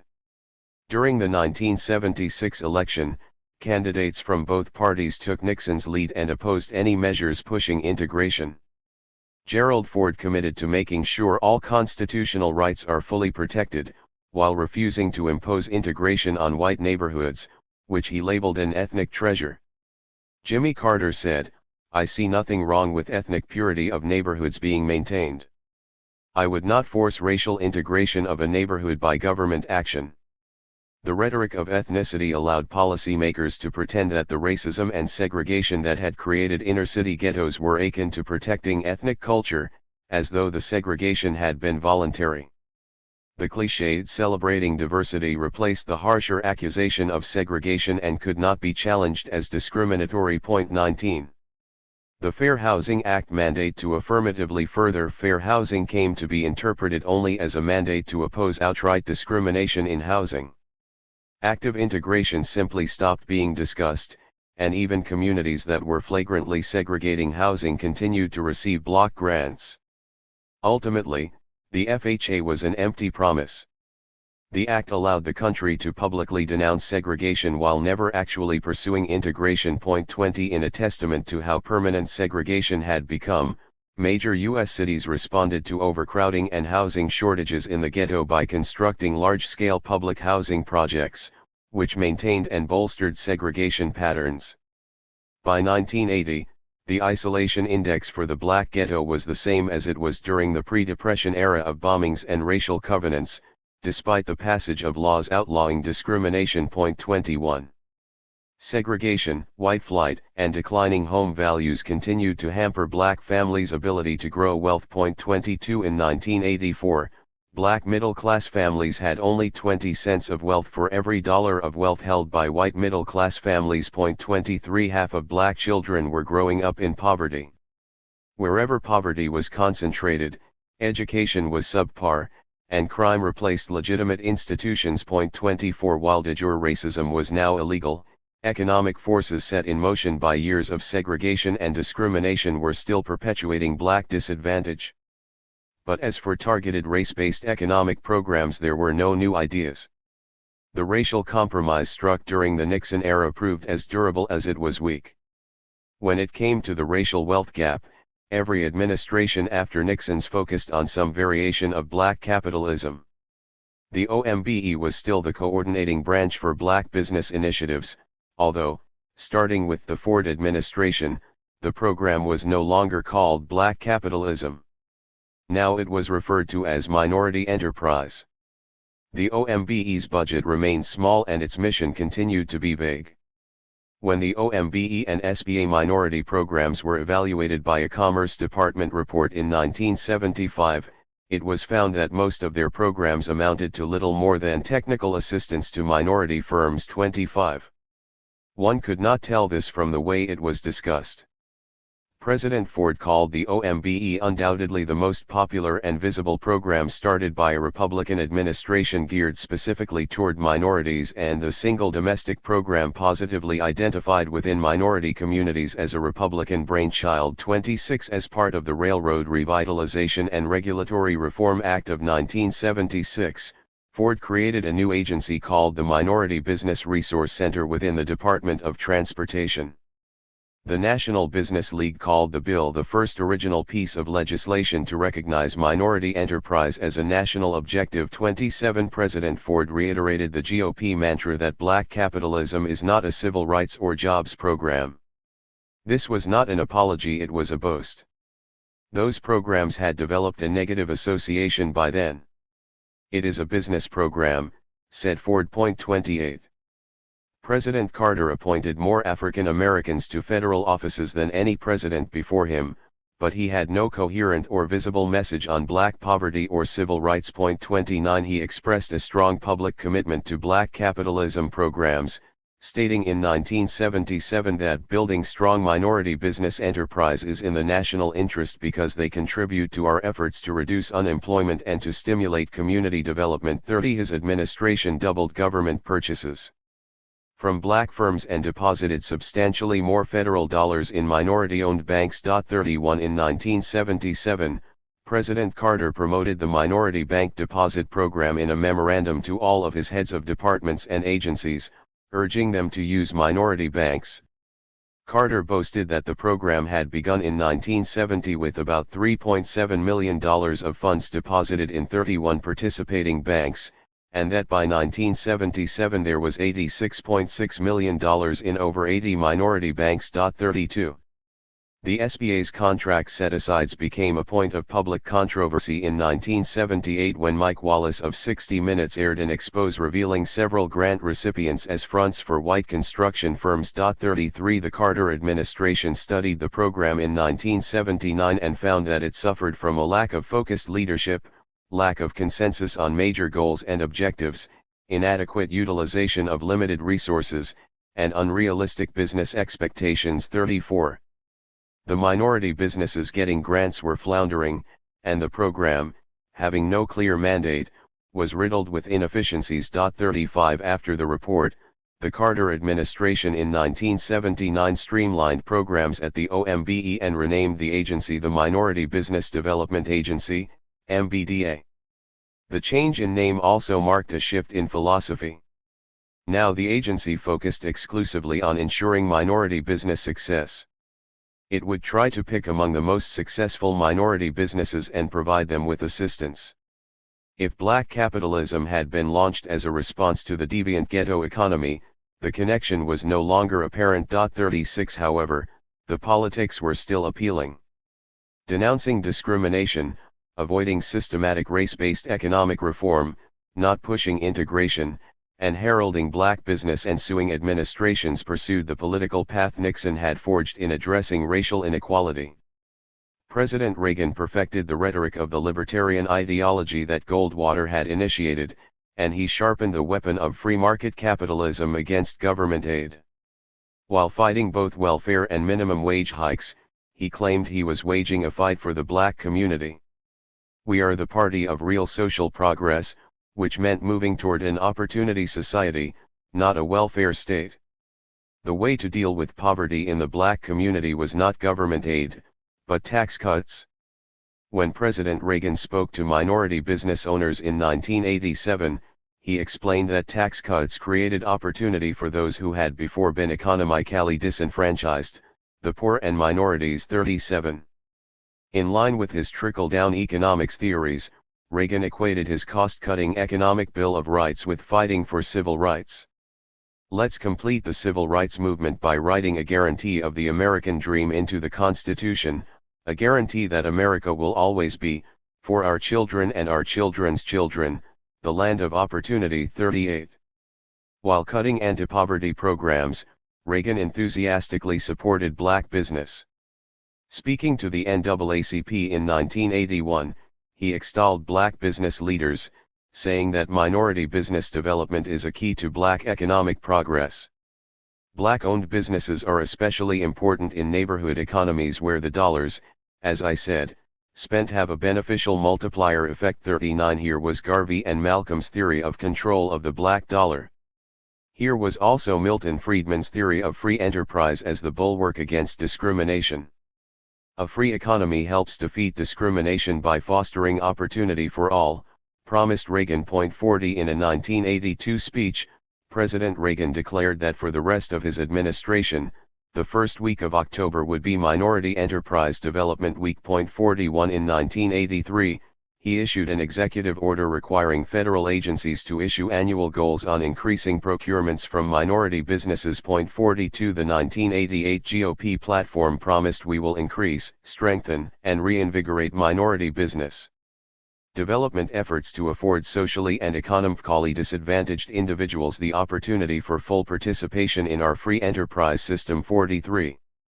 As for the ghetto, Reagan promised that lower taxes and fewer regulations would revitalize the area and attract more small businesses. He began to call inner-city ghettos enterprise zones.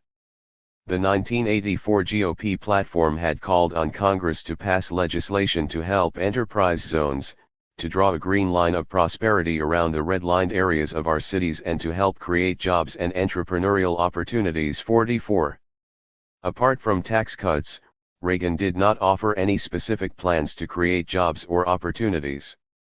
The free market, it was believed, would take care of the rest. While the theory and infrastructure of black capitalism continued unabated, its original purpose as a remedy for the ghetto economy and a response to the Black Power movement changed over time.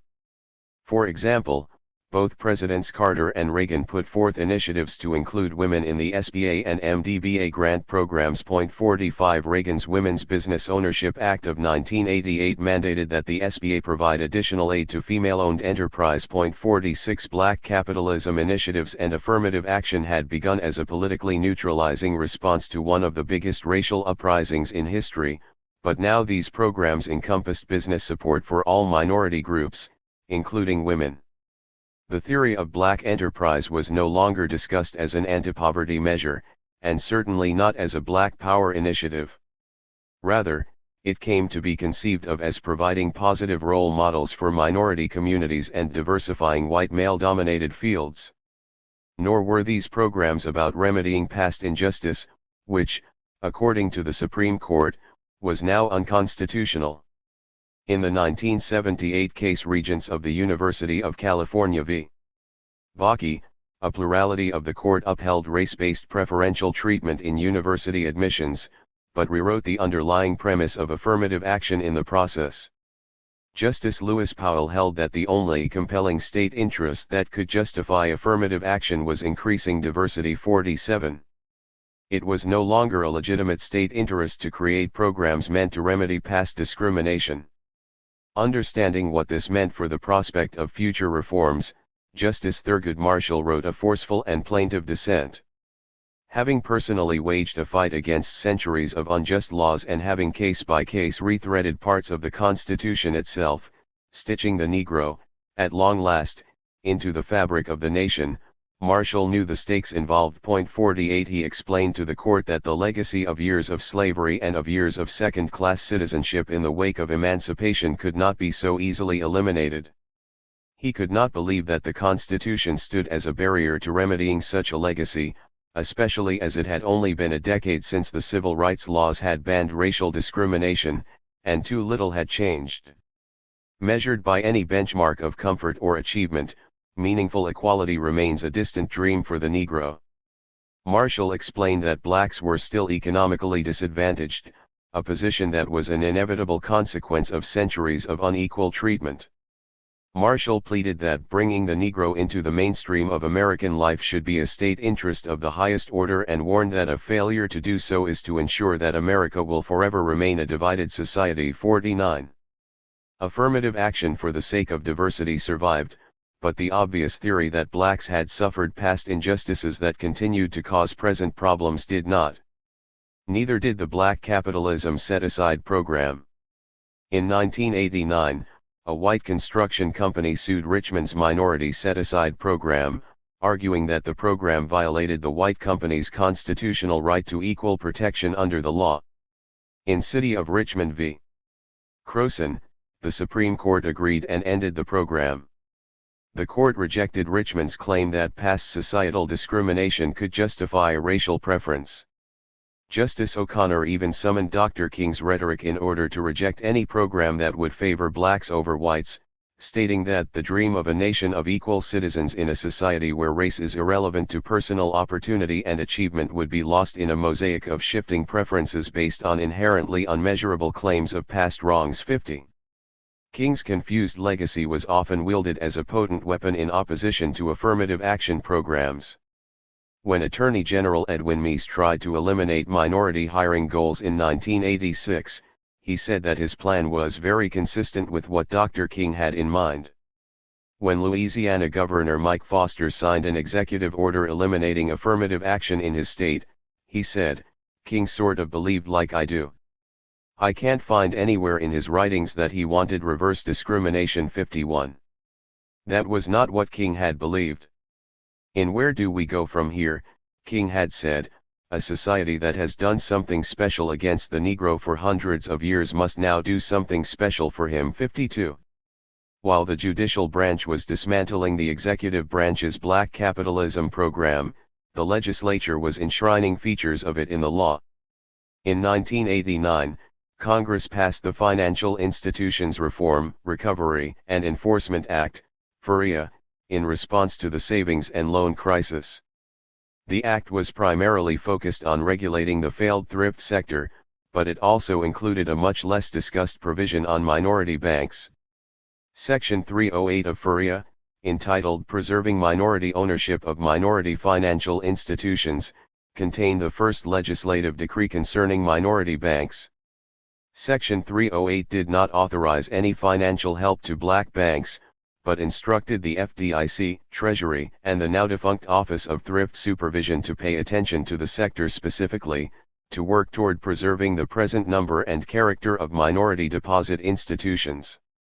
For example, in the event a minority institution was threatened with failure, the law said that bank regulators should work to ensure that the bank's minority nature was preserved by, if possible, merging it with another minority bank in the region. The act also mandated federal regulators to provide training, technical assistance, and education programs to all minority banks as well as to work to promote and encourage new minority banks. 53. This was the first time Congress had provided a legal definition for minority banks. The definition itself revealed just how muddled the issue of black banking had become and how far the concept of black capitalism had migrated from its initial purposes. During the era of Jim Crow and strict segregation, a legal definition for a black bank was unnecessary. A black bank was one that served black customers in a black community.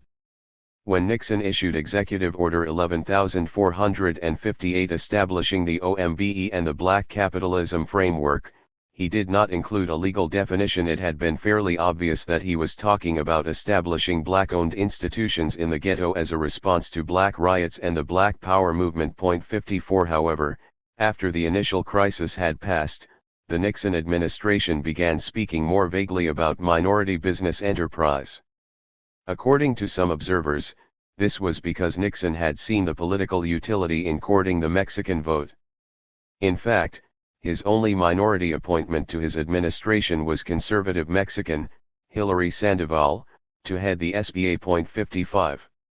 In 1971, Nixon revised the initial black capitalism program through Executive Order 11625, which for the first time defined the term minority business enterprise as a business that was owned or controlled by one or more socially or economically disadvantaged persons. Such disadvantage may arise from cultural, racial, chronic economic circumstances or background or other similar cause. Such persons include, but are not limited to, Negroes, Puerto Ricans, Spanish-speaking Americans, American Indians, Eskimos, and Aleuts. It is fair to say that this vague and convoluted definition affords as much clarity as could be expected from a program that began as an ill-defined political response to an acute national crisis. The categories of disadvantage had been loosely expanded over time, for example, to include female-owned businesses. The FURIA legislation was now creating a specific regulatory program aimed at minority banks, and so it created a binding legal distinction. That definition was not just ambiguous, it also revealed the doublespeak at the heart of the federal policy framework around black capitalism. Section 308(b) defined a minority institution as a bank that is 51% owned by one or more socially and economically disadvantaged individuals. For public banks, it required a majority of stockholders to be socially and economically disadvantaged. 56. The statute did not go on to define what this meant or how it should be interpreted. To further the confusion, when the Act defined minority cooperatives or mutually owned minority banks in the very next sentence of the section, it changed the definition of a minority bank to one that has a majority of the board of directors, account holders, and the community which the bank services is predominantly minority. The Act then defined minority as any Black American, Native American, Hispanic American, or Asian American. 57. In defining a minority institution simultaneously as one that serves economically disadvantaged individuals and one that serves a defined group of minorities, the Act underscored the conflicting agendas that bred black capitalism. In order to enforce Congress's mandate, the confused regulators simply created their own definition.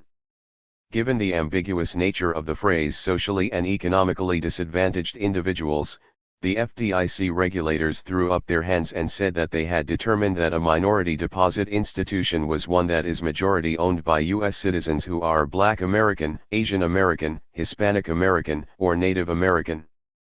The OTS did the same. 58. The Black Capitalism Program was a response, albeit a misguided one, to remedy past discrimination and to provide a boost to the economically disadvantaged ghetto. But the Supreme Court had put an end to any programs meant to remedy past discrimination, so the purpose of the program had shifted to focus instead on diversity and providing positive role models for marginalized groups. But this new program was utterly disconnected from dealing with economic disadvantage, which rendered the entire framework meaningless. In other words, the best way to describe the federal government's regulatory apparatus as it related to black banking was as a tangle of pathology. President Clinton brought some much-needed clarity to policy as he revitalized the black capitalism programs. He began to talk about black banks the way Nixon initially had, as a means of confronting black ghetto poverty. But in the new colorblind reality, he did so without mentioning race. President Clinton, calling himself a New Democrat, proposed a third-way politics situated in between traditional Republicans and Democrats. Clinton slashed welfare benefits, which he believed caused a cycle of dependence. 59. He did expand the Earned Income Tax Credit, Head Start, and increase the minimum wage, which he said properly emphasized work and independence. 60. However, instead of resurrecting Johnson's soaring rhetoric and ambitious war on poverty, Clinton tried to steer the party away from it. In fact, both Clinton's and Carter's rhetoric and actions on racial equality followed President Nixon's lead as opposed to their Democratic predecessors. Clinton embedded his urban poverty programs firmly in libertarian market ideology, which held that private enterprise operating in free markets would be the answer to poverty. The country's racial ghettos, created by Jim Crow laws and policies, whose walls still remained intact, came to be referred to as enterprise zones, emerging markets, and niche industries. These were places that could surely yield a profit if creative entrepreneurs looked hard enough. Clinton signed a series of laws that provided tax inducements to encourage private firms to invest in impoverished communities. 61. Clinton's policies provided an incentive-based boost to Nixon's black capitalism framework.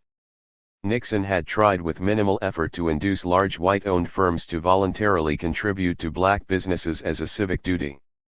And that is how the firms themselves had viewed their involvement. Clinton's program also relied on private businesses to pour money into the ghetto, but he did not appeal to philanthropic aims at all, he promised profits. Clinton's HUD secretary, Andrew Cuomo, told reporters that it is not about charity. It's about investment. 62 academics and progressive reformers agreed that ghetto poverty was just a result of misaligned market incentives and could only be addressed through private enterprise. Influential Harvard professor Michael Porter wrote that instead of aid or social investments, the only way to build the economy of the ghetto was through private, for-profit initiatives and investment based on economic self-interest and genuine advantage. The cornerstone of such a model is to identify and exploit the competitive advantages of inner cities that will translate into truly profitable businesses. 63 ghettos were labeled emerging markets and untapped markets, which contained hidden opportunities that profit-oriented private enterprises could exploit, creating a win-win of profits for the entrepreneurs and poverty alleviation for the ghetto. Instead of working to break down the walls of segregation and the poverty trap they had created, the ghetto would be sent entrepreneurs. Because of the color-blind delusion, now enforced by the Supreme Court, these programs had to be race-neutral. Instead of black capitalism, it was community capitalism. In 1997, a conference called the American Assembly brought together business and community leaders and academics to discuss poverty and community development. The final conference report urged policymakers to energize community capitalism in distressed areas. Community capitalism was defined as a for-profit, business-driven expansion of investment, job creation, and economic opportunities in distressed communities, with government and the community sectors playing key supportive roles. 64. Vice President Al Gore endorsed the report, stating, "The greatest untapped markets in the world are right here at home, in our distressed communities." 65. Just like Nixon's black capitalism, Clinton's community capitalism was a bipartisan winner. Missouri Republican Representative James Talent heralded the proposed program as not only the most comprehensive anti-poverty package coming out of the federal government in a generation, but it also has assimilated the lessons that people on both sides of the aisle have learned over the last generation. 66. Jesse Jackson enthusiastically joined Clinton's community enterprise agenda with his 1998 Close the Gaps, Leave No American Behind campaign. Jackson proposed that the president create vehicles to move capital into disadvantaged areas. Clinton joined Jackson's 1999 Wall Street Project conference to promote community capitalism, during which the president told attendees that the largest pool of untapped investment opportunities and new customers are not beyond our shores, they're in our backyard. 67. Black leaders praised Clinton's $38 million boost to MBDA in 1994, as well as his order reinforcing Reagan's designation of Minority Development Enterprise Week. Clinton declared that the growth and development in the minority business community are crucial to the social fabric, as well as to the overall economy, of this nation. 68. Minority businesses, he said, would prove that we can bring the benefits of free enterprise to every neighborhood in America. All free enterprise needed was a nudge from the tax code. 69. Clinton's community capitalism program as applied to banks was embodied in the Regal Community Development and Regulatory Improvement Act of 1994, commonly known as the Community Development Banking Act, CDBA. 70. The act provided tax incentives for banks, or community development financial institutions, CDFIs, that served underprivileged areas. 71. President Clinton said that the bill was inspired by a living bank that was putting the theory of community capitalism into practice. Southside Chicago's Shore Bank was the country's most famous black bank, even though it was not black-owned. As white flight accelerated in Chicago after the 1960s, the remaining Southside banks followed their white customers out. 72. Shore Bank was one of the few remaining banks, but only because their request to move was denied by its regulators. A group of civil rights activists, Ronald Grzywiński, Milton Davis, James Fletcher, and Mary Houghton, acquired the bank in 1973. 73. Shore Bank's motto, "Let's change the world," was not an empty marketing pitch. The exemplar of community capitalism, the bank promoted a triple bottom line: profitability, community development impact, and an environmental return. 74. Shore Bank's primary aim was to fight urban decline. At its peak, it had $4.1 billion invested in inner-city Chicago. 75 The bank's ambitious mission drew many admirers, including Grameen Bank founder Muhammad Yunus, who visited the bank before launching microcredit in Bangladesh and receiving a Nobel Peace Prize for his innovative approach to poverty. 76. This is not to say that the bank didn't struggle against the same profitability trap that had ensnared black banks for nearly a century. For the first 10 years, the bank lost money because its loans were risky, deposits were small, and operation costs were high. 77 In short, Shore Bank's founders came to the same realization that many had before them, that operating a profitable bank in a poor and segregated ghetto is a challenge. Still, Shore Bank enjoyed more outside socially inclined capital investment than most black-owned banks. They had private funders who invested with the understanding that the primary purpose of their investment is to do development and not maximize return on capital. 78. Bill Clinton had visited the bank in 1985 as Arkansas governor and called it the most important bank in America. 79. In promoting the Shore Bank model, Clinton outlined his early vision for community empowerment. You have to enable people to take control of their own destiny. We need to create a small business entrepreneurial economy in every underclass urban area and rural area in the country through the use of banks like the South Shore Bank, which played a major role in revitalizing the South Side of Chicago. To most people, empowerment sounds like a buzzword, but the truth is that America can't get very far with a dependent or helpless population. Trying to create an entrepreneurial economy around a different sort of banking system, investing in public works jobs in the near term and giving people control over their living conditions and requiring them to take more responsibility for it, those are the kinds of things that I think would make a real difference. 80. What he called a different sort of banking system was one in which a community's banks were owned and operated by the people who live there. This had been the theory of black capitalism all along, the premise being that control of banking within a community would lead to empowerment and economic equality. This philosophy was not new, but Clinton would back up his vision of community capitalism with significant tax credits, unlike previous administrations, whose support of the idea was limited to rhetoric. In 1992, Clinton made a campaign promise that he would establish 100 banks modeled after Shore Bank across the country. 81 The result was the CDBA, which promised to promote economic revitalization and community development through investment in and assistance to community development financial institutions. The law was race neutral, but its clear mission was to propagate more banks in the ghetto just like Shore Bank. These banks, called CDFIs, were defined as institutions that, 1. had a primary mission of promoting community development, 2. served an investment area or targeted population, and 3. provide development services in conjunction with equity investments or loans. 82. This third-way approach to black banking found proponents across the racial and political spectrum. African-American Senator Carol Moseley Braun remarked that the bill suggests that the financial institutions can do well and do good simultaneously. That financial institutions can make money by expanding credit opportunities to underserved communities. 83. Republican Congressman Tom Ridge remarked that communities without credit are very much like land without rain, nothing grows. 84. Democratic Senator Ted Kennedy said that whole segments of our people in this country are unfairly denied access to credit. It is our job to make certain that financial institutions make credit available to all of those people who can afford to pay it back. 85.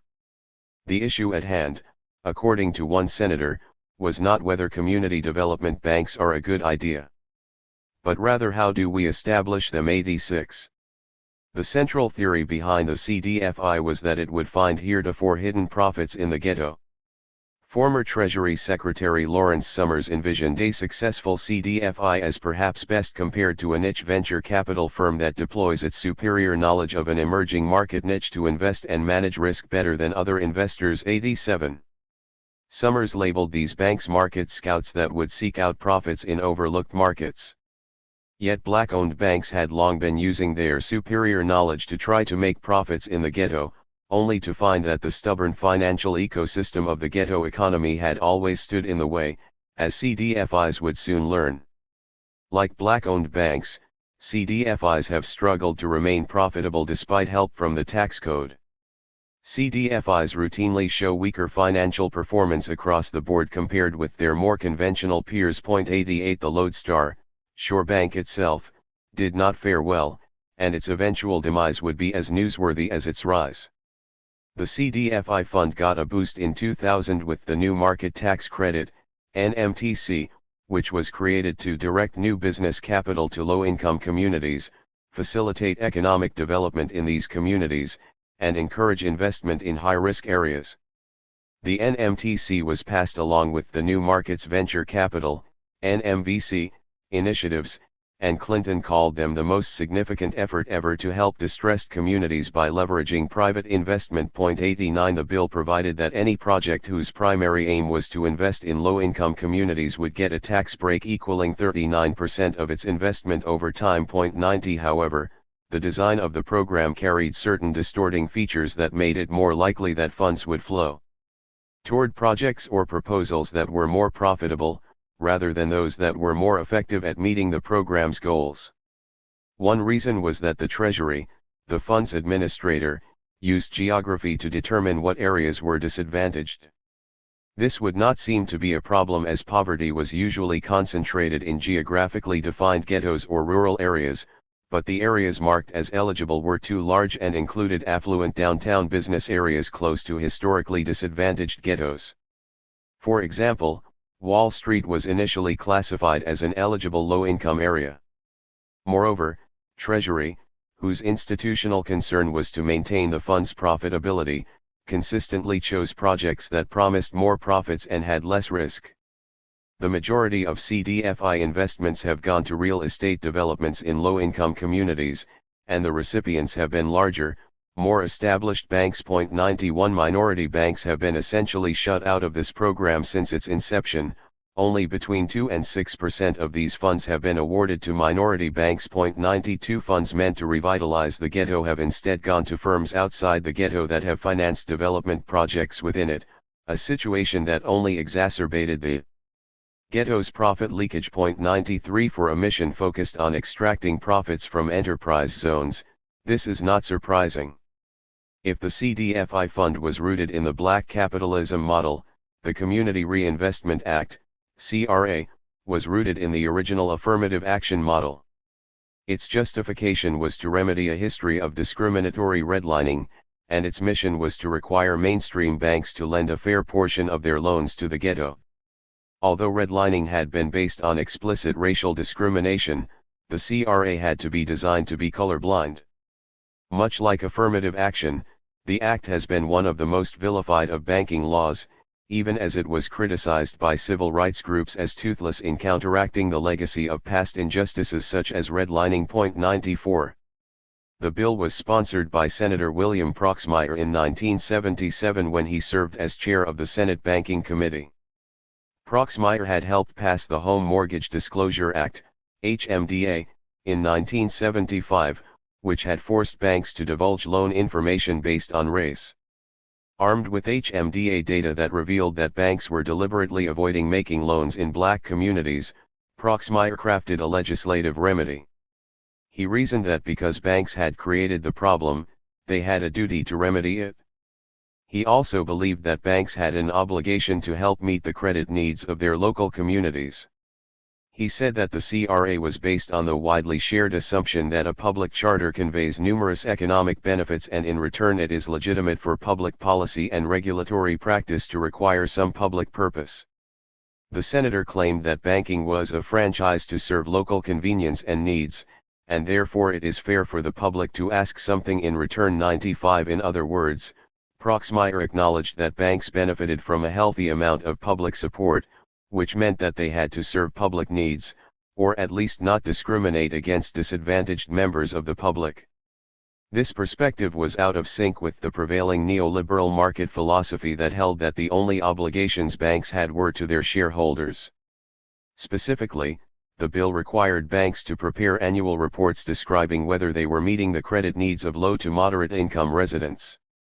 Bank regulators were to rate each bank from outstanding to substantial non-compliance based on the quantity of loans they were issuing in low-income areas. 96 The bill did not force banks to lend or open branches in any particular community, but a negative CRA rating could be used by a bank regulator to deny a bank's application for merger or any other change that required regulatory approval. 97 When it was introduced, the law was reviled by many bankers and their allies. Republican Senator Phil Gramm called the act an evil like slavery in the pre-Civil War era. 98 It's unbelievable, fumed one anonymous Southern banker, these people are trying to enforce a change in social policy over the back of the banking industry. 99 Other opponents claimed that the bill went against efficient market forces and required banks to make unprofitable loans.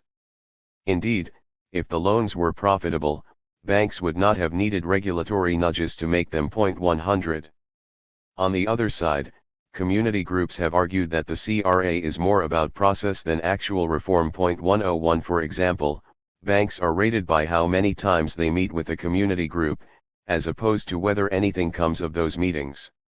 Loans are also measured by quantity as opposed to quality. The CRA does not ask whether the bank's practices are building the community or are likely to produce positive results in the long run, rather, it keeps a checklist of actions meant to prove that the bank is making an effort. The law also hurt black banks as they have struggled to comply with the CRA. This seems counterintuitive. Black banks had been doing the very thing the law requires other banks to do. However, since the CRA has assessed compliance by measuring the quantity of loans granted, black banks consistently fall short because they offer fewer loans than average. Many black banks thus had non-compliant CRA ratings that then entail regulatory censure. 102 The CRA still sits awkwardly between a group of people who believe it does not achieve nearly enough and another group that believe it requires too much. 103 As a result, the resemblance to affirmative action in college admission is striking. Much like affirmative action, there is a perceived feeling that institutions are being forced to hire lower quality employees or make lower quality loans to appease PC culture, social justice, community activism, or some vague sense of social morality that is not meritocratic and poses unjustified social burdens on the bottom line. Schools should only select students based on academic merit, and banks should only lend based on profitability. Affirmative action and the CRA, their detractors claim, conflict with a natural meritocracy or an efficient market. Affirmative action opponents claim that the pool of minority applicants perform worse than white applicants, and therefore when underperforming minority students are admitted, there is a mismatch of capacity that harms both the school and the applicant. 104 According to this widely cited mismatch theory, whites should continue to dominate elite universities until blacks catch up naturally.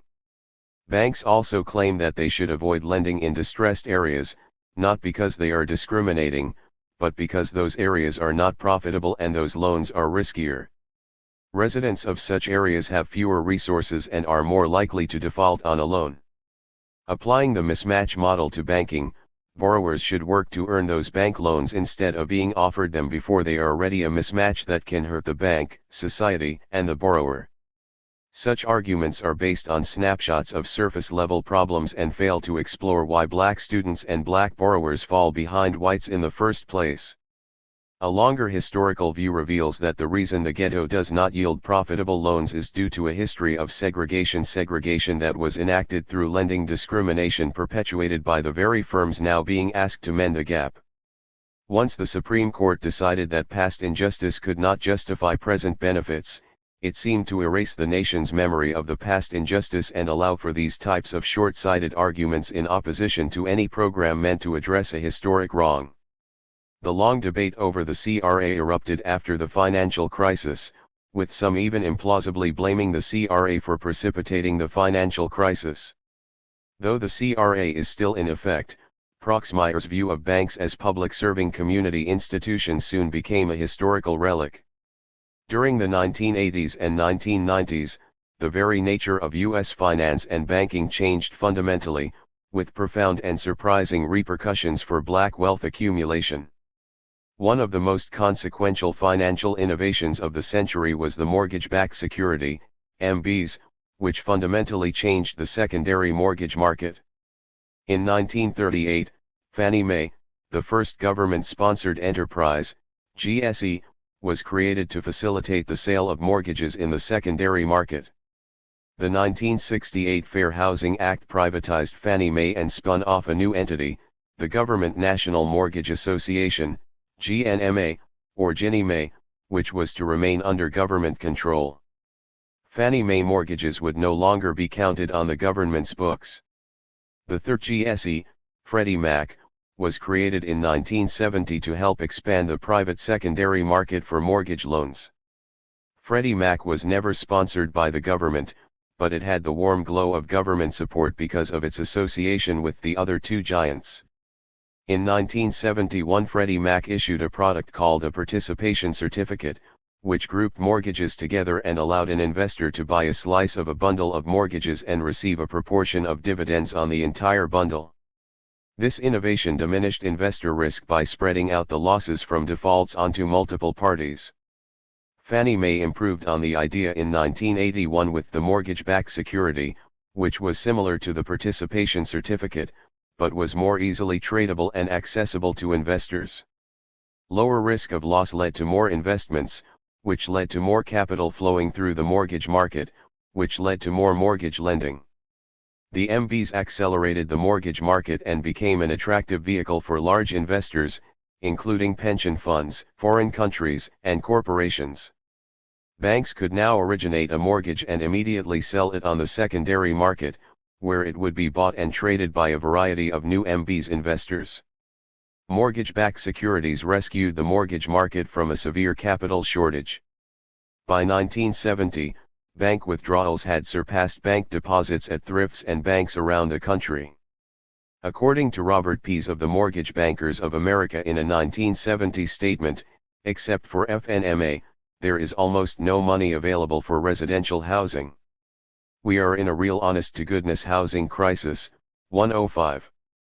Thanks to Fannie Mae's creation of the MBS, capital from around the world began pouring into American mortgage markets, and capital became plentiful once again.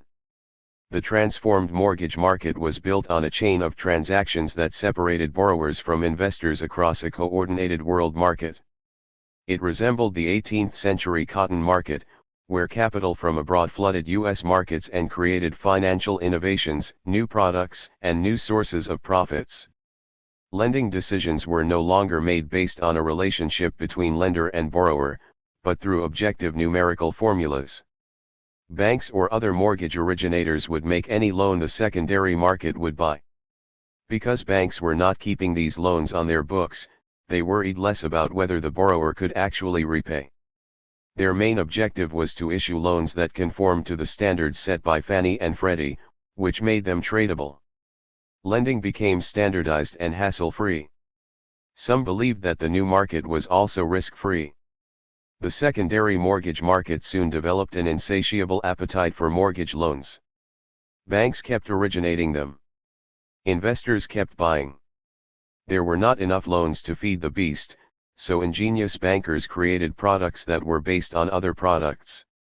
For example, the collateralized debt obligation, CDO, was a complex bundle of tradable debt based on mortgage securities. These derivative products created new investments based on trans-CHES of mortgage debt. Derivative split and spliced mortgage loans that were so far removed from the actual mortgage loan that the whole system resembled a house of cards. 106. Even with the bundling and splitting of trans-CHES, Wall Street needed more mortgage borrowers, so it created the subprime market. These were loans to borrowers who did not meet the underwriting standards set forth by the GSEs, or prime loans. Subprime borrowers were riskier borrowers, either because they had fewer assets, lower credit score, or lower incomes. But in finance, higher risk is rewarded with higher yield, so mortgage brokers made even higher premiums from subprime loans. 107 So they went looking for a group of potential borrowers who had heretofore been deemed too risky. And they found them in black communities. The flip side of deprivation has always been exploitation. After years of being a banking desert, as barren as Death Valley itself, the ghetto became a hub for casinos.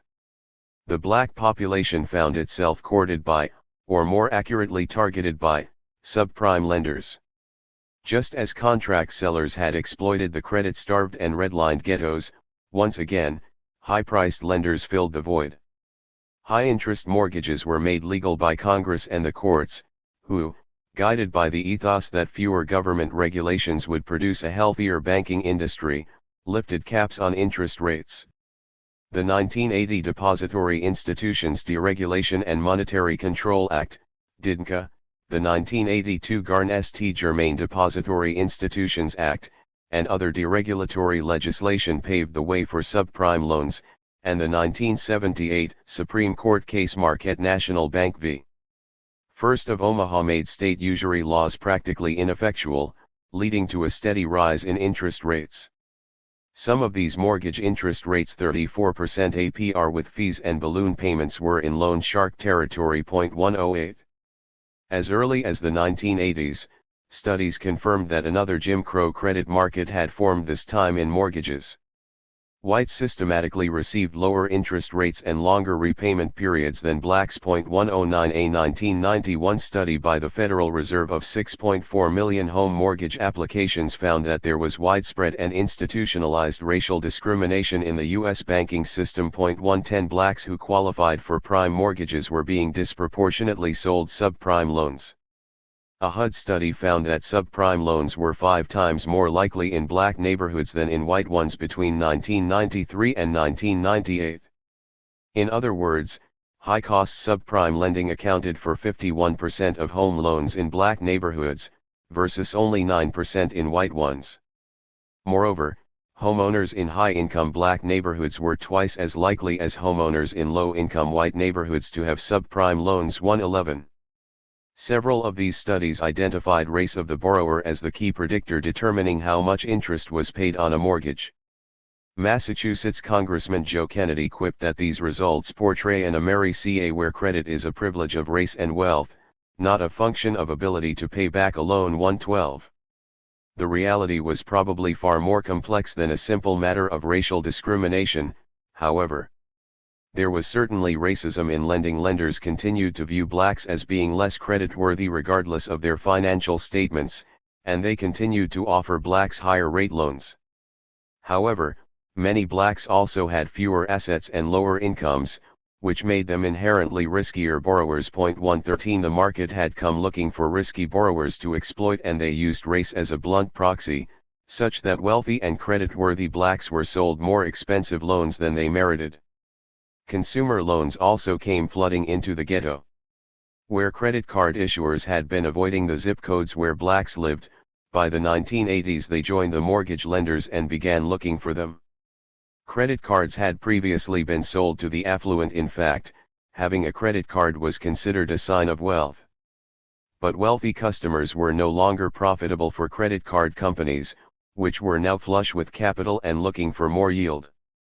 Wealthy customers paid no interest or fees because they paid off their balances each month. They were not revolvers borrowers who paid interest to carry their balance from one month to the next. Credit card companies needed more revolvers if they wanted to make more profits. 114. With the usury cap lifted and the general aversion to risk abated, lenders went looking for higher profits on high-risk borrowers. They found their ideal customers in the credit and wealth-starved ghetto. And when they did, these revolvers, who paid interest each month, began to subsidize the credit cards of the wealthy.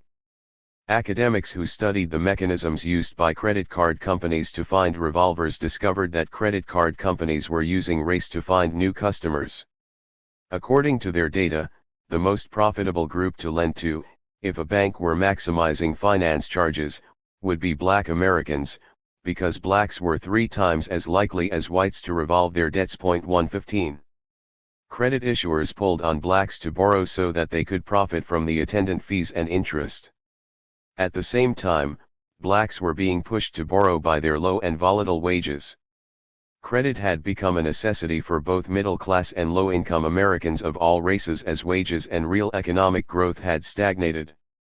Consumer debt exploded in the 1970s and kept expanding, and what was even more alarming was that the gap between what was being borrowed and what was being repaid was also growing exponentially larger. 116 The economy was running on fumes, wages were stagnant, prices were increasing, and debt was being used to bridge the gap. Americans borrowed because they had to, and credit card issuers lent because there were profits to be made. The two sides made a Faustian bargain, but it was the borrowers who paid for it dearly every month in perpetuity, with interest. The problem for black borrowers was no longer an inadequate quantity of mortgage credit, but the inferior quality of that credit.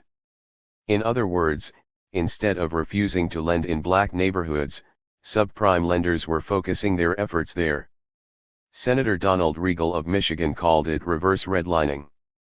One attorney claimed, "This is a system of segregation, really. We don't have separate water fountains, but we have separate lending institutions." 117. The market scouts or entrepreneurs became incentivized to make profits in the ghetto enterprise zones. After years of being left out of the mortgage market, black subprime borrowers were exactly what Wall Street's hungry mortgage beast was looking for. The ultimate effect was a disproportionate wiping out of black wealth when these subprime loans blew up 2 decades later. Alongside the massive changes in the credit market, and certainly spurred by it, the nature of American banks also changed. From the mid-1970s until the early 2000s, banks asked for and were granted wave after wave of deregulation that eroded the walls that the New Deal-era legislation like the Glass-Steagall Act had imposed around banks to keep them safe and simple.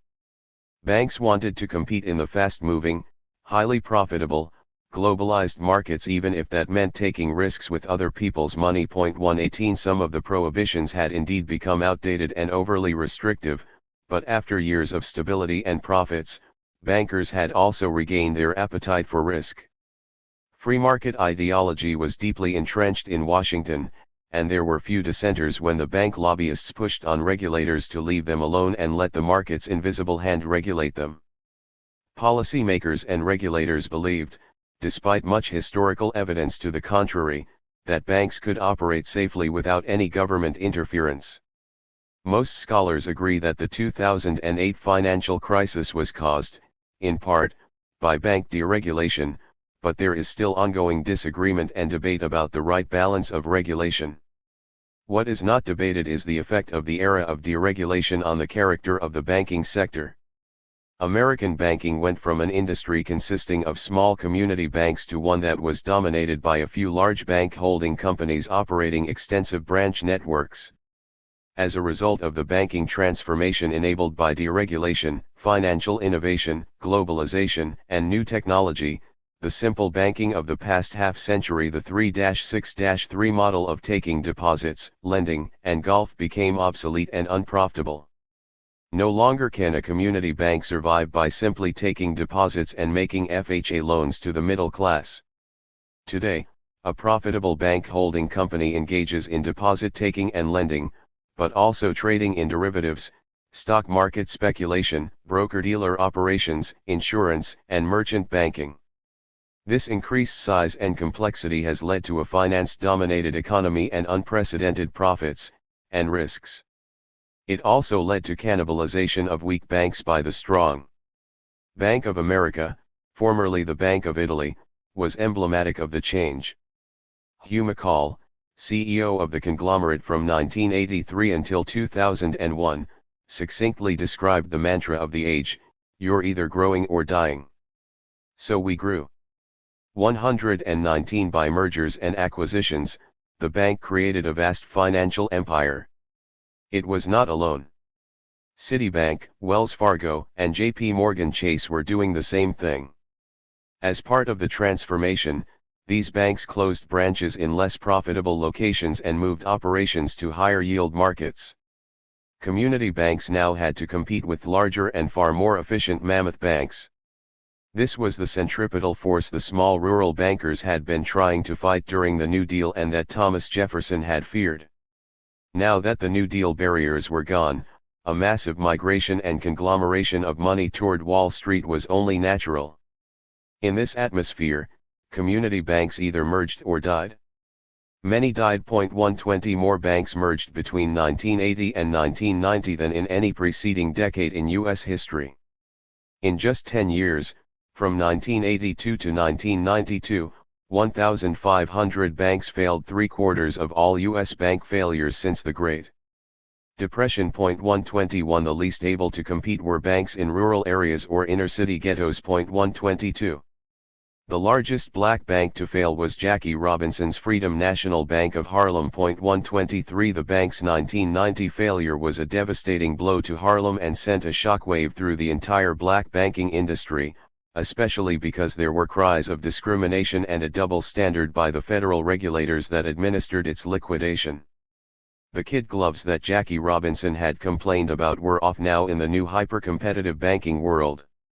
Not only did the bank's regulator, the FDIC, not follow the FRIA mandate to preserve the minority bank, it did not even use its standard protocol in liquidating the bank, causing more hardship than necessary to the bank's customers.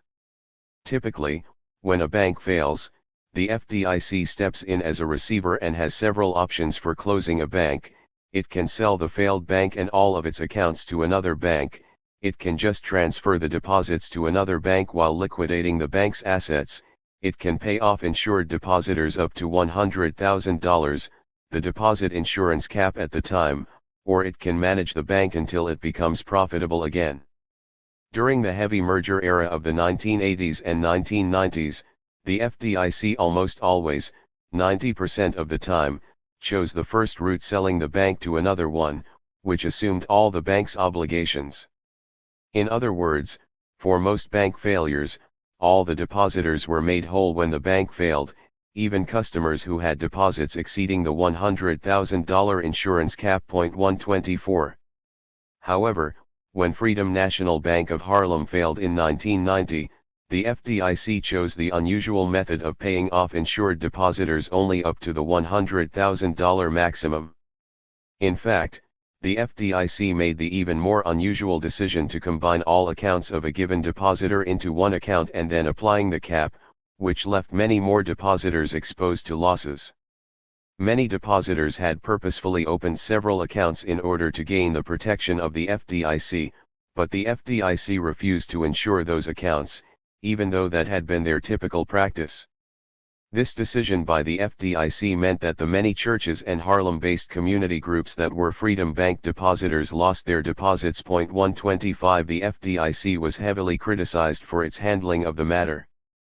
After a year of pushback from the borrowers, a special act of Congress was required to force the FDIC to restore most of these deposits. 126 Observers saw discrimination in the bank's treatment. According to Harlem clergyman and former bank leader Wyatt T. Walker, had this been a white bank of comparable size and circumstance, the decision to shut its doors would not have been made so precipitously. 127 In fact, at the same time regulators allowed the FNB to fail, Treasury funds were used to prop up another similarly situated failing bank, the Bank of New England. Scholars reviewing the failure noted that the disparity in treatment was unjustified and likely hastened Freedom Bank's failure and caused more losses than it should have. 128 Some also criticized the FDIC for not doing more to save the bank, especially because the FDIC had explicit legislative authority to make an extra effort in certain circumstances. Not only did FRIA require the FDIC to try to maintain minority banks, but the FDIC's essentiality doctrine held that if a bank's services are found to be essential in a community, the FDIC had the authority to prevent the bank's failure. 129 The FDIC had invoked the standard in saving other community banks, and as one of the few community banks in Harlem, there was a very good argument to be made that Freedom's services were essential. However, columnist Murray Kempton suggested that the bank was likely too small to save. Freedom National was enfeebled and small, and the regulators reserved their oxygen for the enfeebled and massive. This was a prescient statement considering the too-big-to-fail bank bailouts of 2008. Summing up the dilemma obvious about every black-owned bank, Kempton lamented, "The tragedy is not that Freedom National had forgotten to do much for the community it was designed to serve, but that it did more than any other bank. Poor thing though it was, there is now available nothing even as good. The managers had felt this as well. Former President Charnia Buford explained, "We had to be businesslike and our credit criteria couldn't be different from banks downtown, but we also had a greater responsibility because we were chartered as a minority bank. We had to empathize with the customer." 130. Jackie Robinson had lost sleep over this same dilemma 2 decades earlier. The Times reported the failure in November 1990 with the headline, "Freedom Bank's failure hits Harlem like a death in the family." By all accounts, the community's loss was more than financial, it was psychological. The bank's mission had been larger than just finance. Representative Charles B. Rangel, who was working with Mayor David Dinkins and a group of clergymen on a last-minute rescue effort for the bank, called the loss devastating to the community. Symbolically, it's a terrible blow, because this was a black bank formed by Jackie Robinson that was more sensitive to the businesses and people in this community. Depositors, even those who recouped their entire investment, perceived the failure as a blow to the race. One depositor lamented that with the bank's failure, "I lose and Harlem loses." This mirrored the sentiment at the bank's opening, when the Harlem community had called it our bank. Another customer reported to the Times, "It makes me feel helpless, like I've been robbed. It's a step backward for the empowerment of black people." Referring to the FDIC notices on the windows, one depositor quipped, "Freedom Bank is now an enslaved bank." The truth was that the bank was just under FDIC receivership, a process that all failed banks enter. 131. Black banks were not enslaved by their regulators, but even decades after the Civil Rights Acts, they were still stuck in the same economic trap. Across the board in the 1980s and 1990s, black banks continued to be fragile. Despite renewed focus on community capitalism and the minority banking provisions in legislation, economic studies of these banks continued to show that black banks made fewer loans, were undercapitalized, and had lower profits than other banks. 132 After the deregulatory wave, all small banks struggled to remain competitive against the large bank conglomerates, but black banks also had to contend with the particular circumstances that had always been a particular challenge for them. With a few modern updates, black banks were still overinvested in less profitable government securities and were making too few loans. They held 46.5% of their total assets in highly liquid securities as opposed to white banks, which only held 29.5% on average. 133 They overinvested in government securities because they had high loan losses and too much deposit volatility. 134 Black banks also had a new capital problem. Capital is the amount of the bank that is owned by investors. Capital is therefore linked to bank profitability in a circular fashion. The more profitable a bank, the more investors it can attract. Black banks had higher costs and higher risks, and therefore lower profits. This meant that they could not attract enough capital investment. Moreover, the legislation aimed at helping them, Section 308 of FIRIA, had created a specific problem for these banks in trying to raise capital. According to Section 308, in order to remain a black-owned bank, the bank had to be owned by a majority of black investors. 135 In other words, they had to make sure that a majority of their shareholders were black. This limited their pool of potential investors and diminished their ability to attract capital. Those black investors who did support black banks were receiving lower profits on their investments. They were making a financial sacrifice in supporting black banks. Still, many did it as a matter of racial pride. There was also the old and familiar problem of extreme deposit volatility.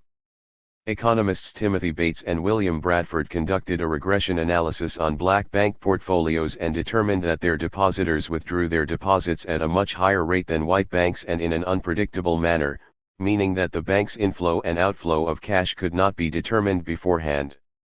These volatile deposits needed to be offset by safer assets than loans. Hence the overinvestment in government securities. 136. Though their customer deposits were highly variable, the government deposits were still the main cause of the bank's deposit volatility, especially because of the regulatory requirement that government deposits exceeding the insured maximum of $100,000 had to be matched dollar for dollar with U.S. government securities. Every deposit dollar held in government securities was one less dollar available for community lending. Economist Lawrence Nash studied the effects of the deposit program on black banks in the 1990s and found that holding these government deposits, instead of aiding black firms, had instead resulted in reduced bank lending in minority communities. 137 The analysis showed a direct correlation: the more government deposits a bank held, the smaller their loan portfolio. These findings challenged allegations that black banks had been lending less because they were just too risk-averse. In fact, their portfolios showed that the banks were making maximum profits given their circumstances. They simply had more hurdles to jump than other banks. Some of these hurdles had been created by the very programs designed to help, like the government deposits and capital bind created by FIREA. Black banks were still exporting funds from the ghetto. Their overinvestment in government securities meant that they were using their customer deposits to finance mortgages outside their communities. During the era of secondary mortgage markets, the outflow of deposit funds into other people's mortgages was accelerated by the mortgage-backed security. Now, banks anywhere were investing in mortgages everywhere. For black banks, this process was a newer and less obvious way for them to serve as financial sieves dispersing funds from the ghetto to the broader economy. The process whereby savings dollars from inner urban areas were being used to invest in assets in other regions was labeled disinvestment or capital export and was identified and measured in several cities.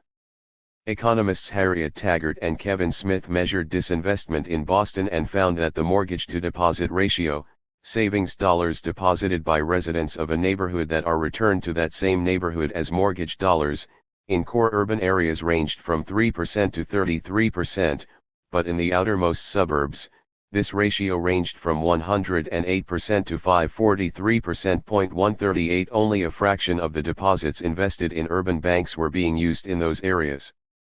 They were being deployed instead to multiply capital investments in the suburbs.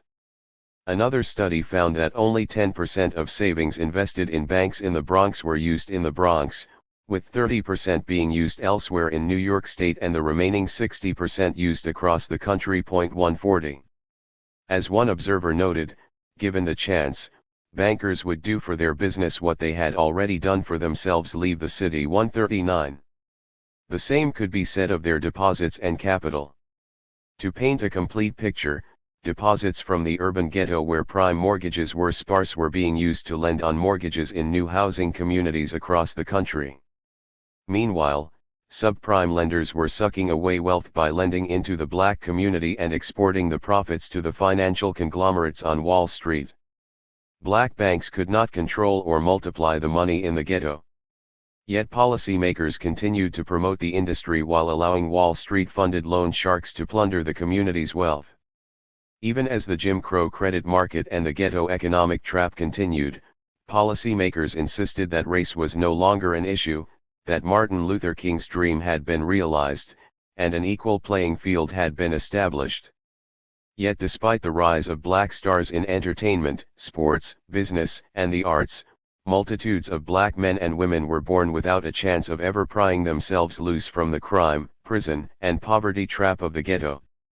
With the firmly established myth that equality had finally been achieved, black poverty and crime could only be explained as a sign of moral failure, and the only acceptable response to the failure to rise out of the ghetto was tough love and forceful containment. While policymakers were celebrating the triumph of equality and capitalism, the invisible hand of the free market was actually pulling apart and increasing the opportunity and wealth gap between black and white. 141. The color of money matters. In 2004, the young senator from Illinois, Barack Obama, riveted the nation as he took center stage at the Democratic National Convention and promised, among other things, to bridge the racial divide. His message and his very identity seemed to be the end of the road, the capstone to 2 centuries of racial struggle, an outcome that could hardly have been dreamed of by Douglas Washington, Du Bois, King, or Malcolm, a final rebuke to centuries of Jim Crow and outright hostility. There's not a Black America and White America and Latino America and Asian America, he said, there's the United States of America. Here was the human bridge across the racial chasm. Yes, we can, he promised, and the majority of the country fervently believed in Obama's hope. 1 And yet 8 years could not uproot 3 centuries of racism that has sustained the social and economic segregation of African Americans. By 2015, 43% of Republicans believed the president was a Muslim. 2 Having entered politics by speculating that President Obama was actually a foreign-born African masquerading as an American and demanding that he produce his birth certificate, Donald Trump was elected president in 2016. Trump's electoral upset was due to many factors, but undeniably, part of Trump's appeal was rooted in a racist backlash to Obama's presidency. 3 After a long and painful recession, there were signs that blacks and other outsiders had once again become the scapegoats for the economic pressures affecting white Americans. White Americans expressed a feeling of having been betrayed by their government, believing that the government was helping blacks and other minorities at their expense. They blamed the special status of blacks as a serious obstacle to their personal achievement. By 2016, almost half of whites surveyed believed that discrimination against whites was just as bad or an even bigger problem than discrimination against blacks. 5 Once racial tribalism was used to justify political actions, it remained a potent political weapon. 6 Donald Trump's campaign targeted this resentment in much the same way that Nixon's campaign had done, using the same racial dog whistles as his predecessors. In President Trump's first Black History Month address, he began by praising Martin Luther King as an incredible example who is unique in American history, and then quickly shifted to his repeated campaign promise to strengthen law and order by increasing the presence of law enforcement in black communities. 7 On the campaign trail, he outlined his New Deal with Black America at a Charlotte, North Carolina, rally. Trump recognized that black poverty had not abated due to years of failed policies and promised that through his plan, the cycle of poverty can be broken. 8 He promised to do this by lowering taxes, providing tax holidays for inner-city investments, and rolling back financial regulations in order to make it easier for young African Americans to get credit to pursue their dreams in business and create jobs in their communities. He said that he would pursue as a top priority helping African American businesses get the credit they need, and vowed to encourage small business creation by allowing social welfare workers to convert poverty assistance into repayable but forgivable microloans. He also repeated his promise to increase law enforcement in black communities. 9 In fact, the tension between law enforcement and the black community had hit another boiling point. The city of Ferguson, Missouri, erupted after police killed Michael Brown, a black man, in 2014. This was one of the largest race riots the country had seen in recent memory, and it marked the genesis of the Black Lives Matter movement.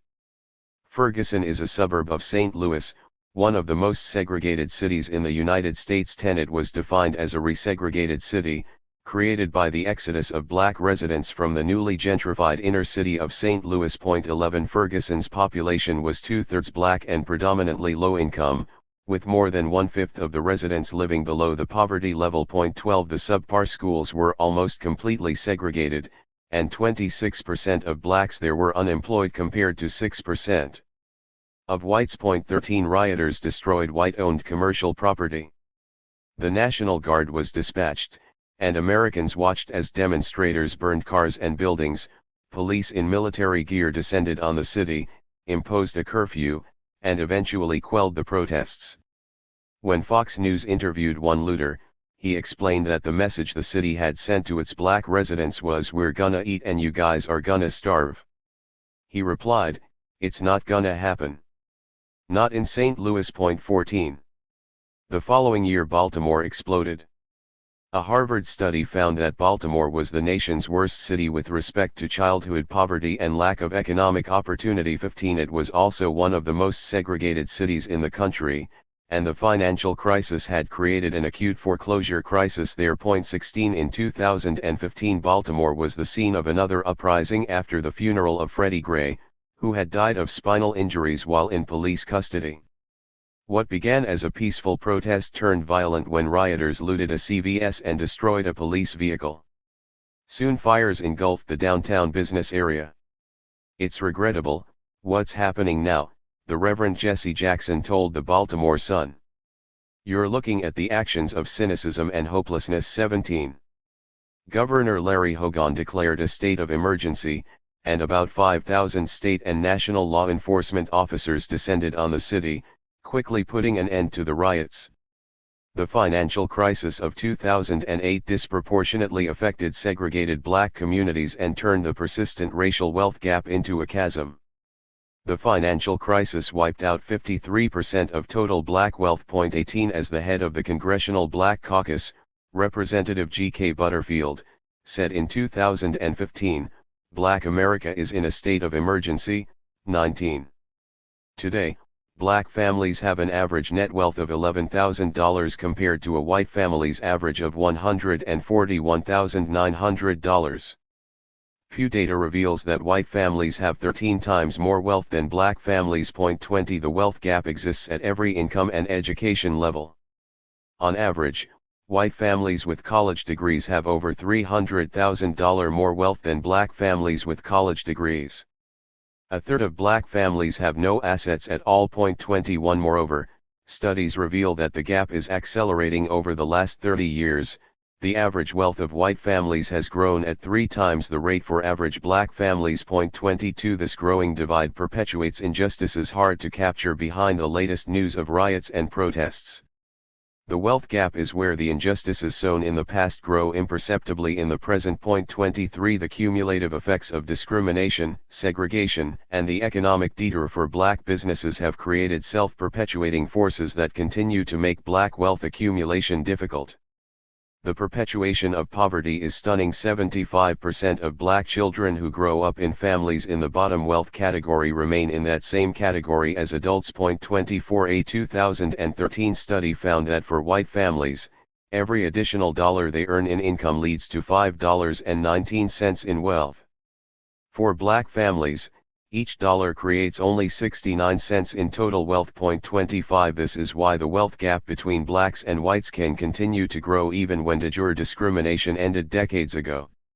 Blacks are no longer prohibited from highly paid employment, and there are black stars in every field and almost every top office, including the highest political office, but the majority of black people are as poor as they have ever been and live in regions that offer them little hope for economic progress. President Obama acknowledged in his first public speech in 2004 that in no other country on earth is my story even possible. But if Obama's identity was uniquely American, he was also unique among black Americans. He started his 2004 speech by introducing his Kansan grandparents who helped raise him. He said that after the war, they studied on the GI Bill, bought a house through FHA and later moved west, all the way to Hawaii, in search of opportunity. 26. Here was a black man who was able to enjoy a uniquely white privilege passed down through the post-war generation. From one generation to the next, wealth can perpetuate and reinforce itself, not only as it is passed down literally, but because the attendants of wealth also ripple across generations. Many iterations of racial inequality, such as differences in educational attainment, income, and even incarceration, can be traced back to differences in generational wealth. 27 Nevertheless, because of the prevalent belief that the wealth gap is a natural result of market forces, many Americans continue to blame the poor for their own predicament, an idea described by Lawrence Bobo as laissez-faire racism. 28. It is worth noting that a broad body of research reveals just how connected wealth is to a broad array of outcomes and how poverty perpetuates itself. For example, lower wealth is not caused by blacks refusing to work or get an education, as some have claimed. 29 In fact, it is more likely that a family's wealth determines a family member's ability to get an education or a high-paying job. 30 Those without wealth often live in resource-poor communities with subpar schools and restricted social networks. 31 More directly, a family's assets strongly predict whether and where a child can secure higher education. 32 Crime also grows where opportunities are few, and crime in turn tends to diminish opportunity. It is therefore unlikely that the education gap between blacks and whites was caused by inherent biological differences between the races, as Charles Murray and Richard Herenstein explained in their much-discussed 1994 book, The Bell Curve. It is also unlikely that black poverty is caused by a lack of family values or of broken families. 33 It is true that single-parent homes perpetuate the cycle of poverty and that poverty, in turn, creates more single-parent homes. But which came first, the lack of fathers or the lack of jobs for them? Economic hardship causes black families to extend their homes to encompass many extended family members who need support. 34 Poverty also causes stress, depression, and poor health, all of which threaten family stability. Not surprisingly, the level of asset ownership is a much more significant determinant of stable marriages within the black, no less than the white, community. 35 Blacks are not choosing to be in single-parent households because they are gaming the welfare system. Poverty creates joblessness, crime, social decay, and family deterioration. To state that poverty is linked to these cultural forces is to state the obvious, but it is a gross oversimplification to say that culture creates poverty and stop there. Culture is as much a reflection of poverty as it is a cause. Recent research has revealed even more profound psychological effects of poverty on behavior and outlook. Eviction, homelessness, and extended poverty are experienced as psychological trauma, especially for children. Children who grow up in an environment of scarcity, fear, or social disorder are exposed to stress that significantly hinders their social and academic capacity. It even affects their decision-making process. 36 The famous marshmallow experiment revealed that children who could practice self-control and delay gratification, wait for the second marshmallow, were more successful as adults across the board. 37 Yet the experiment has been misunderstood as it relates to poverty. One consistent result of the experiment, noted by its designer Walter Mischel and replicated by every subsequent experimenter, was that the poor consistently failed the marshmallow test. One might be tempted to believe that being poor was thus a result of a lack of self-control. However, as researchers like Melissa Sturge-Apple have homed in on the decision-making process, they have revealed a much more complex story. By measuring the heart rate and brain activity of the children during the test, the experimenters revealed that the poor children were making a careful and calm choice to enjoy the marshmallow immediately instead of waiting for an uncertain second marshmallow. When resources are low and scarce, the rational decision is to take the immediate benefit and to discount future gain. Calmer decision-making or less impulsiveness among wealthy children led them to wait for the additional treat, but that same measured and calm decision-making led the poor children to decide not to wait. Poor children's rational decision-making was misinterpreted as lack of self-control. 38 Today, 1 in 3 black children grows up in poverty compared to 1 out of 10 white children. 1 out of 5 black children under the age of 5 grow up in extreme poverty. 39 Poverty changes decision-making for adults as well. Behavioral economists Senthil Mullainathan and Eldar Schaefer have demonstrated that poverty, or scarcity of any kind, creates a distinct mental state. A state of scarcity is such a heavy mental burden that it can lead to temporarily lower cognitive ability and short-sighted decision-making. This does not mean that the poor have less capacity, but that their capacity is overburdened because living in scarcity takes up significant mental space and leaves less room for other mental processes. Those operating under the pressure of scarcity have been shown to eat poorly, parent poorly, make bad decisions, and even wash their hands less often. 40 Scarcity also creates tunneling, which is a hyper-focused mindset that homes in on the resource in scarcity. Those who are hungry show extreme attention to food. Those who are lonely, to human interactions. Those who are poor focus intensely on money and little else. The poor are actually much more careful with their money than the wealthy. For example, customers leaving a grocery store were asked about the price of certain purchases. The majority of middle-class customers could not recall the amount they had just spent or how much they had spent on items such as toothpaste. The poor overwhelmingly got it right. This undercuts the premise that the poor need financial education so that they can pay attention to where they are spending their money. Scarcity is not caused by having a low income. It is financial volatility and insecurity that create bandwidth overload. In other words, it is the lack of wealth. Wealth is a crucial pillar of stability and a bulwark against devastation, and many black families do not have it. Even a small buffer of savings can shield a person from the immense psychological toll of a scarcity mindset. Can it be that what Moynihan called the tangle of pathology was just a natural response to financial insecurity and scarcity? Modern science has undercut the old dogmas of biological and cultural inferiority by making it clear that decision-making is much more connected to surrounding circumstances than previously thought. Instead, policymakers continue to address poverty as though it were a result of individual decision-making, which is why solutions like financial literacy or education have predictably yielded little fruit.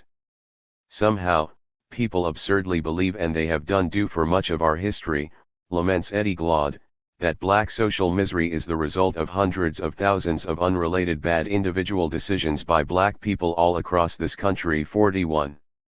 When Treasury Secretary Jack Lew was asked by the president of Black Enterprise magazine in 2016 to address the racial wealth gap, he said that the Treasury Department was very concerned about the gap, and he acknowledged that the financial crisis had wiped out a significant portion of black wealth.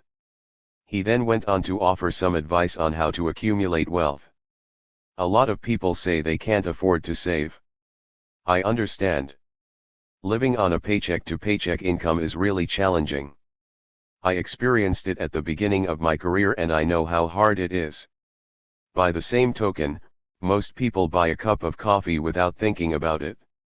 Most people buy an extra magazine or a video without thinking about it. If you take the accumulated decisions people make lightly and in one of those occasions say, I am going to put money away for retirement, you'd see people start out with more. I think financial education, financial literacy is about understanding that some people buying a home might not be a good idea. 42. This is all sound advice from the Treasury Secretary, but the entire black community could abstain from LATs indefinitely and yet the wealth gap would persist. In reality, blacks save an average of 11% of their annual income while whites save only 10%. 43 The idea of blacks spending frivolously while whites save their pennies is a meaningless, damaging, and sadly persistent stereotype. While government officials urge blacks to save, government policies are perpetuating the wealth gap. The American tax code distributes wealth toward homeowners because the most significant tax deductions for the middle class are related to mortgage interest deductions. These tax benefits cost the government over $130 billion a year, and their benefits flow to the wealthiest 20% of Americans. This redistribution of wealth operates as a significant disadvantage to blacks, who have much lower rates of homeownership than whites. Over 70% of white families but only 40% of blacks own homes, according to the 2016 census. 44 Meanwhile, welfare, affordable housing subsidies, and other first-time homeowner initiatives have been gradually cut over the last decades. 45. Even though segregation remains a primary driver of racial inequality, virtually no one is fighting it. Blacks are still the most segregated group in the country, and the poorest neighborhoods in America are still usually the blackest. Yet after George Romney's Open Communities program failed, there has not been a single federal effort to integrate America. 46 Walter Mondale, who helped pass the Fair Housing Act in 1968, lamented the total lack of progress on integration in a 2015 interview, calling the failure to integrate one of the great moral failings of our country. 47. A disheartening result of housing segregation is the erosion of the Brown v.S. Board of Education mandate. 48 The majority of American children today attend de facto segregated schools that have resegregated with the passage of time and the absence of court mandates. 49 Even the black middle class lives in neighborhoods that are more disadvantaged than the white middle class. For example, black families earning $75,000 a year typically live in poorer neighborhoods than white Americans earning $40,050. As Ta-Nehisi Coates has explained, as a rule, Poor black people do not work their way out of the ghetto, and those who do often face the horror of watching their children and grandchildren tumble back. 51. There was reason to hope that the Obama administration would enforce the Fair Housing Act more effectively. Obama selected affordable housing advocate Sean Donovan as HUD secretary and civil rights advocate John Trosvina as head of the Fair Housing Office within HUD. For the first time since the 1960s, racial segregation was being discussed by a federal policymaker. In several speeches, Donovan gave a forceful rationale for government action to fight segregation, explaining, far more often than not, segregation, isolation and poverty don't occur in spite of government. They happen because of government by government dollars and government decisions made with government authority. Under Obama, HUD began by unearthing substantial non-compliance with the agency's own rules, a finding substantiated by the Government Accountability Office a year later. In fact, it became clear that HUD officials were not even trained to ensure compliance with fair housing requirements. A senior HUD official explained, "There's a car here and nobody knows how to drive it." 52. The Obama administration, like those before it, chose to focus on litigating housing discrimination. President Trump has expressed hostility to HUD's mission, and as a real estate mogul, he was sued by the Justice Department for discriminating against black tenants in his apartment buildings. 53. Trump appointed neurosurgeon Ben Carson as HUD secretary, the first African American to hold the position. Dr. Carson, who once remarked that poverty is really more of a choice than anything else, has opposed all government measures to oppose segregation, calling them social engineering and akin to communism. 54. The modern Republican Party opposes the very mission of HUD and the FHA mandate, and has pursued dismantling it. In 2012, integrationist crusader George Romney's son, Mitt, told a group in Florida that he would consider closing HUD permanently. "I'm going to take a lot of departments in Washington and agencies and combine them," he said.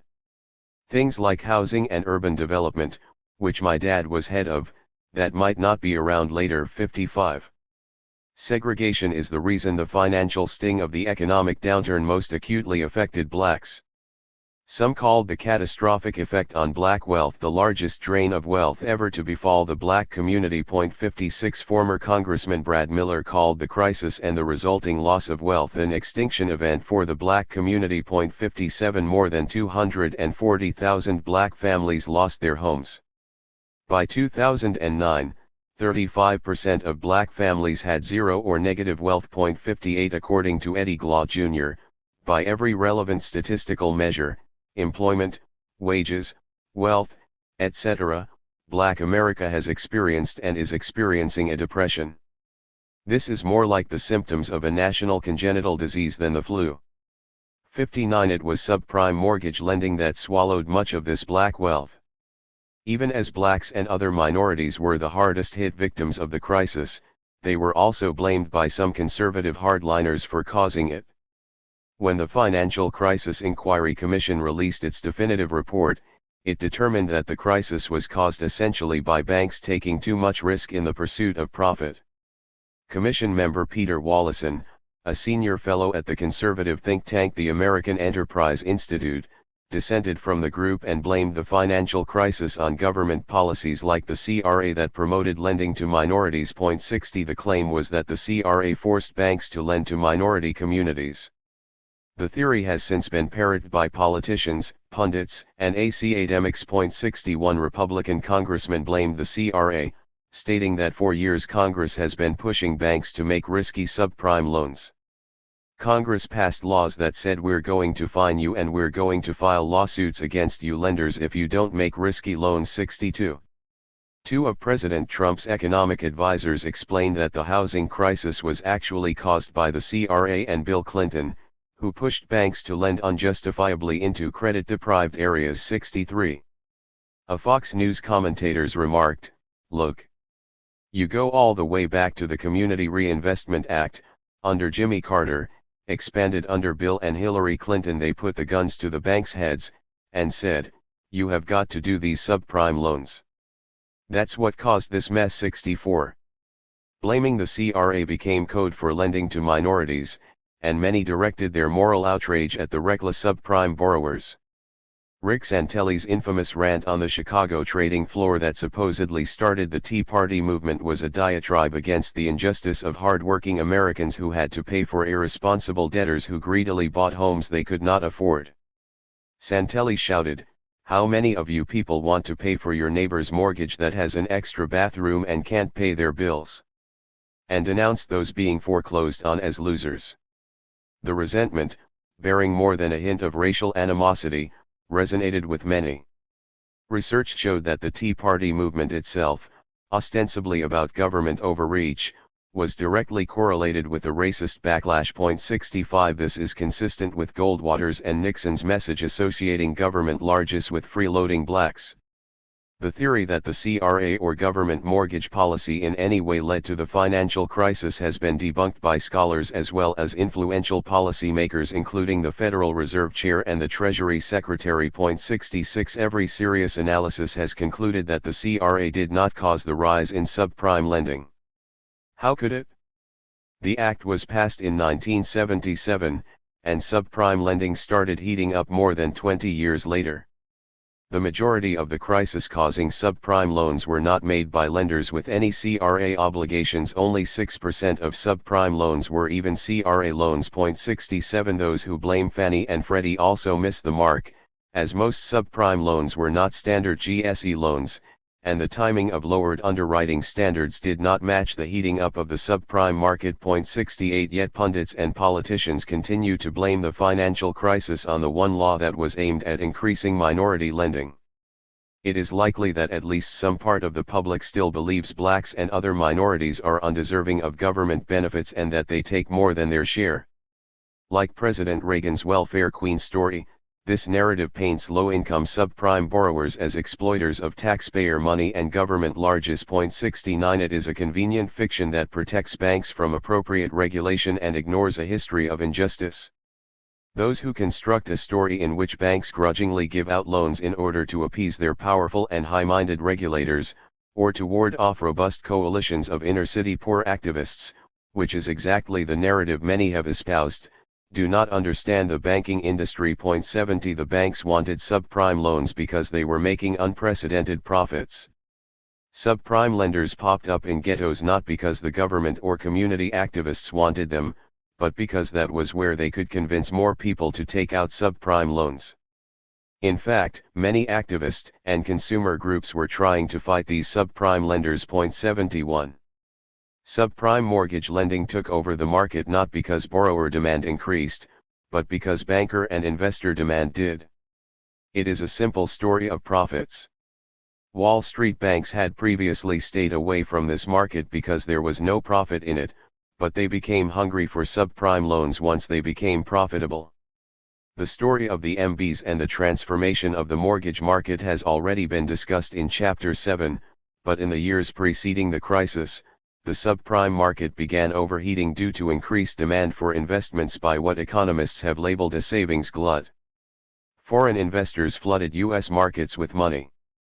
This oversupply of cheap cash lowered U.S. Treasury note yields, and so the money flowed into the next safest investment, asset-backed securities, or home mortgages. The financial sector met the demand by selling, bundling, insuring, and creating new structured products, and then originating more mortgage loans. This demand created the subprime mortgage market, a new supply of loans that produced even higher yields for investors. The crisis was not created by poor minorities demanding housing loans, but by Wall Street demanding more loans and then lobbying for government policies that lowered underwriting standards. 72 A small army of mortgage brokers went looking for new borrowers, knowing that as soon as they could get the papers drawn up, a Wall Street bank would buy the loan. These neighborhoods were open for the attack. Most ghetto residents had thin file credit scores, meaning they had very little meaningful credit history. They were risky borrowers because of their marginal economic standing, but they were a source of untapped profits in the house of cards being created by debt. For example, J.P. Morgan Chase marketed its no-doc and liar loans, where the lender did not verify any of the information provided on the application, claiming to investors, "It's like money falling from the sky, 73 the money was actually falling from the subprime borrowers. So profitable was the subprime market in the years preceding the crisis that banks chose not to give prime loans, those insured by the GSEs, and focused instead on subprime loans. The Wall Street Journal reported that more than 50% of borrowers who were sold subprime loans could have qualified for prime loans. At the peak of the subprime market in 2006, 61% of borrowers were steered towards subprime, which meant that a significant number of borrowers with top-notch credit signed up for expensive subprime loans. 74 mortgage brokers made more money for convincing duping borrowers into taking out costlier subprime loans than the prime loans that they were eligible for and could more easily afford. The higher the interest paid by borrowers, the bigger the bonus received by the mortgage broker. 75. And predictably, blacks were much more likely to be sold subprime loans. As economist Vivian Henderson argued decades ago, racism put blacks in their economic place, but changes in the modern economy make the place in which they find themselves more and more precarious. 76 It was revealed after the crisis that banks were specifically targeting black borrowers for their worst loan products even when they qualified for prime loans. 77 The Center for Responsible Lending found that black borrowers were 150% more likely to get high-cost loans. 78 Data collected under the Home Mortgage Disclosure Act confirmed that blacks were being targeted for subprime loans even when they would have qualified for prime loans. 79 Mortgage originators like Countrywide opened branches in inner cities to peddle as many subprime loans as possible.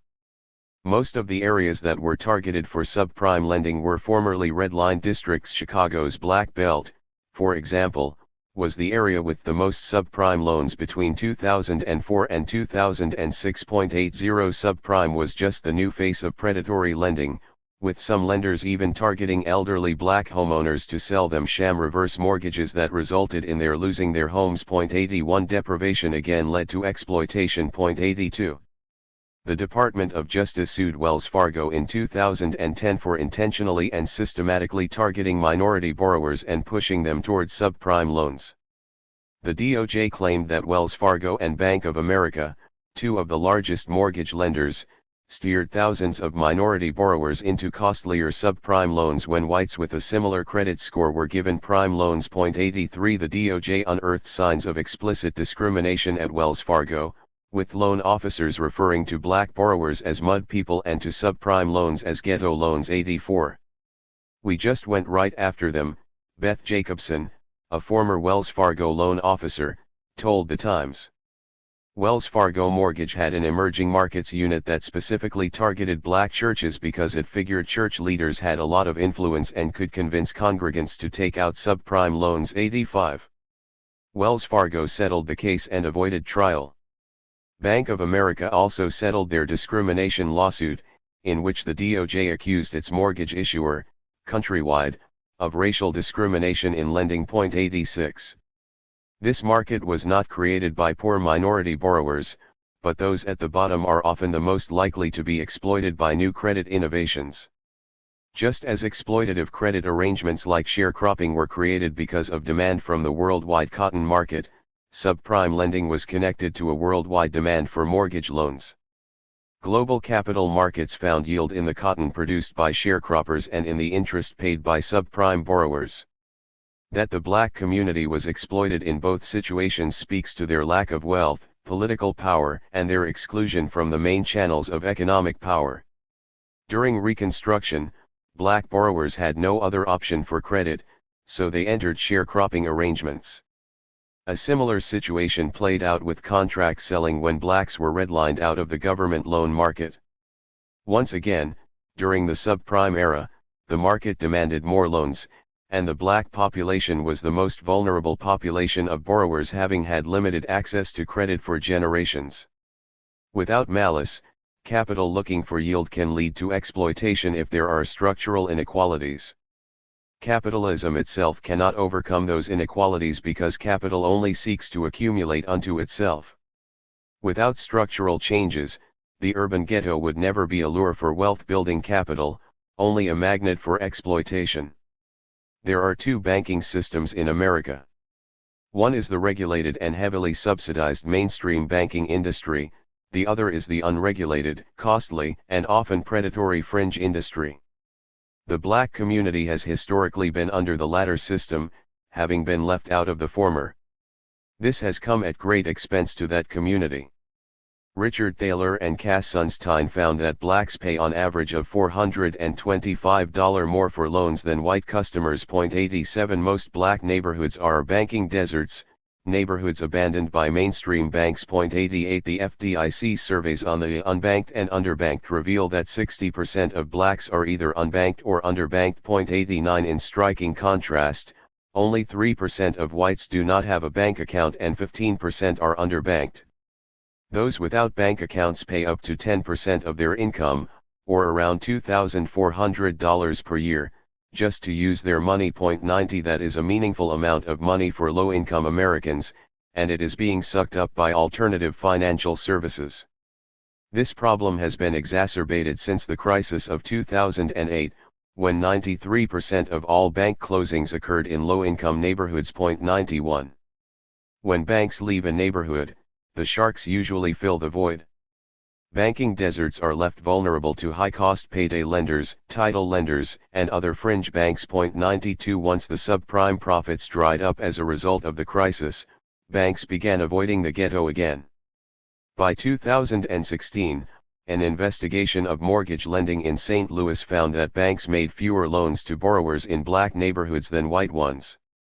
Mortgage applicants from minority zip codes were denied at significantly higher rates than applicants in white neighborhoods. 93 Unsurprisingly, it appears that contract selling has actually made a comeback in these areas abandoned by banks.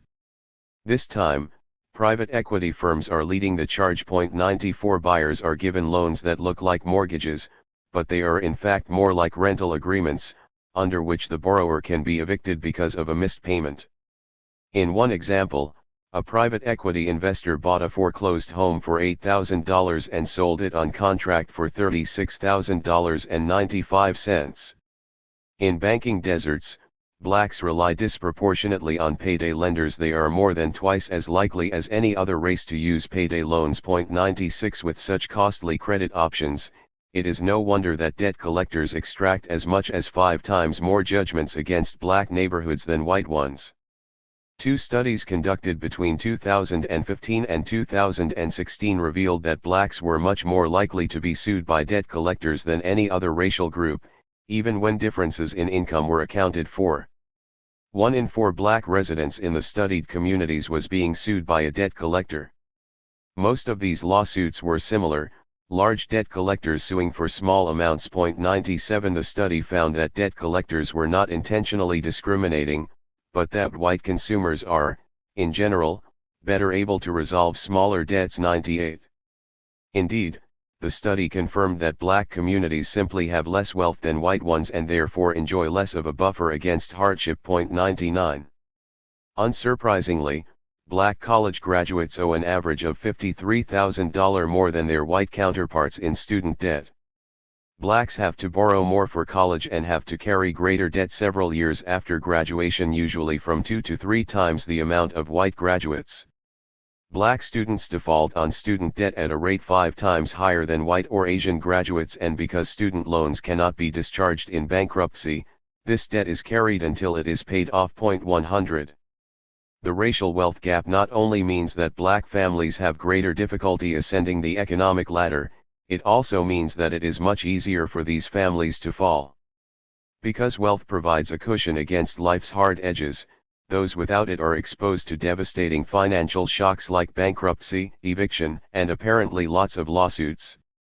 These lawsuits further ratchet up the financial pressure through wage garnishments, aggressive collection practices, and criminal prosecutions. These actions create what one black resident in the study called a web of indebtedness. 101 Wage garnishment can feel like extortion, but increasingly, creditors are using actual extortion. Often the original credit, such as a municipality, sells its debts to an underworld of unregulated debt collectors who threaten debtors with criminal prosecution in order to intimidate them into paying their debts. 102 These threats are usually baseless and illegal, but that does not stop these unscrupulous bounty hunters from continually harassing debtors. In 2015, A cell phone video showed a police officer shooting an unarmed man, Walter Scott, who was running away from the officer. The press coverage focused on the fact that the officer had allegedly lied about the shooting and appeared on video to be planting a weapon near Scott's body. Less attention was paid to the reason Scott was running away from the officer in the first place. It was revealed that he was likely running because he had unpaid debt and may have been worried about criminal retribution. 103 The wealth disparity leads cryptically and tragically to many seemingly unrelated injustices suffered by the black community. The destructive economic and social forces created within the boundaries of a racially segregated ghetto are interrelated. The effects of the most recent loss of black wealth were not just in lost homes and bank accounts, but in the resulting loss of social and community capital. From 2003 to 2013, Detroit closed 150 public schools and Chicago closed 50 in 2013 alone, primarily in black and brown neighborhoods. Black unemployment reached a 20-year high, and black and brown prisoners make up almost 60% of the prison population. 104 Many black communities are opportunity deserts, lacking in paths toward upward mobility yet with an overabundance of pitfalls that result in incarceration or worse. Languishing in what Chimamanda Ngozi Adichie has called the oppressive lethargy of choicelessness, many are born into and live their whole lives with the certainty that they will not be able to escape their circumstances.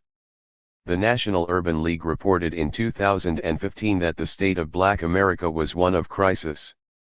The report followed up, in words reminiscent of the Kerner Commission, America Today is a tale of two nations. 105. The Obama administration did make inroads into poverty alleviation.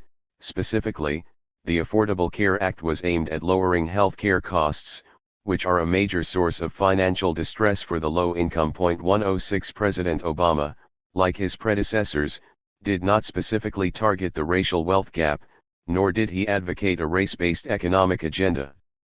The administration's efforts were a continuation of theories underlying black capitalism and the updated community capitalism of the Clinton administration.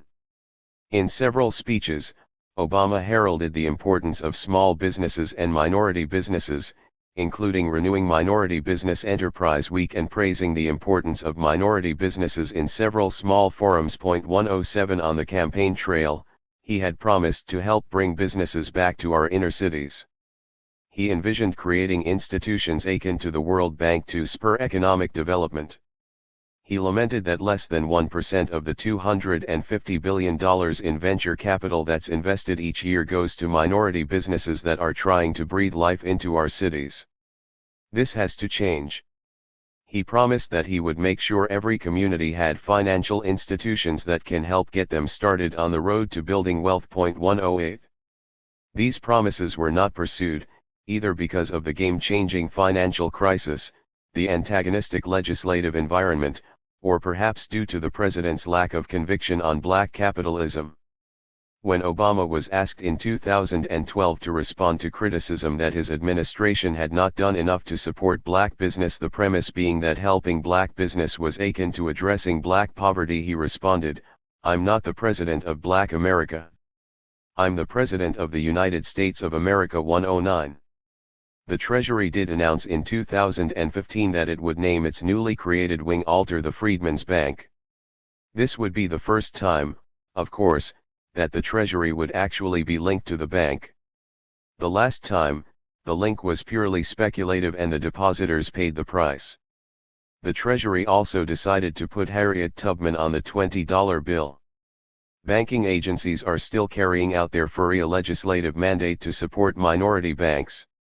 The Minority Bank Deposit Program, MBDP, is still ongoing, which means that federal agencies and federal grant recipients are encouraged to deposit funds into banks owned or controlled by women or minorities. 110 Typical deposit funds are agency deposits of public money, cash advances to federal contractors and grantees, postal service funds, and other monies held by the agencies. 111 The FDIC also runs its own minority bank deposit program, called the Minority Depository Institution Program, MDIP.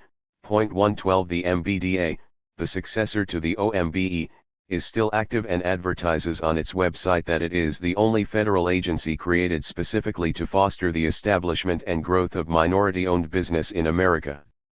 Its most advertised feature is a website for minority entrepreneurs called the Minority Business Internet Portal, which is described as an e-commerce solution designed for the MBE minority business enterprise community. 113. In 2007, the House Committee on Financial Services held a hearing to assess whether regulatory agencies were meeting the FIRREA mandate of preserving and expanding minority banks. Black bank representatives and top agency officials testified about the state of minority banks, with a focus on black-owned banks. The hearing was accompanied by an expansive GAO report. The FDIC testified that it was offering technical assistance and training and educational programs to minority banks. 114 As for the charge to preserve and promote minority banks, the agency explained that it did not have a process in place to do this, but made decisions on a case-by-case basis. The Office of the Comptroller explained that it had held conferences, offered technical assistance, and then after periodic bank examinations, the examiners contacted minority institutions to make sure that the institution understands any issues or concerns that we have highlighted in the report. And we can help them. 115. The Office of Thrift Supervision, OTS, explained that its program consisted of technical assistance and education. Education, guidance, training, and counseling, that was the theme of the support being given to black banks. Apparently, it was not just minority subprime borrowers who needed education, but also minority banks. The regulators have essentially been playing the role of high school guidance counselor available for advice or technical assistance with the occasional workshops for good measure. With Section 308's vague requirements and no clear mandates from either the President or Congress, what else were they supposed to do but offer regulatory hand-holding? Unsurprisingly, the minority banks were not relying on their regulators for help. The GAO reported that only 30% of minority banks had used the technical assistance offered by regulators. 116 Moreover, no agency had ever assessed whether its assistance was actually helping these banks. The GAO revealed that the agencies had not undertaken the more difficult and time-consuming, but ultimately much more important, task of truly understanding the unique challenges these institutions face, or of trying to tailor their regulations, supervision, and examinations to help black banks to survive and prosper. 117 Less than one-third thought the regulators were doing a very good or good job. 118 Robert Cooper, representing the National Bankers Association, the main trade group for black-owned banks, put it bluntly. To be honest, said Cooper, we have not seen much benefit from FIRREA Section 308. Regulators had not applied any different rules or approaches to minority institutions than majority institutions. Regulators were doing the bare minimum required by law, which amounted to technical assistance, and had steadfastly refused to make use of their available power to benefit minority banks. 119 The regulatory support was a fag-aid, but then again, so was the premise underlying the entire framework. Even before the financial crisis virtually wiped out the industry, several government studies showed that black banks were lagging significantly behind their peers in profitability. According to Standard & Poor's data, the average median return on equity in 2016 was 8.04% for the banking industry as a whole. For black-owned banks, the median was just 1.19%. 120 The reasons black banks remained unprofitable had not changed after almost a century of operation. Cooper told Congress that the biggest struggles black banks faced were, 1. The economically depressed communities they operated in, 2. Their need to keep high reserves for losses, 3. Higher general expenses than other banks, and 4. Higher transaction costs because they dealt with a higher proportion of retail customers on a face-to-face basis. 121 Black banks were still hamstrung by their reliance on small, high-activity deposits, and they made fewer and smaller loans than white banks, which reduced their profitability.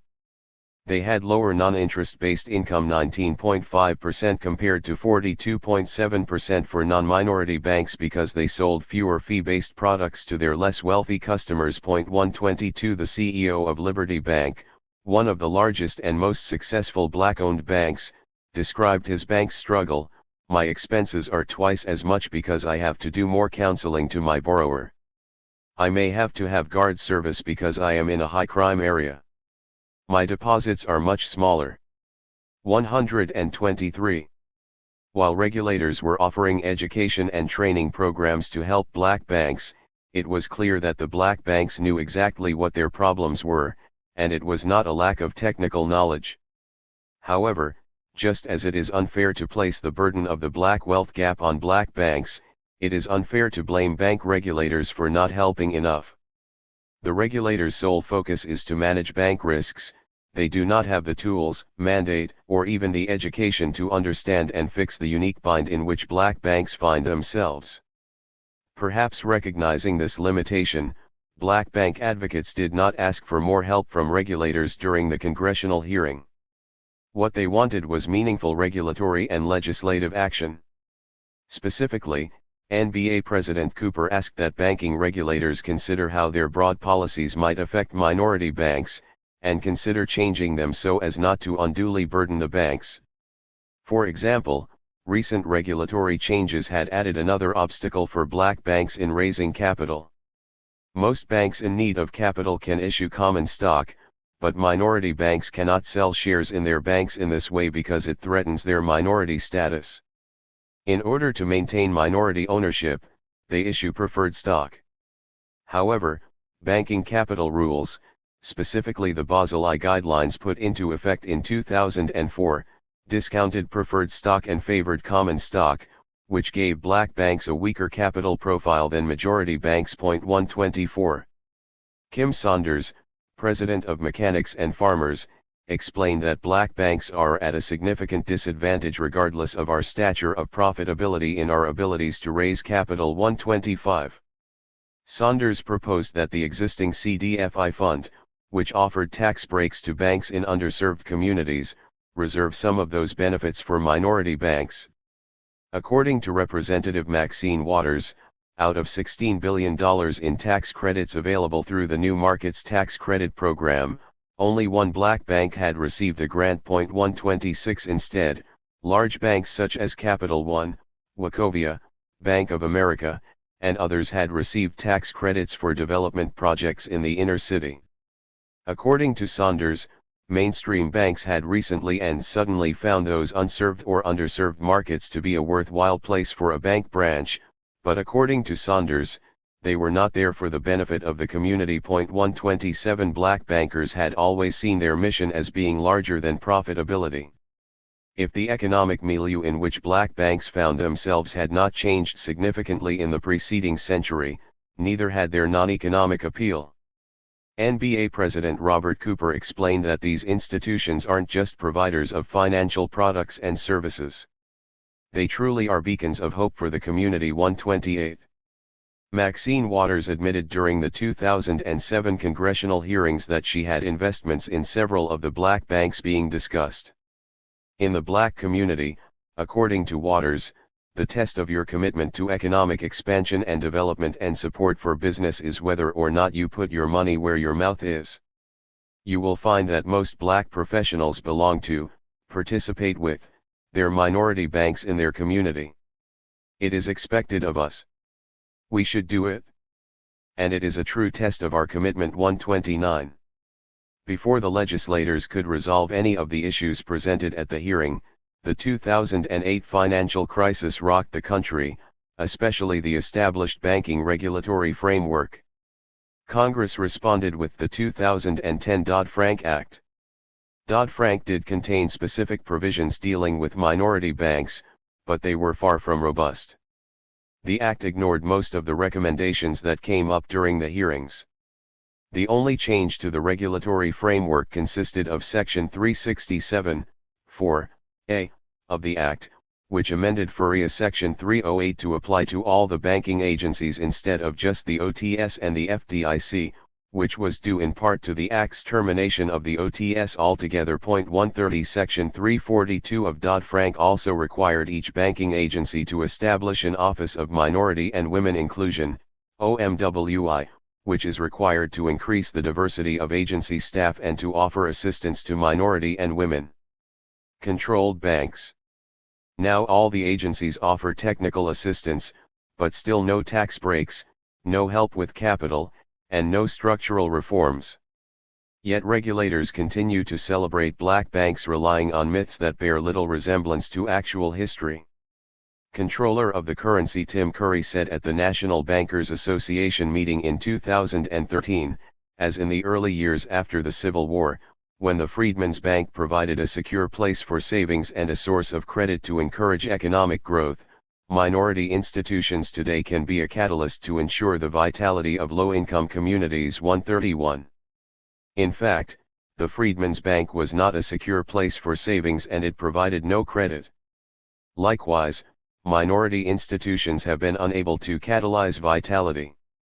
The black banking industry has ebbed and flowed since the 1860s, with several peaks in the 1920s, 1960s, and 1980s that correlated with peaks in the economy, racial unrest, and sometimes increased segregation.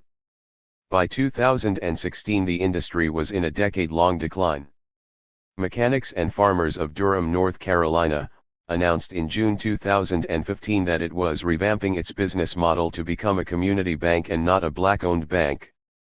The bank changed its name to MNF, and CEO James Sills explained that the bank will be trying to reach new customers, to attract younger customers, and diversify their customer base. 132.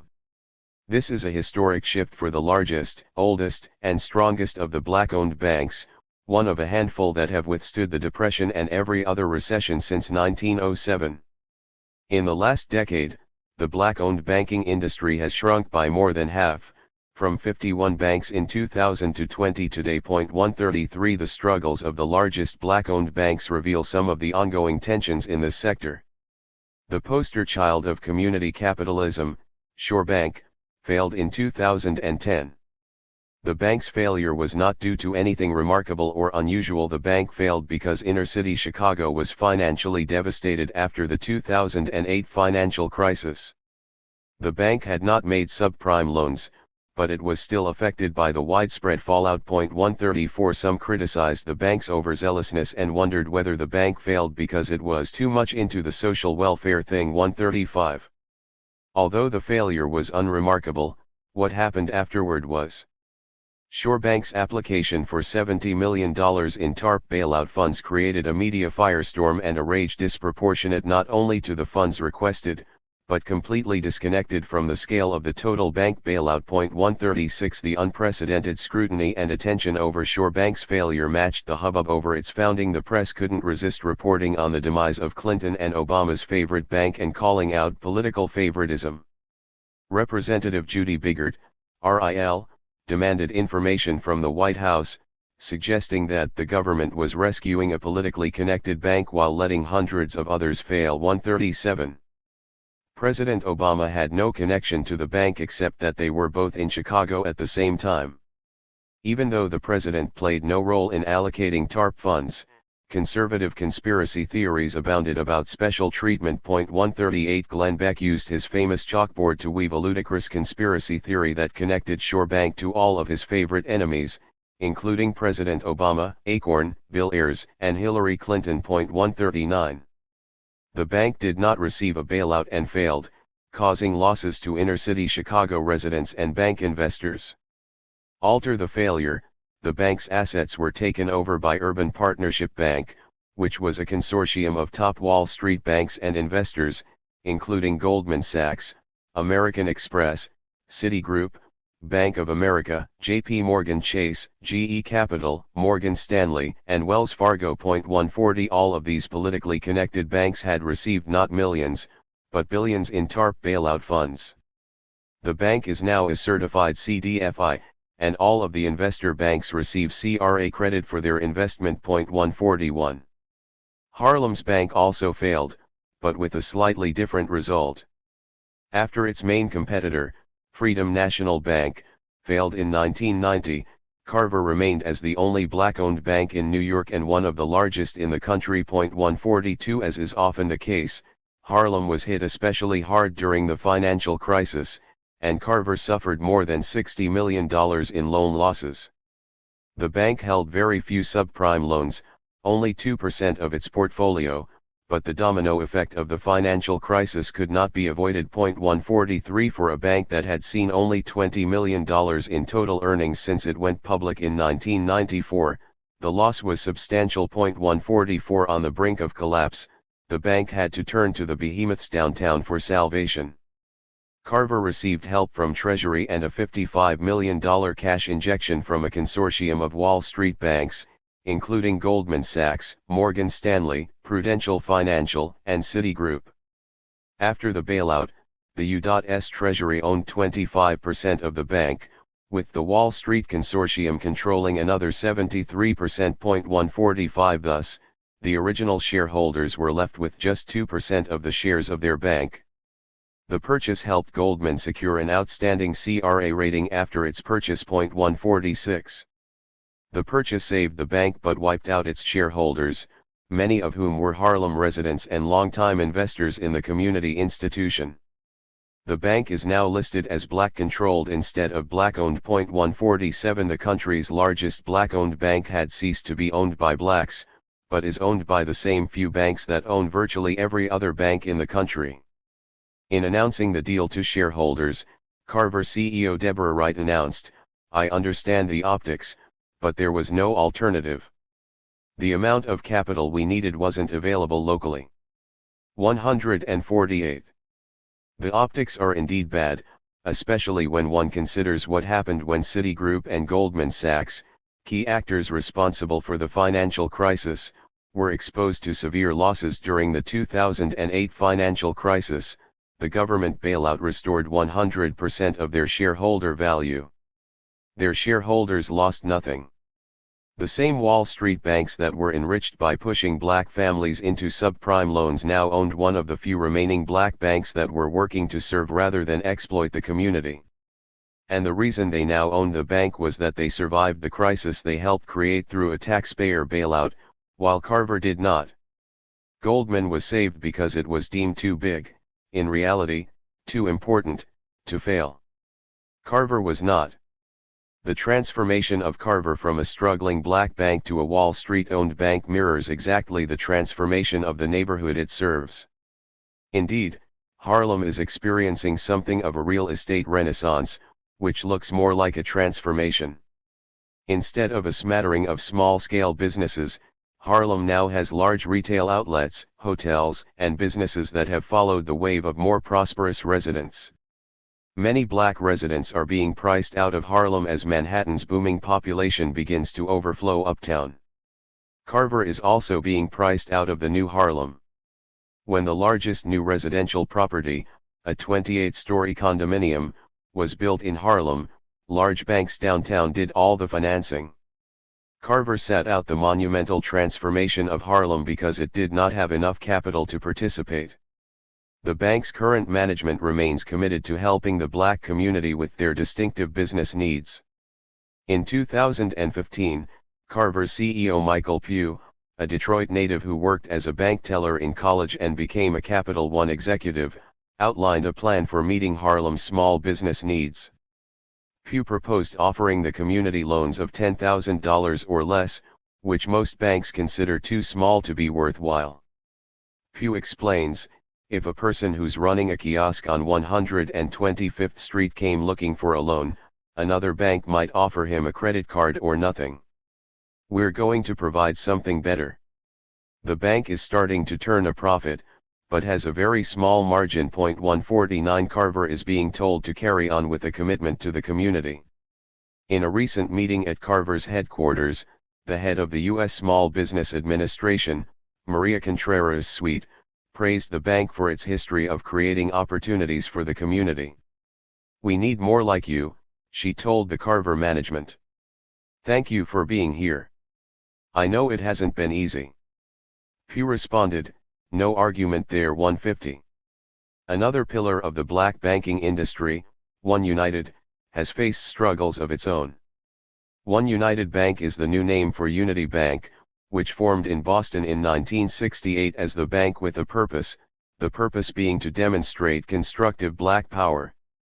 The bank has since grown into a nationwide operation and defines its mission today as helping the black community by focusing on financial literacy as well as originating and purchasing mortgage loans with a focus on urban and low to moderate income communities. 151.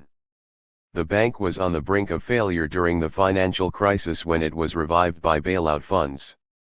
The bank received $12 million out of the $700 billion TARP bailout as a result of a specific addendum sponsored by Barney Frank and Maxine Waters in December 2008. 152. The special provision was necessary because TARP bailout funds were reserved for healthy banks, and One United would not have qualified. The bailout sparked outrage in the press, with the Washington Post calling it special treatment of a bank that was too weak to deserve a bailout.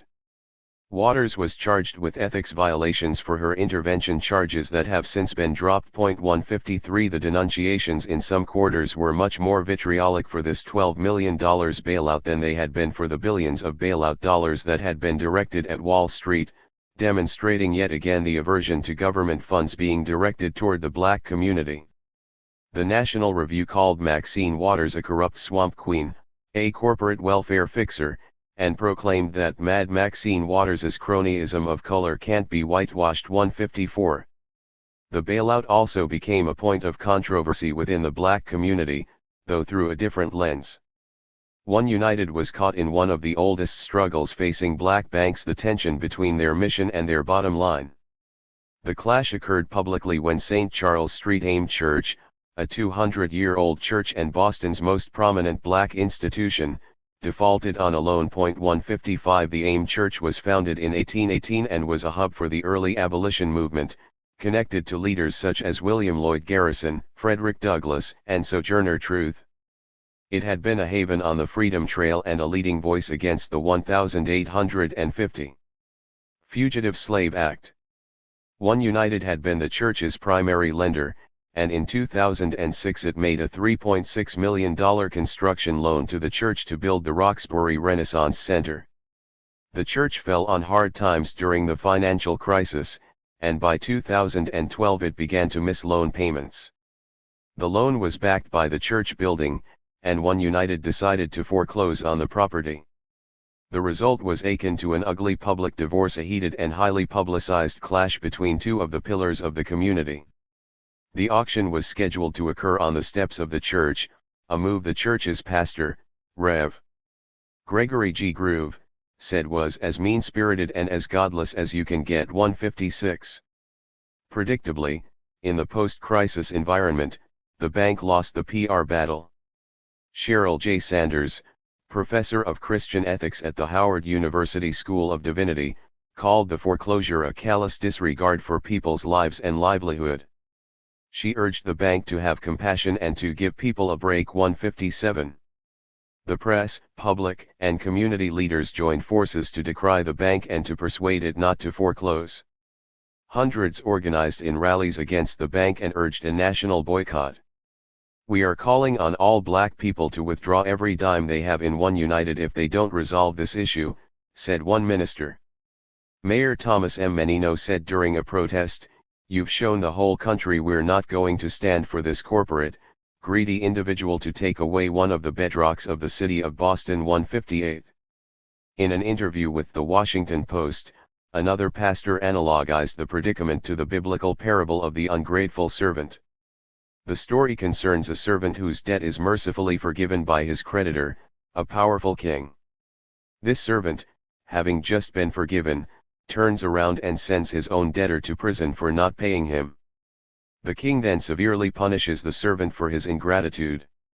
In the analogy, One United was the ungrateful servant who, having received bailout funds from the king, or here the more powerful Treasury Department, had turned around to cruelly foreclose on the nation's oldest black church.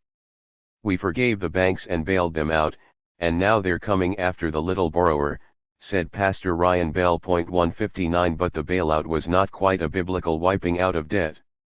The bank still had to pay back the federal government, and it was struggling to do so while facing heat for having received possibly unethical and certainly unearned special treatment. 160. The perception was that not only was the bank acting immorally, but it was going against its own mission. Black City Councilor Ayanna Pressley said in a statement, "I am shocked that One United, which claims to be fulfilling the civil rights dream by investing in urban areas, would treat the foreclosure of one of Boston's most historic black churches as simply the cost of doing business." She called the bank's apparent unwillingness to restructure the loan sadly ironic. Pressley quipped, "Apparently, One United's commitment to urban communities only lasted until their $12 million check from the federal government cleared 161. What is sadly ironic is that the bank was being blamed for its very commitment to the community. If the bank had not been committed to fulfilling the civil rights dream, it would not have lent money to the black church or drawn nearly as much criticism as it did when it decided to foreclose on the loan. The black community expected its black bank to save its black church. And because it couldn't or wouldn't, the bank, like many black banks and businesses before it, was seen as a traitor. Indeed, the Boston Globe asked pointedly, "What purpose can a minority institution serve when its own community is turning against it?" 162. In fact, one of the purposes of black banks is to lend to black churches. Broadway Federal Bank, another of the pillars of the black banking sector, explained in its 2011 public disclosures that originating loans secured by church properties is a market niche in which we have been active since our inception. Like most black-owned banks, roughly 25% of its loans went to black churches. We believe that the importance of church organizations in the social and economic structure of the communities we serve makes church lending an important aspect of our community orientation. 163 Jim Willis of MNF explained that his bank had been lending to black churches for over 150 years, and that in 2016 the bank had over $175 million in church loans. In fact, 55% of all of the bank's loans were to black churches. But these loans present specific problems for black bankers. 164. Broadway Federal suffered so much in losses on its church loans that in 2011 federal regulators labeled the bank as troubled and barred it from issuing any more church loans. The bank admitted that its loan losses raise substantial doubt about the company's ability to continue as a going concern. The bank had 7 church loans in default, but when it tried to foreclose on properties held as collateral, they faced a protest by a coalition of black churches. 165. The unrelenting financial depression that hit the black community infected the churches too, linking the fates of the black church and the black bank together, sometimes uncomfortably.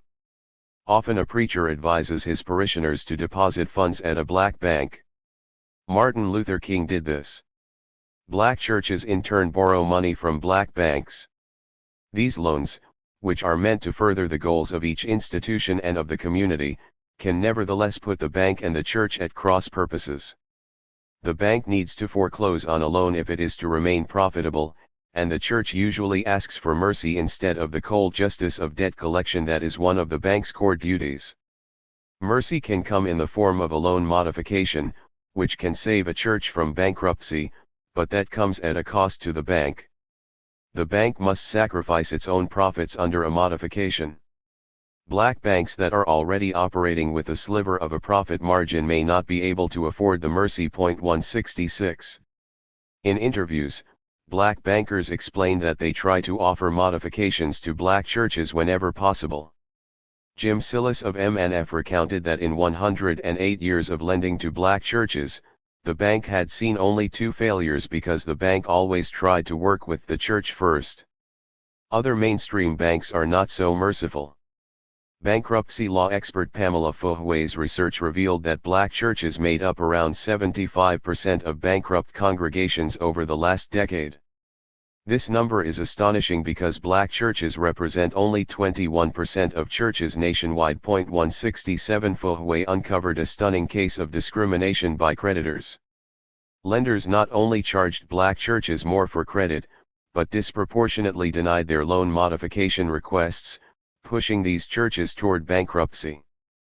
Fohue rejected other possibilities that might account for the disparity, such as type of denomination, location, financial resources, management structure, financial decisions, or views on bankruptcy. This finding corroborates empirical research showing that black borrowers are also steered toward more costly Chapter 13 bankruptcy than the more borrower-friendly Chapter 7.168. Indeed, the demise of black banks mirrors the fall of the other pillars of the black community, including the black press, historically black colleges and universities, HBCUs, and black churches.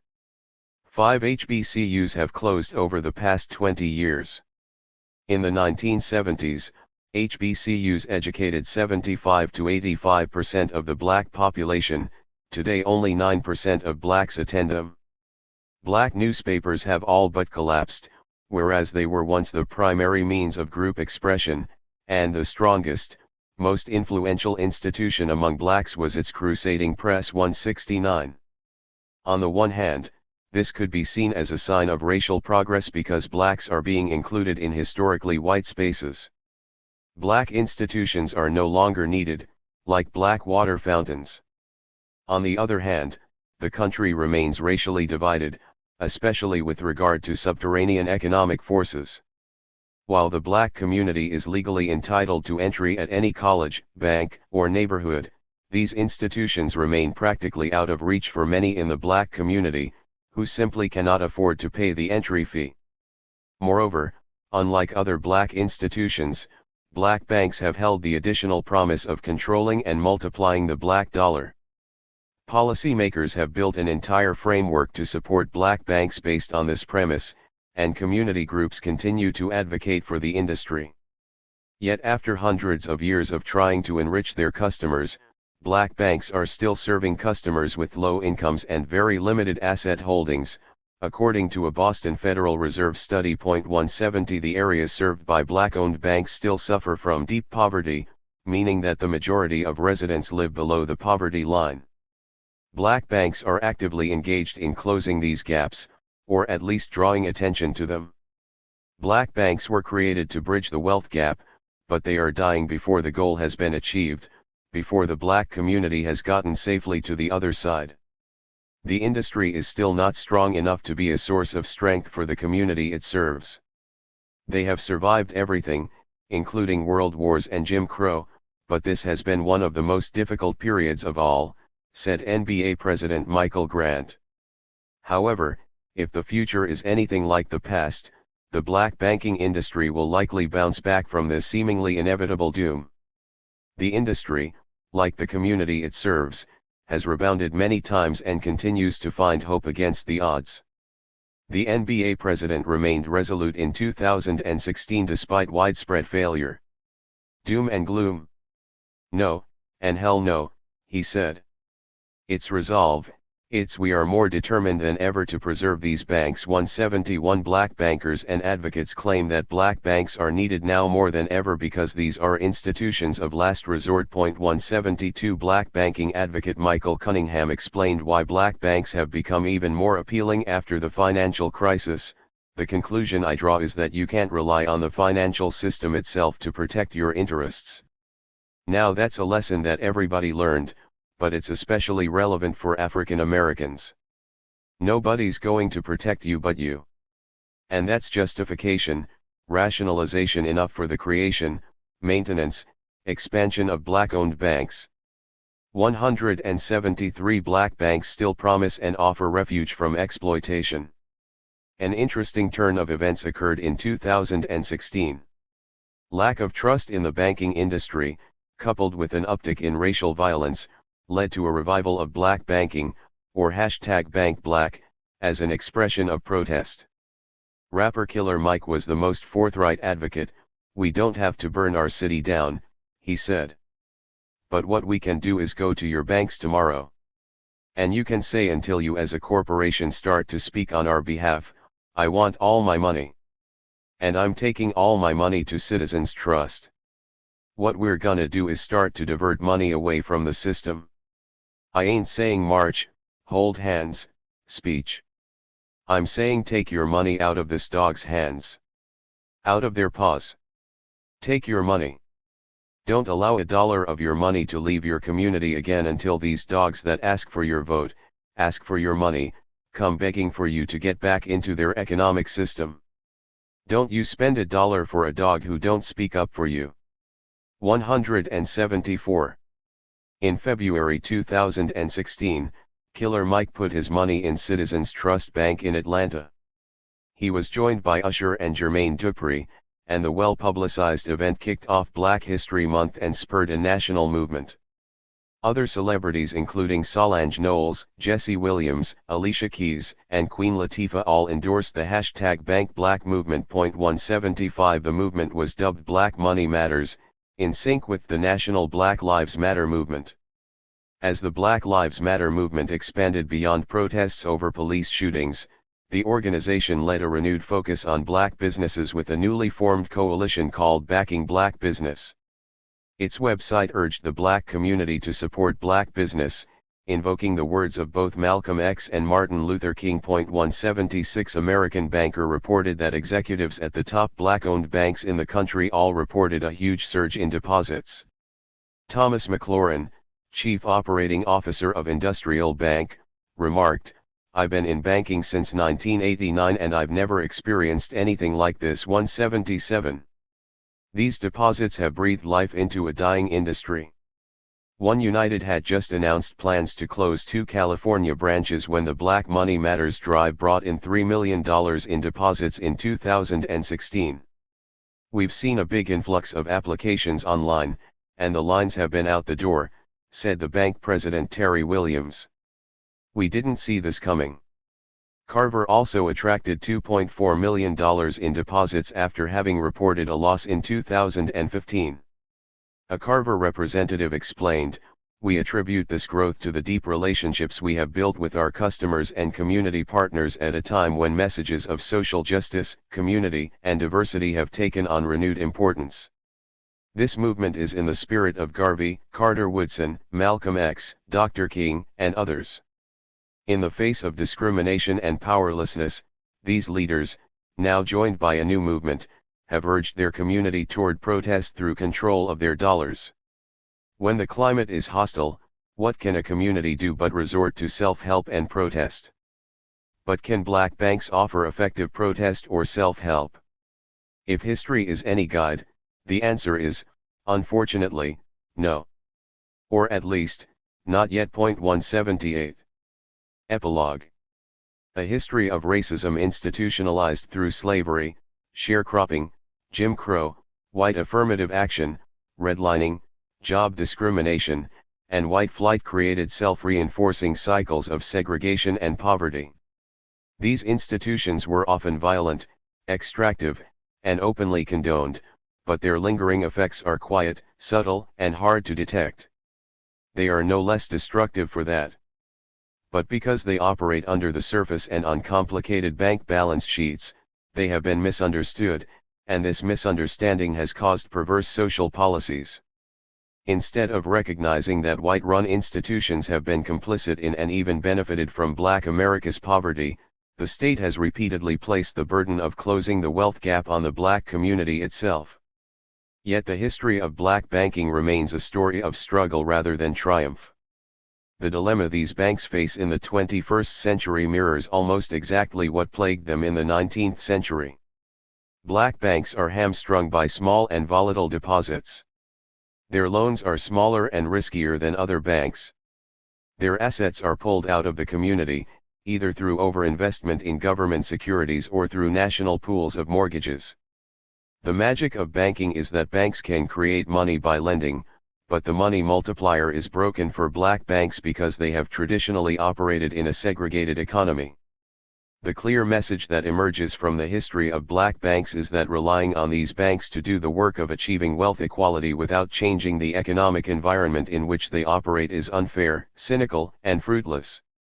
Insofar as there is segregation and widespread poverty in the black community, banks that exclusively serve this community cannot be successful. The black community needs banks to grow and prosper, but the banks cannot achieve that growth and prosperity alone. Self-help microfinance cannot overcome macro inequality and systemic racism. Policymakers have been placing the weight and responsibility of centuries of wealth inequality on these tiny economic engines, and the results have been failure and frustration. Banks reflect the economic conditions of a community, they cannot change them. Yet we continue to rely on black banks to control the black dollar, to empower the community, to sow prosperity. This is a fundamental misunderstanding of what banks do. Although black banks are unable to fulfill the promise of prosperity in the climate of poverty and segregation, they are the only institutions focused on the particular economic problems facing the black community, and so their preservation is essential. They know what it takes to overcome financial obstacles, and they are the only institutions focused solely on closing the wealth gap. They are a place of refuge, banks of last resort, and institutions committed to the community. Unlike the contract sellers, payday lenders, and subprime mortgage brokers, they are not motivated purely by profits at all costs. The fact that they often lend at a loss means that they are lending to institutions and people who would otherwise not get loans, including black churches and other pillars of the black community. The bank's mixed mission of community building and profitable lending has occasionally led to combustible situations, as demonstrated by the foreclosures on black church properties. Such conflicts have historically attracted the scorn of black socialist leaders who have derided black banks as exploiters of the black population. However, the dual mission of the black banks makes them at least half concerned about the community and sets them apart from the lenders whose sole mission has been profit-taking. If policymakers are committed to closing the wealth gap, black bankers must be seated at the head of the table. The point is that they should not be the only ones in the room. Black bankers have a first-hand understanding of the headwinds affecting black prosperity. While black banks cannot close the wealth gap alone, their specialized focus and expertise must play a role in any plan to address this problem. The fact that black banks have not yet met their goal is not an indictment of them. Rather, it reflects an enduring ecosystem of economic forces that perpetuate black poverty and resist efforts to create black wealth. A 2016 study glibly predicted that, based on the current racial wealth gap, it would take 228 years for blacks to have as much wealth as whites do today. The prediction is inaccurate on two dimensions. Point 1, if nothing changes, no amount of time will close the wealth gap because of the self-perpetuating cycles of poverty and lack of wealth. However, heretofore untried strategies might close the wealth gap very quickly. In 1894, a London newspaper predicted that in 50 years, every street in London will be buried under 9 feet of manure. This dire outcome did not consider that horses would not be the primary mode of transportation in 50 years and that the automobile, an invention that was right around the corner, would transform life. Once people are motivated to deal with the wealth gap, radical solutions may emerge. There is no reason to believe that the future is just more horse manure.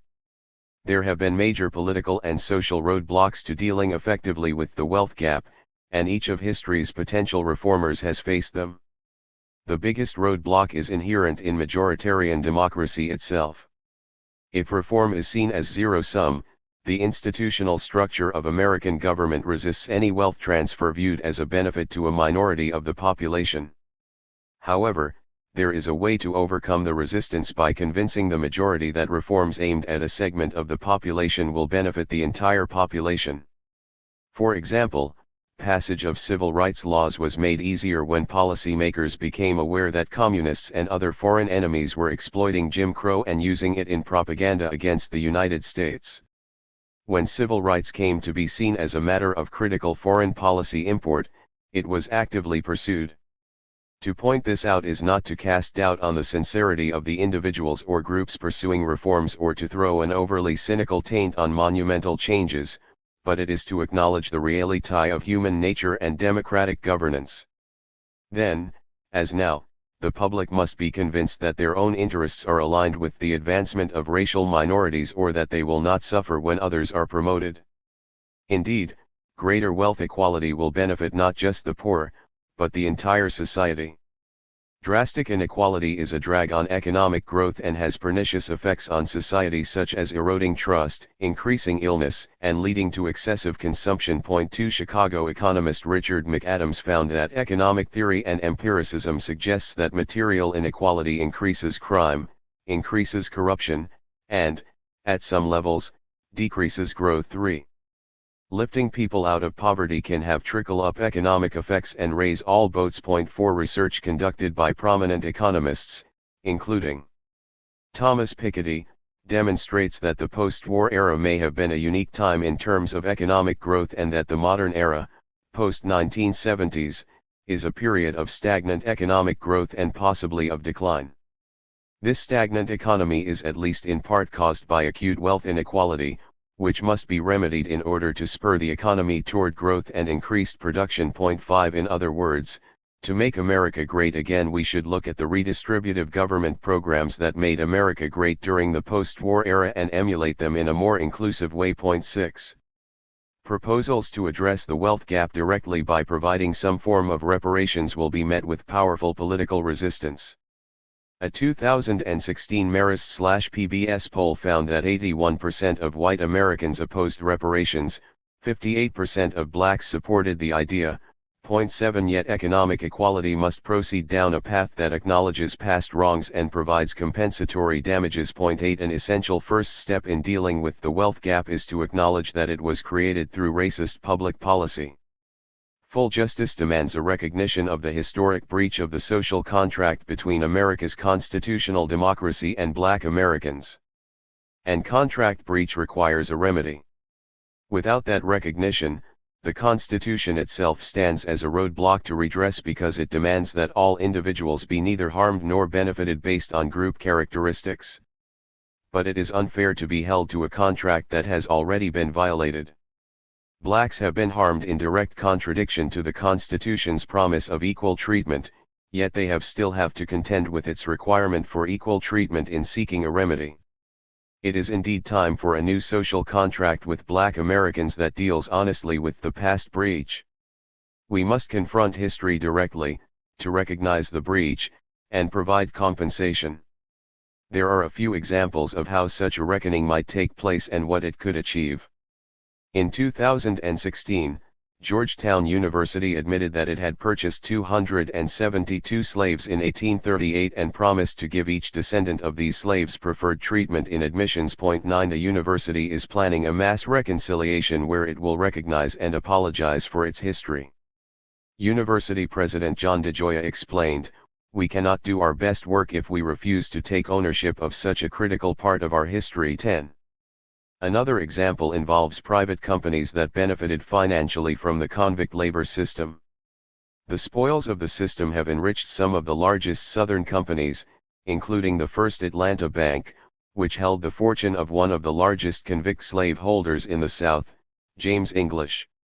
After Wachovia acquired First Atlanta, the bank decided to formally recognize its ill-gotten gains.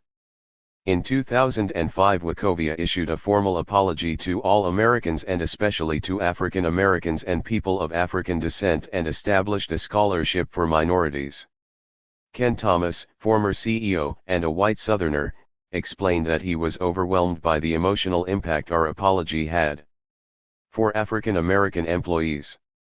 After the apology and internal group discussions with employees, workers cried, held hands, embraced one another regardless of company rank, and, in an unprecedented way, began speaking to one another. 11.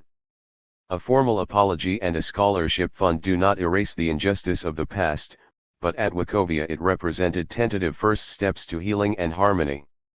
Beyond a formal apology, however, designing a compensation program would present significant practical and legal hurdles.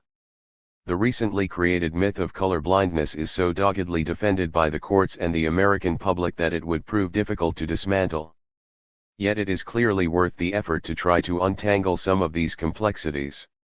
As Al Brophy explains in Reparations, Pro and Con.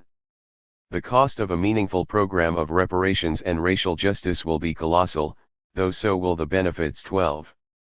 The point of this book has not been to propose a particular proposal, but rather to demonstrate that past efforts of economic inclusion have fallen short and that any plan to bridge the wealth gap must include integration or a means to acquire capital. Based on these findings, there are many policy designs worth considering. A reparations program could take many forms, from simple cash payments or baby bonds to more complex schemes such as subsidized college tuition, basic income, housing vouchers, or subsidized mortgage credit. Evaluating each of these programs is outside the scope of this book, but nonprofits, academics, and policymakers should be encouraged to propose creative proposals that garner full and meaningful financial inclusion that reverse the effects of historic exclusions from wealth creation. One possibility is to just follow the red lines and focus on home ownership. Most of the neighborhoods that were initially redlined in 1934 have been perpetually denied credit and thus remain pockets of poverty. Racial ghettos, once created, have had remarkable staying power. Across the country, these ghettos are still the areas where the wealth and well-being gaps are most dramatically visible. These are the districts where poverty is still concentrated, schools are segregated, and properties continue to be devalued. By focusing a reparations program on geography as opposed to identity, policymakers can avoid the sacred cow of colorblindness and link reparations with combating segregation. Moreover, a program focused on homeownership has the potential to lead to long-term intergenerational benefits as the home and land are passed down. A home can also be used as collateral for other life-enhancing loans, like consumer or student loans. Such a program might also be more palatable to policymakers and the public because there is sound historic precedent. Because land grants and mortgage subsidies were the instruments through which white Americans gained a wealth advantage over black Americans, it would be apt to use land grant or mortgage credit programs as the means to level the playing field. To evaluate future reforms, we must absorb the lessons of the past and make sure we are not repeating the same mistakes. We might want to apply the following short litmus tests to any policy proposal. Does the program require some collective sacrifice, or does it place the burden of closing the wealth gap entirely on the black community? If the latter, this is a cop-out that refuses to acknowledge that the black community did not create the problem in the first place. Like black capitalism, such programs are trying to get something for nothing and not acknowledging that there was a benefit gained by the white majority as a byproduct of segregation and exclusion. Political expediency should not be the impetus for policy making. Rather, policy design should proceed out of an honest accounting of the problem at hand and its history. The reality is that any program aimed at compensatory wealth creation will be unpopular. It will have problems and downsides and complications. And it will take time. But the alternative of allowing the wealth gap to continue to grow and perpetuate suffering is unacceptable and unjust. In contemplating the possibility of change, it is crucial to keep in mind that social and political evolution is possible and has indeed been made already. Decidedly, we do not live in a post-racial society, but it is important to step back and note the undeniable progress in social, scientific, and political thought. Take the case of interracial marriage. Fears of miscegenation were the backdrop to the Jim Crow framework and the fuel that fed much of the violence toward black men. In 1958, only 4% of Americans approved of interracial marriage. By 2013, a Gallup poll found that 87% of Americans approve. 13 Having mapped the human genome, modern science has now fully dispelled the myth that race is a meaningful genetic trait. 14 Racial division has never been a biological fact, but rather a political weapon, and our shared humanity will soon become an obvious fact, hopefully leading to more inclusive policy making. Politically, Americans are much more tolerant and pluralistic than before, even when it seems as though things never change. The majority of the American public elected Barack Obama to office twice. Putting aside the ugly racist backlash engendered by his presidency, a black president would not have been possible in any previous era.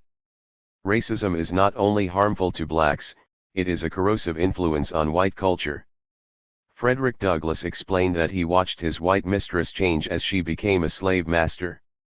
Her ownership of a human being warped and corrupted her previously decent character and turned her into hateful person. 15 C. Van Woodward describes how the South lost its soul in its obsessive and pervasive enforcement of Jim Crow. 16 James Baldwin worried about the death of the heart that racism had wrought on American culture, for whoever debases others is debasing himself. 17 Baldwin also understood that the future of the Negro in this country is precisely as bright or as dark as the future of the country. 18 The sooner Americans recognize that the fate of Black America is tied to the fate of white America, the faster it can achieve true democracy and shed the weight of historic injustice. Americans must decide whether to keep embracing our history of racial tribalism or to shed these divisions and go forward as one people, indivisible. Can America's majoritarian democracy support a program intended solely to benefit the black minority? It certainly did not in 1870, 1930, or 1960. However, there is reason to hope that this is more likely now than ever. We are facing another pivot point. The racial détente of the 1960s has fallen apart. The myth of post-racial America has been dispelled, and renewed tensions have erupted on the national stage as well as in segregated pockets of poverty in America. Modernity will inevitably bring us closer together, which can lead to either greater resentment or greater cooperation. Perhaps more people will realize that what benefits a minority will also benefit the majority. Full racial integration will eventually remove pockets of blight, crime, and deprivation across the country. This will advance the entire American population. Integrated schools will improve education for all students, and increased equality will spur economic growth. 19 We must shed the destructive myths that separate can be equal, that a segregated economy will reach prosperity on its own, or that black banks can lead to black prosperity without fundamental economic changes. We cannot deflect the responsibility of economic equality onto black communities alone. W.E.B. Du Bois declared in 1948 that the problem of American democracy was that we have not tried it. 20. Perhaps it is time to try.